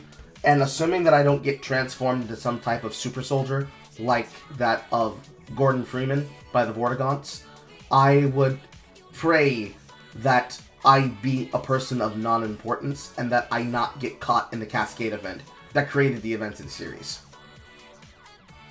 Oh, yeah, they do basically make him unstoppable. Yeah. They made him the Doomslayer. Except the whole thing is, he doesn't know. Doomslayer knows he's an unstoppable killing machine. Gordon Freeman just thinks he's a particle physicist with a 12 gauge. Well, in the context of the story, there's a specific event that has to happen where if you do not go along with the actions, the Vortigaunts outright tell you that they will keep reviving you in the time stream until the Cascade event of your survival guarantees the success that they're looking for. Because the Cascade event connects him to their planet in a way where he becomes a useful tool that can be used by the G-Man and those that the G-Man represents as a tool for their plans. So bro just dies, wakes up, dies, wakes up, dies, but is he aware that he keeps dying? No. Oh, so that's what the setting and reloading and Half-Life's used for. Yes. He is aware that things are happening, but it's kind of like the idea of a qubit. The moment that the character is quantumly dispositioned, he is quantum locked. So he observes things from the viewpoint in which he's experiencing, and it's like the example of the framework of the story of Prince of Persia in the Sands of Time, the Warrior Within, and the Two Thrones. You understand what's happening in the context of what has happened that you know has occurred, not what potentially can happen that is canonically not to be true. So if I was to die in the next 5 minutes and be revived back to the point in which I was alive 5 minutes before, the qubit of my superposition has been irrevocably destroyed and has reappeared somewhere else in the space-time continuum. So the moment that that qubit is read, it stops existing. Because the same way that you need to know where an electron is inside of an electron web, witnessing the event destroys the determination field around the object. For those that don't do quantum mechanics, if you know that I'm in my bedroom, but I'm not in the camera frame, I don't exist, but you know I must be there because you can witness where I am. If I step off the camera and you can hear me somewhere off microphone, you know I'm in the house, but I'm not in the frame of the camera, and I'm not close enough for my voice to pick up well on the microphone. So every time something happens to him, he gets killed by a headcrab, He gets shot by a Columbine. He drowns in a water. He gets electrocuted to death. Or he just sits in a room and does nothing. The space-time continuum moves his perspective of time and his consciousness from where he was at the moment of his death to a point in time where he can be able to alter the event in question. So, every time he dies inside of Half-Life and Half-Life 2, and I guess also Half-Life Alyx and 3 or whatever, the Vortigaunts are physically moving his consciousness through space-time and making it so that he can change the event. And the same way that this happens is the same way that the G-Man traps you in that space-time continuum vortex. He is removing your quantum existence to a point of rational time where to you, you're frozen in a timeless, endless abyss until they need you, at which point they then move you forward to a point where you can then begin your journey. So they move you out of this form of quantum lock, which is like prison, quantumly, and you thou are dispositioned back into reality. So you snap back into reality. So, in non-autism speak, you, the observer, knows he's died. He, the person who died, has no idea that he has died. Correct. From his perspective, he walked. It's like like happened since the checkpoint. Yes. So Got it. From his perspective, for those that are familiar with Bendy and the Ink Machine, if you remember that ending scene between him and the image of Joey Drew, when that facsimile of the other host comes through the door, it's like you walked through a door. You died, but you walked through a door, but you died, so you walked through a door. To your perspective, you just went back to the moment where you opened a door. So it's like deja vu. Optically. It's very weird to put together. And yes. That was a very complex way of saying he doesn't know he died, you know he died. Yes. The safe scumming is him being given a second chance, but he doesn't know it. Yes. So, yes, as far as he knows, he's a theoretical physicist with a 12 gauge. Yes. So from his perspective, everything's happening perfectly. He's going through every event perfectly. He's surviving every encounter perfectly. Your tactic is the quantum disposition, creating causality in the universe for him to survive. So if you put it in this terms of a boomer shooter, put it in terms of Doom, put it in terms of any video game that is a boomer shooter like, you're having a perfect run. Through his eyes, he's doing everything correctly. But you are the physical, metaphysical causality that is keeping him alive through your intervening of his actions. So if you were to watch a movie of Half-Life and somebody were to fire a 12 gauge at his head and he turns his head at the perfect moment so it just goes right past him, there is an ungodly number of times where he's just taken the buckshot to the side of his head, looking like he needs some ibuprofen. Yes. What could be understood as luck is actually cosmic, anatomical consternality occurring to keep him alive. So to answer Lucas, is it like a dice? It can roll from 1 to 6, but there can only be one of them, and the Vortigaunts or the G-Man can re-roll the dice until they get the number they want? Yes. They are basically safe scumming reality. They are altering... So basically, it's like, fuck it, we ball. Fuck it, we ball. Fuck it, we ball. Until eventually he actually balls, yeah. So, multiple times, they could roll a dice, and let's say the event of the dice creates an outcome that they don't want. They say no, and they redo the event over and over again. If you want it more directly, it's like you try to roll a dice, and God said no, so it always comes up snake eyes. But to the person that they wanted it to happen to, God says yes, and it's always sixes perfectly, to give them whatever number they need to succeed.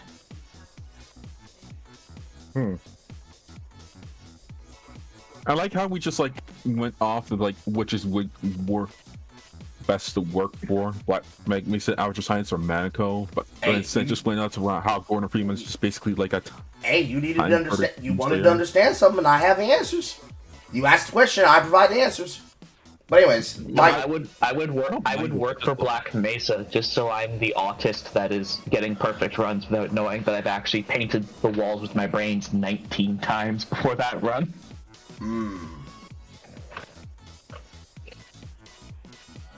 I mean, there's really That's nothing. kind of psychopathic. I mean, that is a sheer drake sometimes.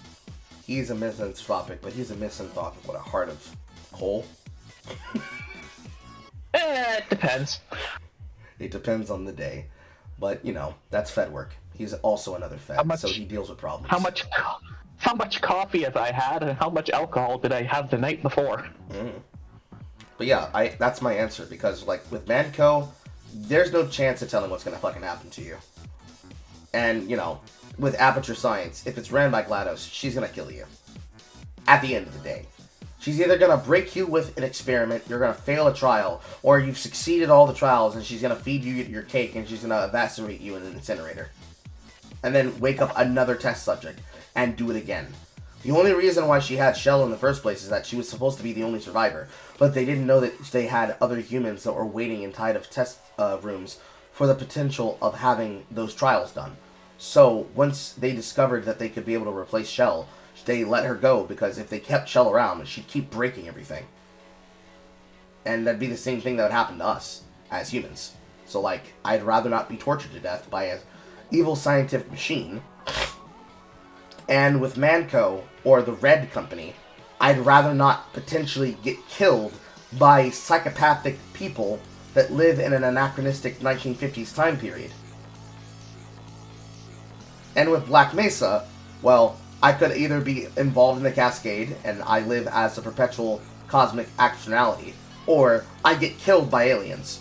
So, Cave Justin Amateur Science it is, rather than Saxon Hale. The only difference is between the two, I'd rather prefer Cave Johnson. So, yeah. Anything else you wanted to ask? You have 3 minutes left.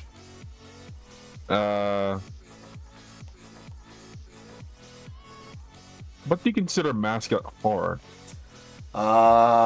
This would also be a question for horror to say, but I'm pretty sure in the case of mascot horror, you need to have a mascot of a franchise, and you need to have some type of ARPG-styled horror event that is disseminated through the form of a giant ARG around the concept of the character, or a VHS horror series that has stylized visuals that plays up the image of how serious the animated horror concept is. So, you could go as simple as One Night at Funties, you could go as simple as no units online, you could go as avant-garde as Harmony and Horror, and you could be... Yeah, and you could be as simplistic as, like, a shit-posted internet mythos like Slenderman. Anything could be mascot horror as long as the mascot of the franchise is in some way connected to the stories happening. Either they are the one doing the killing and is responsible of the hauntings, or it is the thing where the haunting comes from. And is an image of the haunting. Or at least they're the victim, like in Showdown Bandits case? It depends. Like, the mascot could be a victim, it could be a person who's been sealed inside of the image of the mascot who is being victimized by some other being that controls the strings. Your imagination fills the context, but you at minimum need to have a philosophy, and you need to have a delivery system. You need to have the mythos, which is the philosophy, and you need the delivery system, which is how do you know that this is not just a normal knockoff Chuck E. Cheese franchise, which then is what invites the theater of the mind to build up the horror for you, and then you just add a couple of things along the way. So yeah, I'm gonna tag in horror for that. Welcome to the stream, Horror and Hellfire. Hey, so you have what the idea of what mascot horror is wrong, Carl. It is not anything. It is specifically childlike, like Five Nights at Freddy's, Bannies, anything that is supposed to be childlike in nature that is turned into horror. Okay. I don't. Okay, that answers my question. That doesn't feel like it. That doesn't feel like any like. I feel like mascot horror is just like a pretended way of like not anything. It's just like particularly a mascot for a like franchise that like themes itself around that mascot and its character. No, when you look into what mascot horror is, because I had an idea of it and then I went in to look it up. to confirm, it is specifically tailored to when it's a childlike TV show, like Chuck E. Cheese shit, anything that is childlike in nature that is turned into something horror related. That's what mascot horror is. It's not like mascot of a series. That's not what it is. Okay, so it's the difference between a horror mascot and mascot horror. Correct. A horror mascot is Jason, Pinhead, Freddy, Okay. fuck it, the Yellow King. Yes. Okay, so I definitely then have that Whereas backwards. mascot horror is the animatronics have decided to wear your guts as a scarf. Correct. I'll pull up the specific definition that I got when I pulled it up. Mascot horror is a subgenre of horror primarily found in indie video games that features recognizable, often child-friendly mascots turned into terrifying antagonists. This genre gained popularity with the release of Five Nights at Freddy's. So it's childlike mascots. It's not just any mascot of any horror. It's childlike characters for like a TV show or a franchise. It's like if you turned Snoopy into a horror, like a monster or a serial killer or something like that. That would be that mascot seems horror. limited. That seems limited to like anything else because like Yeah, it's a subgenre. Yeah. Yeah, so you're looking at a difference. So what you're describing, Lemon Duck, is horror mascots. What Horror and Hellfire is describing is horror that comes from a child-friendly mascot. Yeah. Or a child-friendly franchise. And then the perversion of it into making it horror related through the manipulation of said content. Yes. Yeah, so you're so you have to be like a child, like or even like. Hold on. Can you like- repeat that, Doctor? Does it really have to be like a child horror in a sense? Because like you can do like mascots like I don't know that don't usually appeal to children and like. Then it's make not. them It's into not. horror. It's not mascot horror. Then it wouldn't be It's mascot not. It horror. doesn't fit into that subgenre. That would then be something that would fit into the wider genre of analog horror. Analog horror or slashers or something or thrillers or something like that. It's not mascot horror. Mascot horror is that specific subgenre.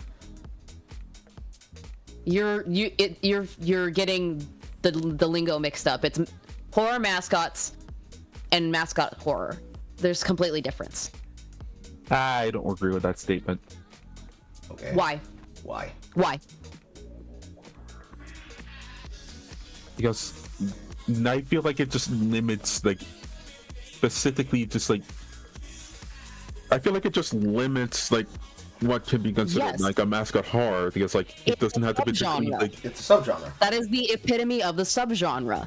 Just because you think it should be something else does not mean that the subgenre is not what it is. I think my 2-inch gecko should be a kaiju. So I don't agree that a kaiju should be 17 stories tall. I think it should be 3 inches long and a gecko. Exactly. So what you're Or looking at is something crystal completely lizard different. than from what- old Demon Souls. That is what a kaiju is now, because I said so. Yeah. So I'll ask a question here, Lemon Duck. Why do you feel that defining the terms correctly and correcting a misinterpretation is a problem towards the potential of the range that the horror genre could have concerning mascot horror? well my opinion comes from like a video that like you know King Carter, right? No. No. You don't know the guy who made Pop Goes Evergreen? I've No. heard of the series, but I don't know about the person specifically. Well, he made a video about it in which like I agree somewhat on like there needs to be a definition of like what mascot horror really is. Otherwise it's just gonna be like used as like a steepled like mocking term. Otherwise, it'd be Okay, used so as, what is it that you agree with? Yeah. What with is his explanation of it? Yeah. Basically I agree that it shouldn't be like looked down upon as just like down upon like mascot horror shouldn't be looked down upon just due to like I don't know specific like Where did we say that it was looked down upon? Where did we say that? I think you are inferring something that is not there. Yes. and it's not that I'm referring to you guys saying it. It's just like Okay. people saying it online like Okay. Well, then they're stupid. Then they're stupid. They're retards. Don't listen to it. oh, okay. Because Five Nights at Freddy's is one of the most iconic series that is out there, period. It is one of the most beloved franchises, and it's mascot horror. I don't think you can look down upon that. This would be one of those situations where they say, oh, you need to have a better defined term that could be recognized by people because I don't like the opinion those people have. These people's opinions of whether or not they think they know what they're talking about is completely external to the fact that they're talking about a thing that is a cornerstone, if not the example of exactly what mascot horror should quintessentially attempt to reach and should try to achieve with the creation of its work. So if they are speaking poorly about a particular piece of mascot horror, or horror in general, but the work itself is an example that stands the test of time by itself, that it's not just considered a lame derivative of something else, it is able to stand up as a recognized title, like Pop Goes, as well as One Night at Frumpty, as well as as Bendy. Bendy is one of the examples. Garden Ban is one of them. What's the one with the stretchy lady? What is it called? Poppy Playtime? Poppy Playtime. Yes, that would be considered mascot horror. Yeah. All of those are examples. Do not look up the weird music videos Asian animators on YouTube have been doing for that stuff. It is... There is something wrong with Duly them. noted. Duly noted. Don't worry. If they are speaking poorly on mascot horror and reflectively you feel like you have to want to defend it, you don't have to. The work defends itself by being better than the content that they believe that is better than theirs. Because if they have an example, then when we ask them the same question, they'll say, well, I feel like it's this, and this, and then we'll hit them with the textbook definition of, no, you're wrong. Here's what it actually says. So what do you have as an opinion? Because me, I'm not on the opinion of what I said, because I'm clearly just wrong, given the example that horror gave. But on the concept of what analog horror can be, I would never say that by this not having a proper definition, it limits what you can do with analog horror. By no means. Horror is based on whatever you can do with the landscape of your mind. And how many people can say, yeah, actually, that concept's scary. And that's all you need. If there are people that agree with you 100 to 1, and that one person is saying, no, your idea is dog shit, that's not how I would do it, fuck that guy! Yeah, they're either it's just their preference, or they have no understanding of what the genre actually is.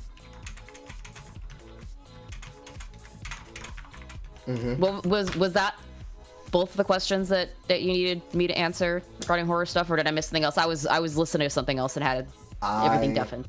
I don't know. Do you have something else in question that you feel that you would need to ask horror, Lemon Duck? No, I'm all out. Horror. Or no. Cool. Ouch, my neck. Yeah, I think that's everything. You can go back to what you were doing in horror. Yeah, I would say in the externality of like the potential that people can do with any type of analog type horror. Welcome Home is actually one of the ones right now that's popping off really hard because they have entered a new arc. And like that would classify as that type of mascot horror because it's taking something that'd be cutesy, which is a Sesame Street like puppet show that's supposedly coming from an anachronistic 70s or 80s.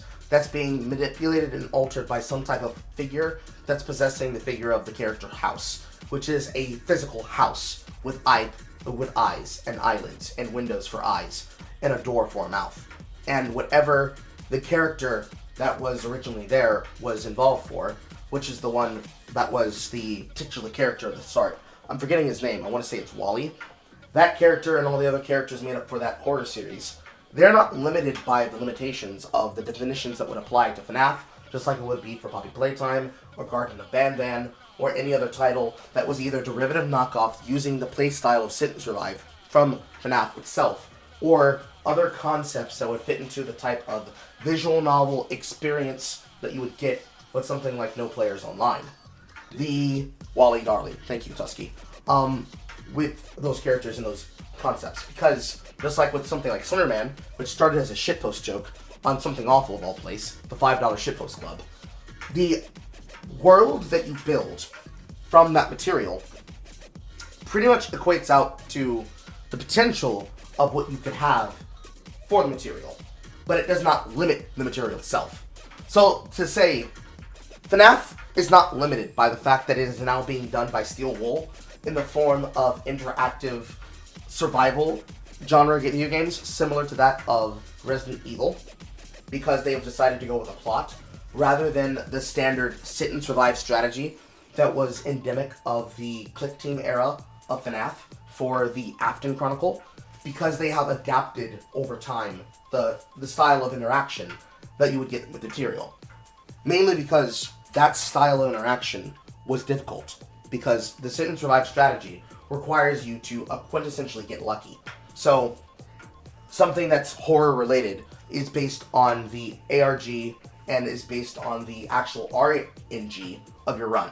So FNAF 1, the unluckiness of getting killed by Golden Freddy and not knowing how to defend yourself against Golden Freddy, and understanding the tactic to defeat 420 mode, and the tactics to encounter the secret DLC or the secret mini games that are a part of the greater Easter egg story of the lore of the series, is not limited by the definitions of what mascot horror is. It is limited by the skill of the player. So if the player is not very good, they will just see a video game for what it is. Similar to the creative style of how one interacts with Undertale / Deltarune. They are not limited by the potential content that is had there. It is just a different type of interaction, but they're not made worse or better because they happen to make different ideas and styles for things that adapt on that format. Whereas instead, for the material concern of the series as a whole, it evolved into a visual novel type experience because they needed to standardize the horror and the scare so that there was a timeline that was consistent to what you were experiencing and what was meant to be the conclusive golden ending. Because if a person's experience is based on an Easter egg, they have to actually be able to understand that that's the consistent Easter egg point they're jumping off from. Just like any story, if a person was to start in medias res to the series, they would be missing details unless they had a proper timeline to build off of. And Lord knows that Scott Cawthon spent a lot of time and a lot of money and a lot of effort trying to pin that down to help those people. Whereas for something like, say, Garden of Banban, that's much more straightforward because you play from beginning to end. Or Amanda the Adventurer, that's much more from beginning to end. The entire story of Amanda and Hamlin and Sam, her foster father, and all the things that they did to Amanda's character and to the people who you're playing as within this series. The entire story of the narrative starts with how you interact with them, as well as the themes. So for Amanda the Adventurer, it's the apple. The first apple of Amanda Adventure is bright and red. Then the second apple starts molding, growing holes. Then the third apple, that's a part of the title of the third game, effectively is outright rotten. And the idea there is that the body and corpse of Amanda the Adventurer is rotting out somewhere in the world because she was sacrificed to Hamlin to try and communicate with demons.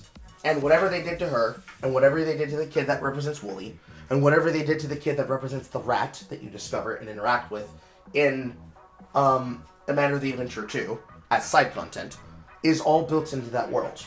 They are not made worse because of a person's definition of whether or not they classify as mascot horror, but they do. But it doesn't change that they are in fact doing an effective type of horror. So no such more than that of, say, like a throwaway horror film that comes out, like the upcoming Final Destination Bloodlines, because the Final Destination franchise as a whole, basically, it's one big time loop from the perspective of the people that are involved in it. And the entire pull of that franchise is the over-the-top Rube Goldberg type deaths. It keep upping and upping themselves to the point where they got to the fifth film, and the fifth film is just basically a time loop that sets up the events happening in all of the other four films. And now this one, I guess they're going with the line that these characters are not supposed to be alive to begin with anyways, so death is killing off people who weren't supposed to be alive at all, because the people that had given birth to them were people who were supposed to have died in those events that happened in the first 5 films. a person tries to say, well, that's not real horror. Real horror is what we used to get in the past with Friday the 13th. If you don't watch Friday the 13th Part 1, you don't really know real horror. It's still Or gonna like be they'll effective. say they'll say like horror, like in a way of like psychological horror and like stuff like that. Yeah, but that in and of itself is the subgenre that would then be a niggling point. That would make them pretentious by design. So it's the same concept, yes. It's about whether or not the work is effective, not necessarily what it classifies as. Because you could talk to Blue in the face of what they classify as until the cows come home. But the real question at the end of the day is it any good? And in those cases, the ones that we've mentioned, as well as the ones that you brought up, are in fact good. That's why they are used as your example. Okay. Anyways, that is the end of your time. Anything else you wanted to talk about before you left? Just as a quick mention. Nope. Okay, no problem. And looking at the time period, we are at 3 hours and 38 minutes. So I think that is good for today, chat. That will indeed do us good.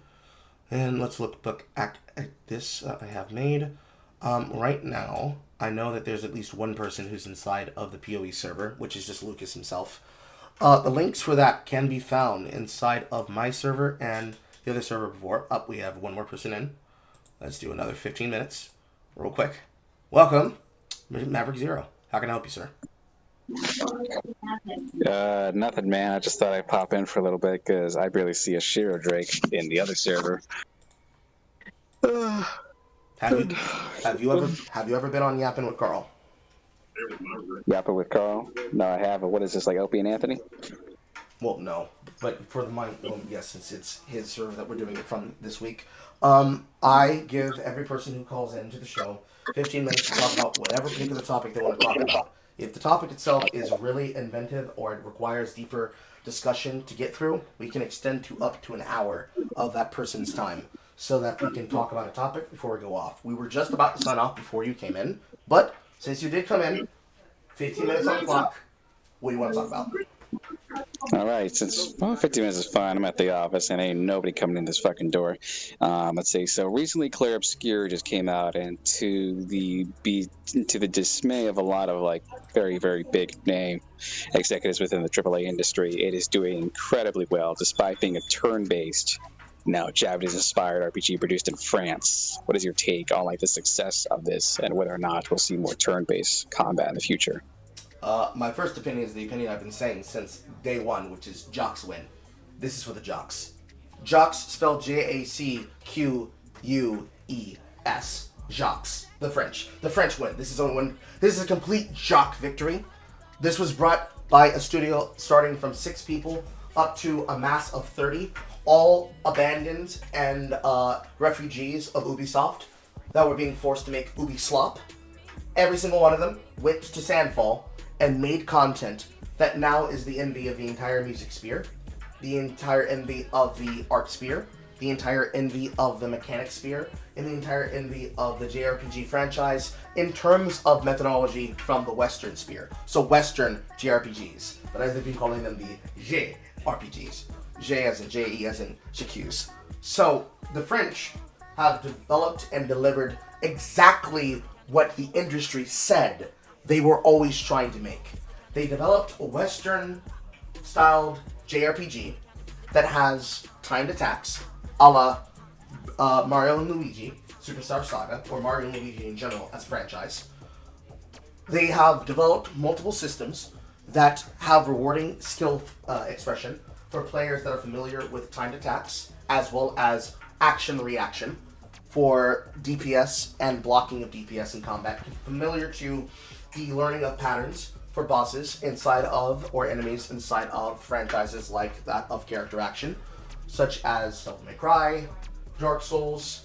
They pull on the DNA of older JRPGs that have come before them. That includes Breath of Fire, that includes Legend of Dragoon, that includes Saga Frontier, that includes Final Fantasy X, if you want to compare it to something that's more Western RPG, modernized.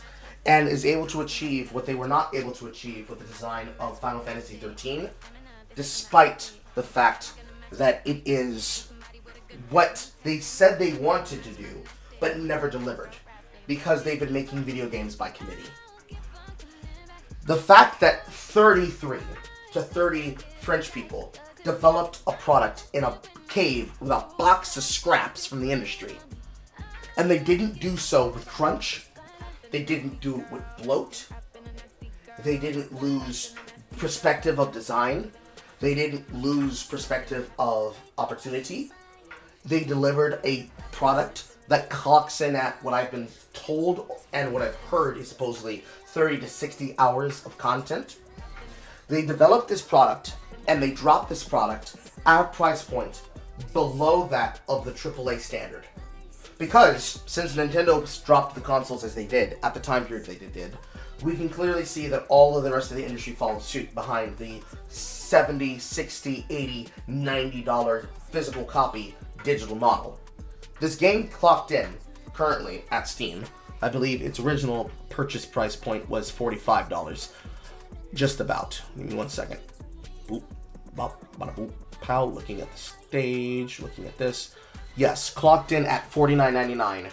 But there were some places that were selling it on discount. I particularly got my code from CD Keys at about the rate of $36-ish in total.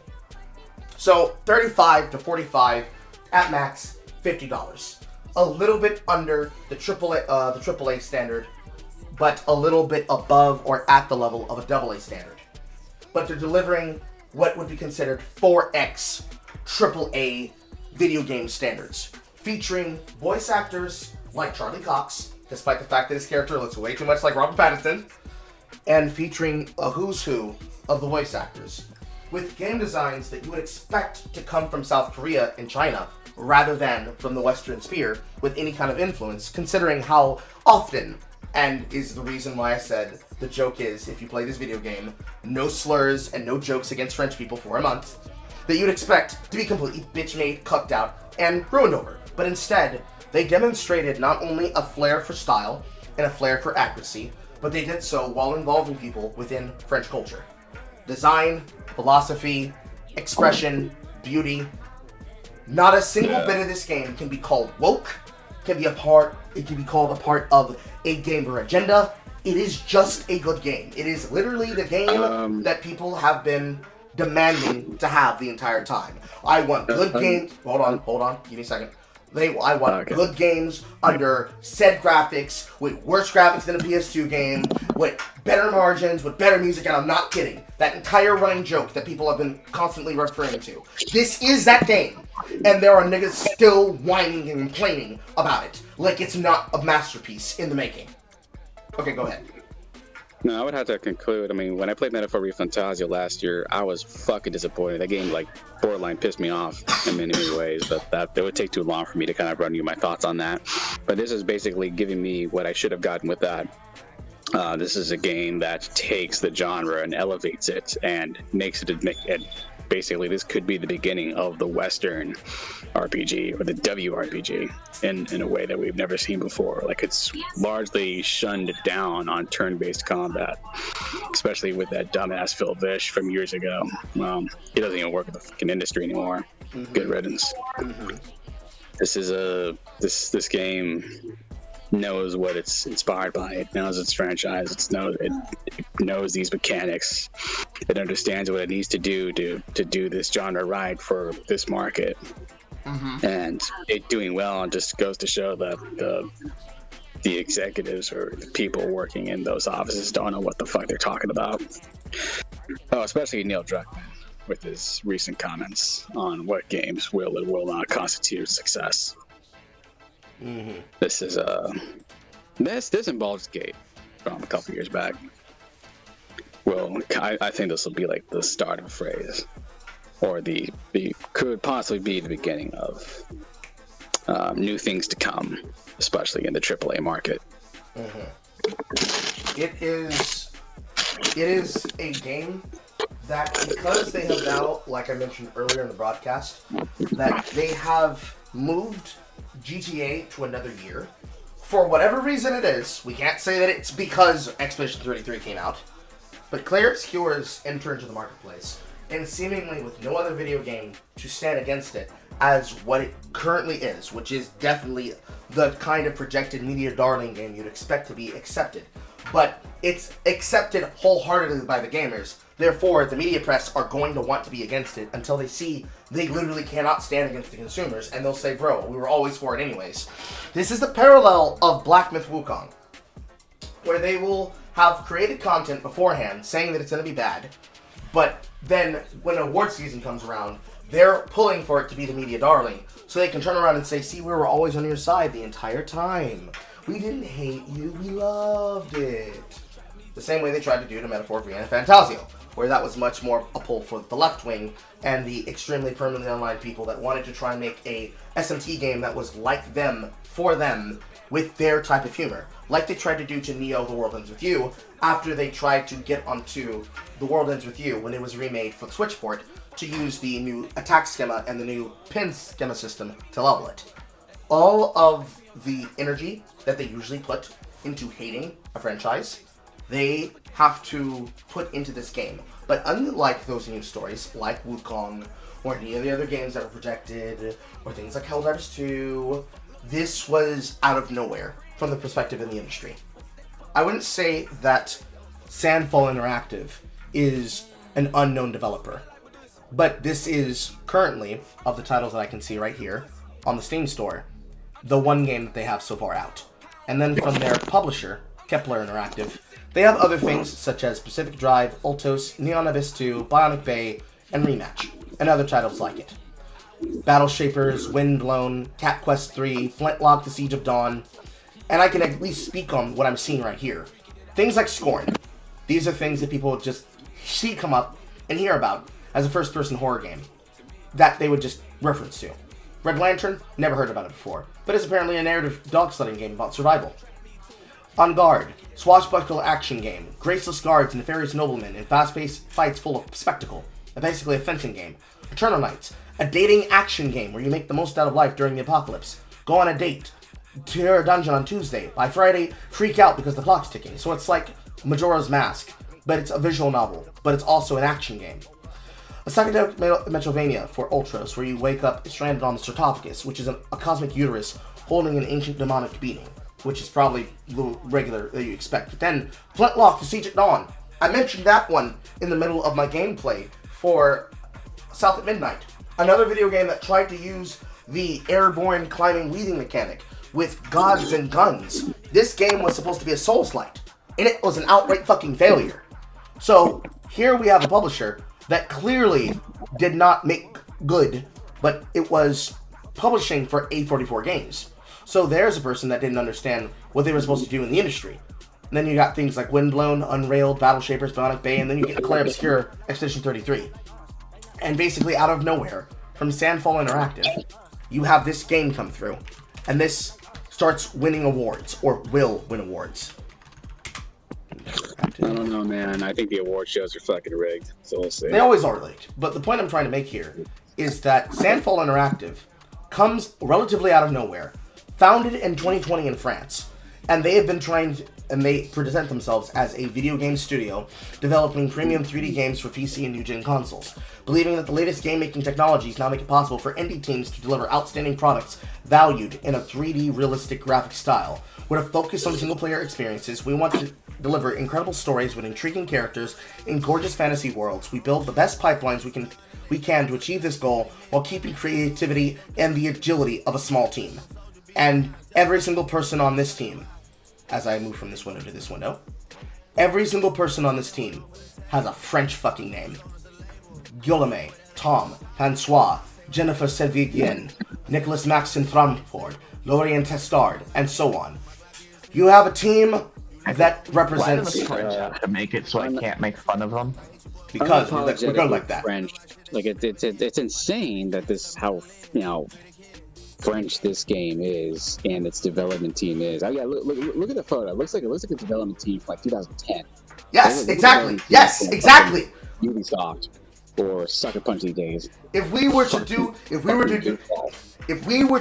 quintessential look at this photograph team picture, We can't say a single thing about this product being woke because there's men, there's women, there's attractive men and women. They need to look like people who know how to use a computer very, very well.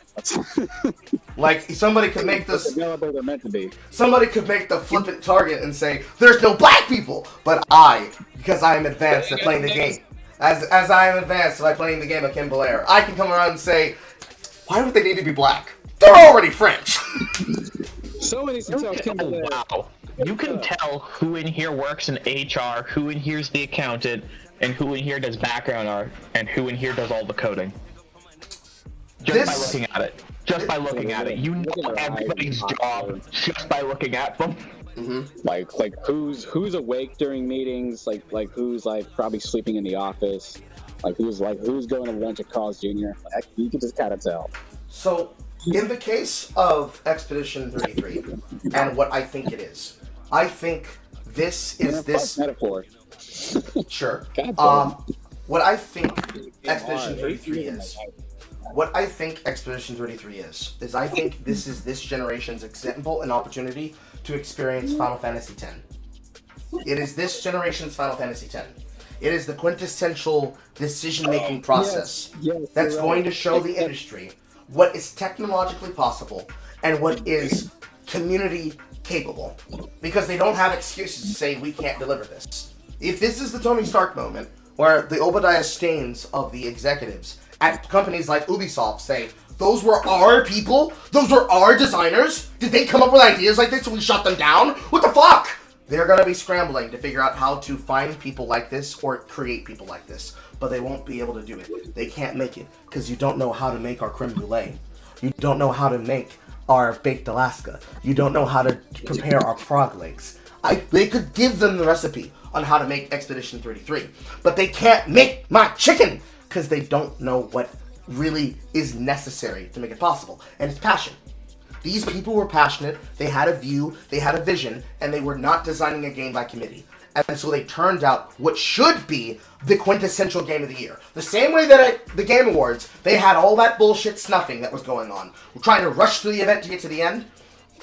The way that Balatro and Astro Boy swept the awards to show that even if the industry has its media darlings that they want to hold up as good, like God of War, Ragnarok, this is a game that they will either accept and recognize for what it is, and they will say, you know what, gamers, you're right, I don't care if you're chuds. This game is good.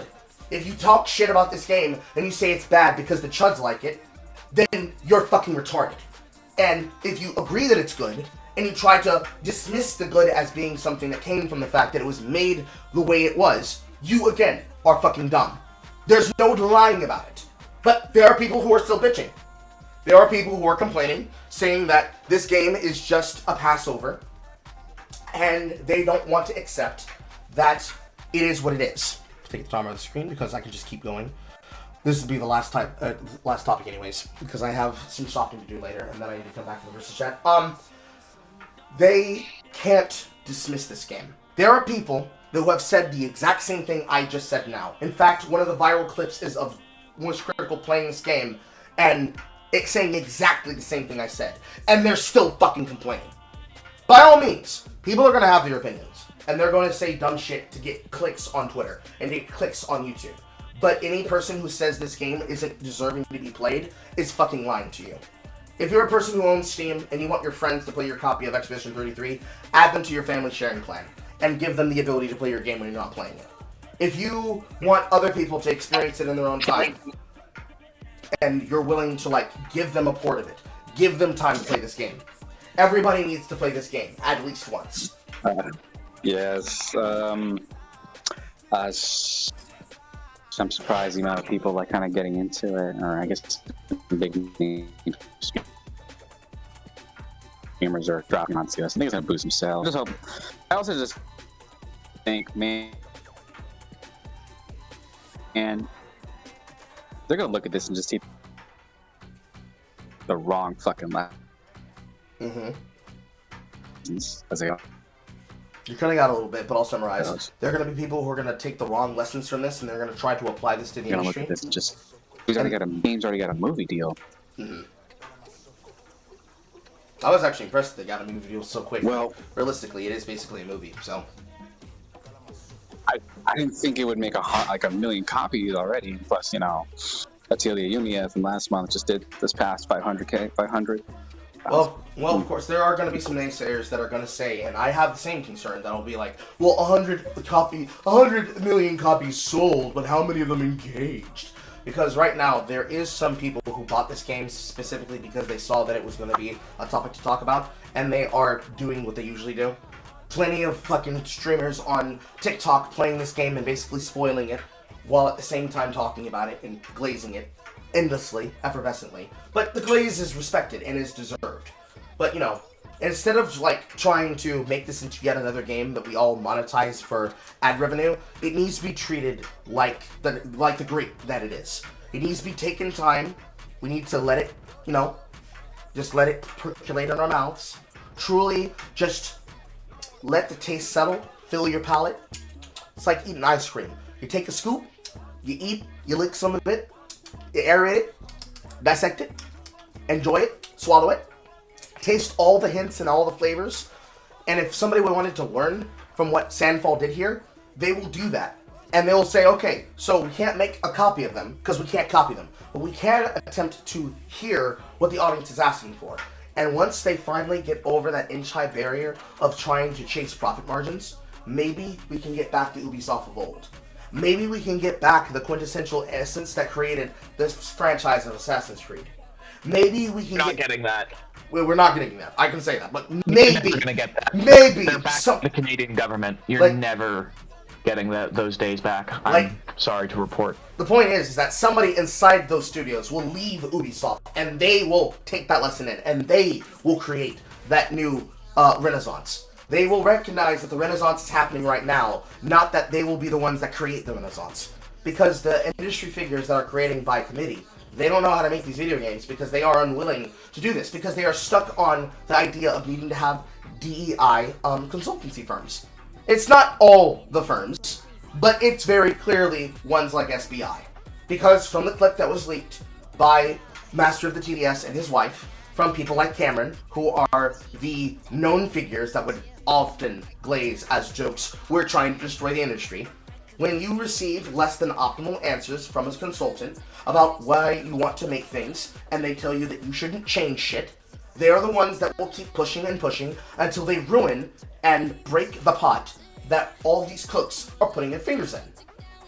You don't have to have teams full of people the way that they did for South of Midnight and then turn in a piss poor experience. You don't need to have so many people on staff at these companies that when you make your video game like Assassin's Creed Shadows, you have credits that run for 2 hours fucking long.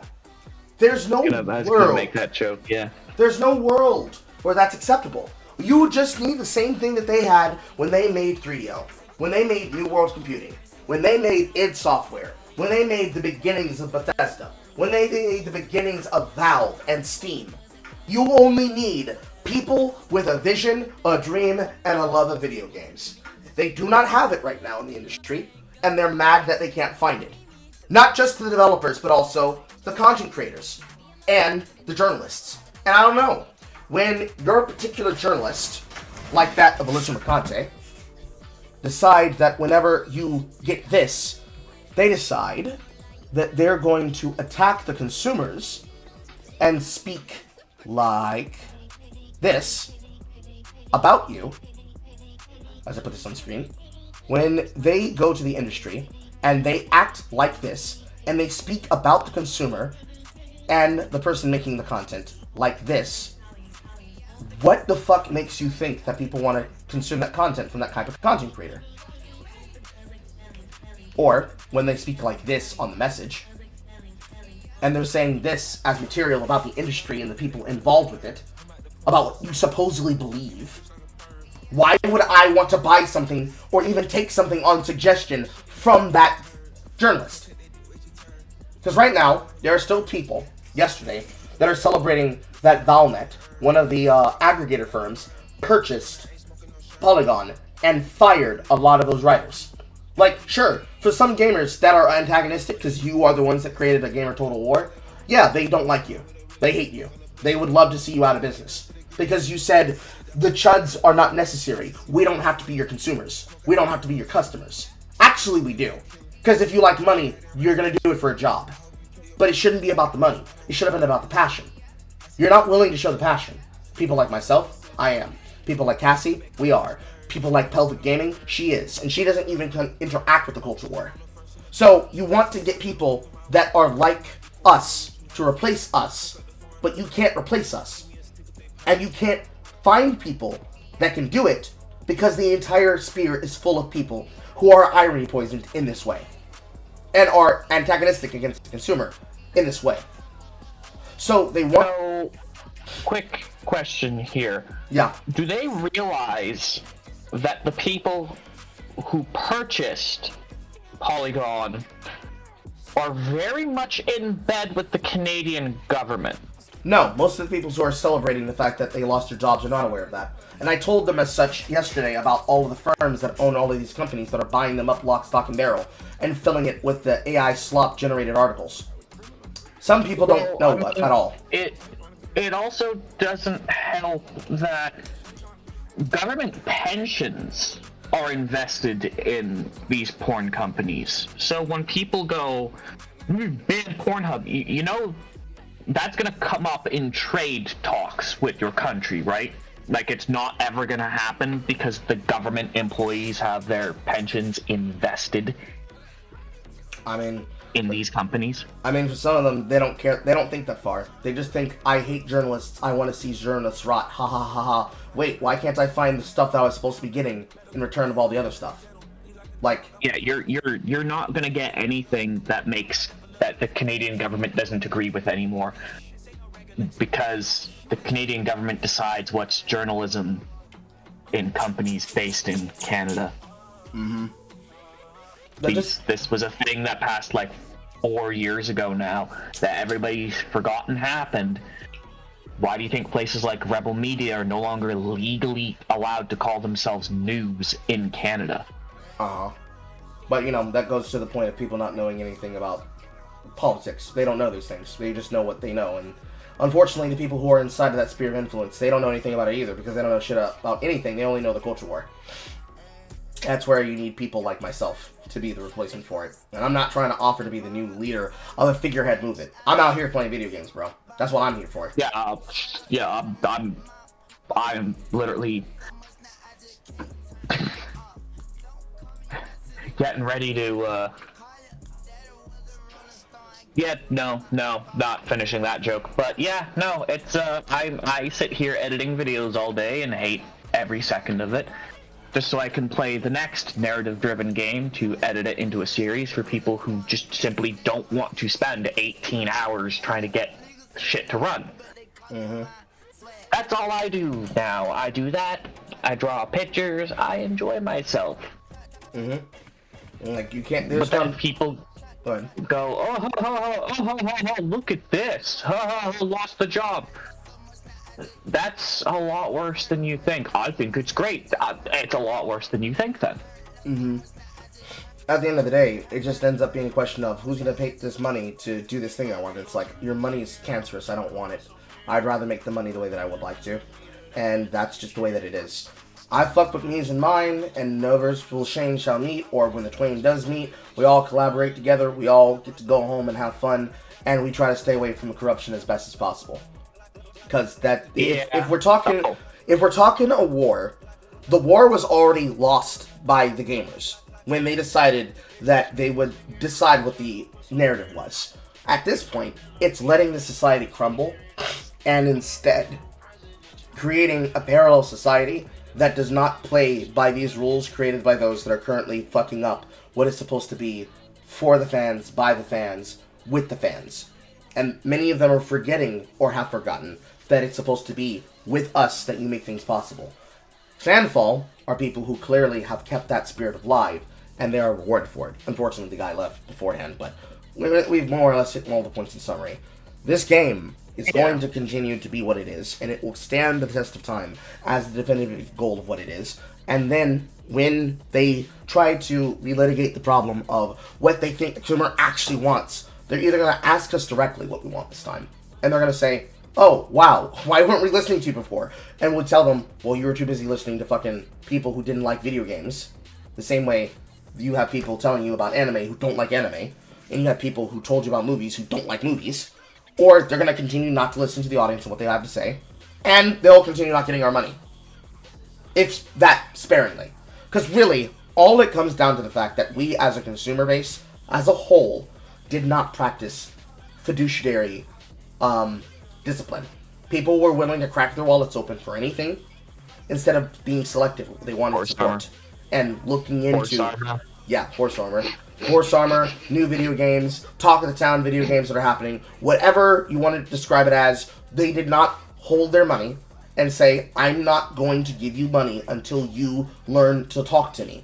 And some are more responsible for that than others. It's not like you can't buy no video game ever. And I'm not saying if you paid money into playing video games from the Western or even Eastern Hemisphere that you are part of the problem. Because I've talked about that before on other Yap-Ins, where people are divesting from the Western sphere as a replacement to the Eastern sphere. But the Eastern sphere can fall afoul of the same problem as the Western sphere. So don't think that by choosing to support something like The First Descendant that you're fixing the industry. You're not. You're just avoiding the industry problem. They won't fix themselves until you make them learn by hitting them over the head with a pan. Hey, dum-dum, I want to give you my money. Stop being annoying. Make what I want. And I am in this post and I feel attacked. Anyway. And maybe they will start to listen to the fact you're getting hit over the hand with a pan. Or they'll keep ignoring the fact that they're getting flattened with a pan and keep saying, God damn it, it's so weird we keep getting flattened with this weird pan. Damn you, you fucking woke moralists! Or, damn you, you chads! And they'll keep pretending that they're in a room by themselves. They can either... they can either address the problem, or they can keep pretending that there's an entire 50% of the paying class that are responsible for where they currently are, and keep calling them deplorables. Those are the choices. Sounds about right. So, there was something I finally remembered what I was gonna ask. Yeah. So, a lot of people are saying things like, let's just say for Canada, why am I going to spend $700 Canadian on a Switch 2? That's so much money. My PlayStation 2 was $300 US when it came out. A lot of people don't understand inflation is a thing. Mm-hmm. Adjusted for inflation, the PlayStation 1 was $611. Mm-hmm. Adjusted for inflation in Canada after tax, it was over $1,000. Rough. A high quality gaming PC that same year was $3,500. How much is a good quality gaming PC almost top of mind now? $3,500 roughly. What's that adjusted for inflation in Canada? $11,000. Mm-hmm. Shit's not more expensive. Your money is worth less. Oh, but games have always been $60. Cool. Super Metroid, $60 US, $134 today. Mm-hmm. There have been plenty of people who have been trying to make that narrative of saying the games were cheaper back then. It's like, no, they were just as expensive, if not more than. And they were more expensive. Yes, and that was because of the Switch. Halo 3. I just did this with him yesterday. Halo 3, when it came out, he paid $60 for that, brand new. Yes. That's $97 today. Mm-hmm. So when you sit there and go, oh, but the game's $80, it's still cheaper now than it was then. Your money's worth less. You were a child. You don't have a grasp for what money was worth then. Yes. I get that. I do. But it's not reality. Yes. There is also the change that went from the cartridges and the chips that were in said cartridges to make certain games run well, like Star Fox and the Super F chip, and titles like Super Mario and Donkey Kong 64 for the Nintendo 64 that were extremely high in price because of what they needed to have in order to make them work. And then when we went to the change of CD discs that were read-only in jewel cases, That brought the cost of the games down because they did not have the ability to justify that amount, even if you were talking about a 6 or 4 game experience like that of Legends of Dragoon, or even a proper intact edition of Final Fantasy VII. Oh yeah, bro! Legend of Dragoon was 4 discs for $60. Mm-hmm. Now that $60 then is still like $100 now. Mm-hmm. Mm-hmm. And then this change. Go ahead. Golden was also $60. Yes. A lot shorter, a lot less in it. And then the changeover now to the conversation of physical versus digital. Clearly, the move that the industry wants to do is they want to try to push everybody towards digital, so they don't have to justify having physical copy products to send out. And this attempt to placate us with this game card that allows us to have a virtual game in it, that requires us to connect to the internet, and it acts like it's a console, but it's not a console. It's just a data lock based on this game that we're trying to have. All that attempt, it brings us back to the exact same problem. It's meaningless bullshit. When they could just say no to all of it and make it stop it immediately. What I was looking at to those is it's actually very, very, very few games that have that, contrary to what a lot of people were saying. Yes. Contrary to what people are saying, it's prominent on the cover. Nintendo has mandated it. Mm-hmm. And also contrary to what people are saying, it's not just a couple lines of code on a 64 gigabyte card. Mm-hmm. The game has 64 gigabytes worth of data on the card and a line of code for you to download the rest of the game that didn't fit on the card. Yes. This is not something that's new, by the way. The Ezio collection is the same way.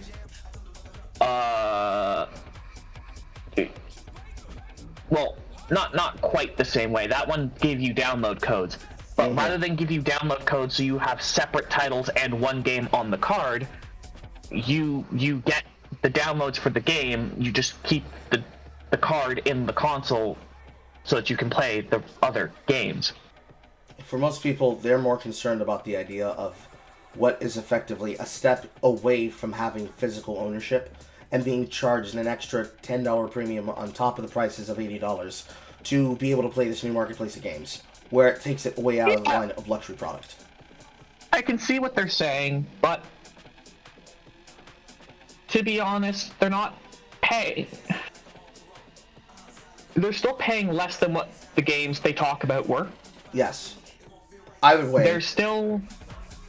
It's not as bad as they claim. It's not as evil as what they say is going on. Listen, I'm all for physical ownership, but having actually looked at what goes on with these cards, it's not the it's only 2 kilobytes on the 64 gig. No, you're actually lying. You're legitimately lying.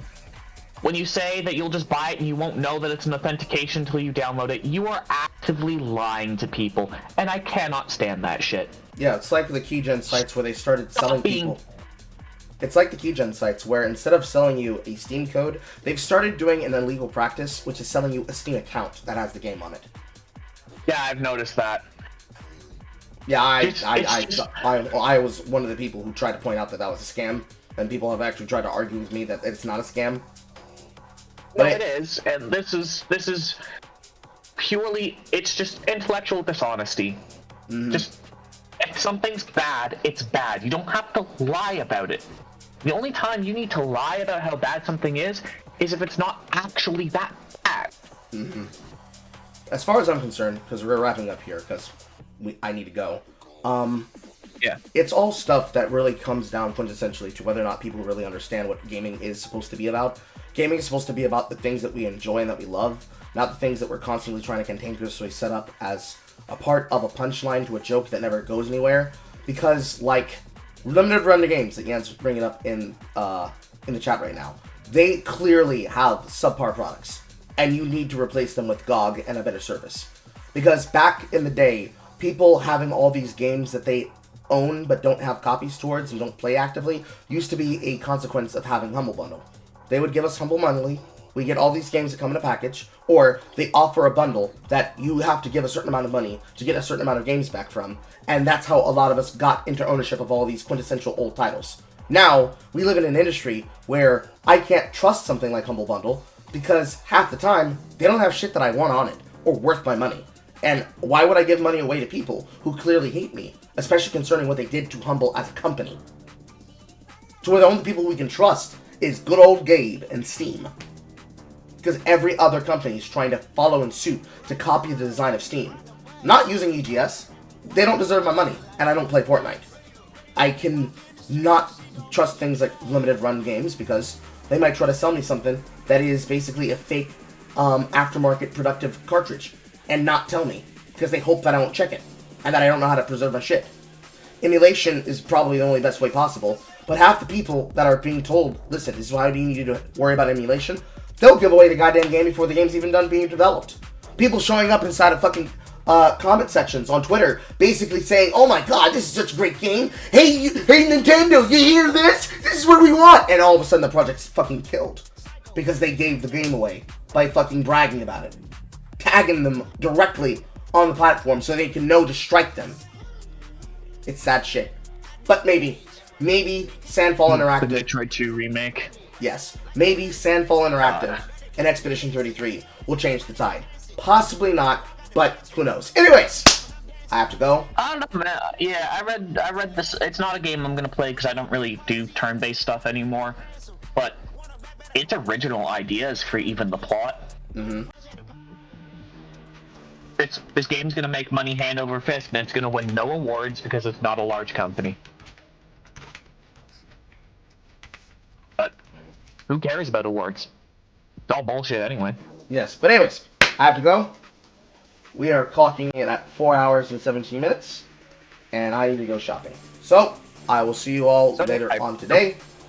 Thank you for hosting us, and thank you for making all this possible, Shira. I really appreciate it. Yeah, whenever you want, you've got your stage here. Mm-hmm. And you've got the power to generate invite links, and you have @everyone power if you feel like being a bastard. So, there you go. Mm-hmm. And that will do it today for Yap-In number 11. Thank you all for coming. I will see you all later today, hoping I get back on time to cook dinner for that versus chat. And we will be having Yap-In tomorrow from inside of my server for Yap-In 12. See you guys then. Goodbye, everybody.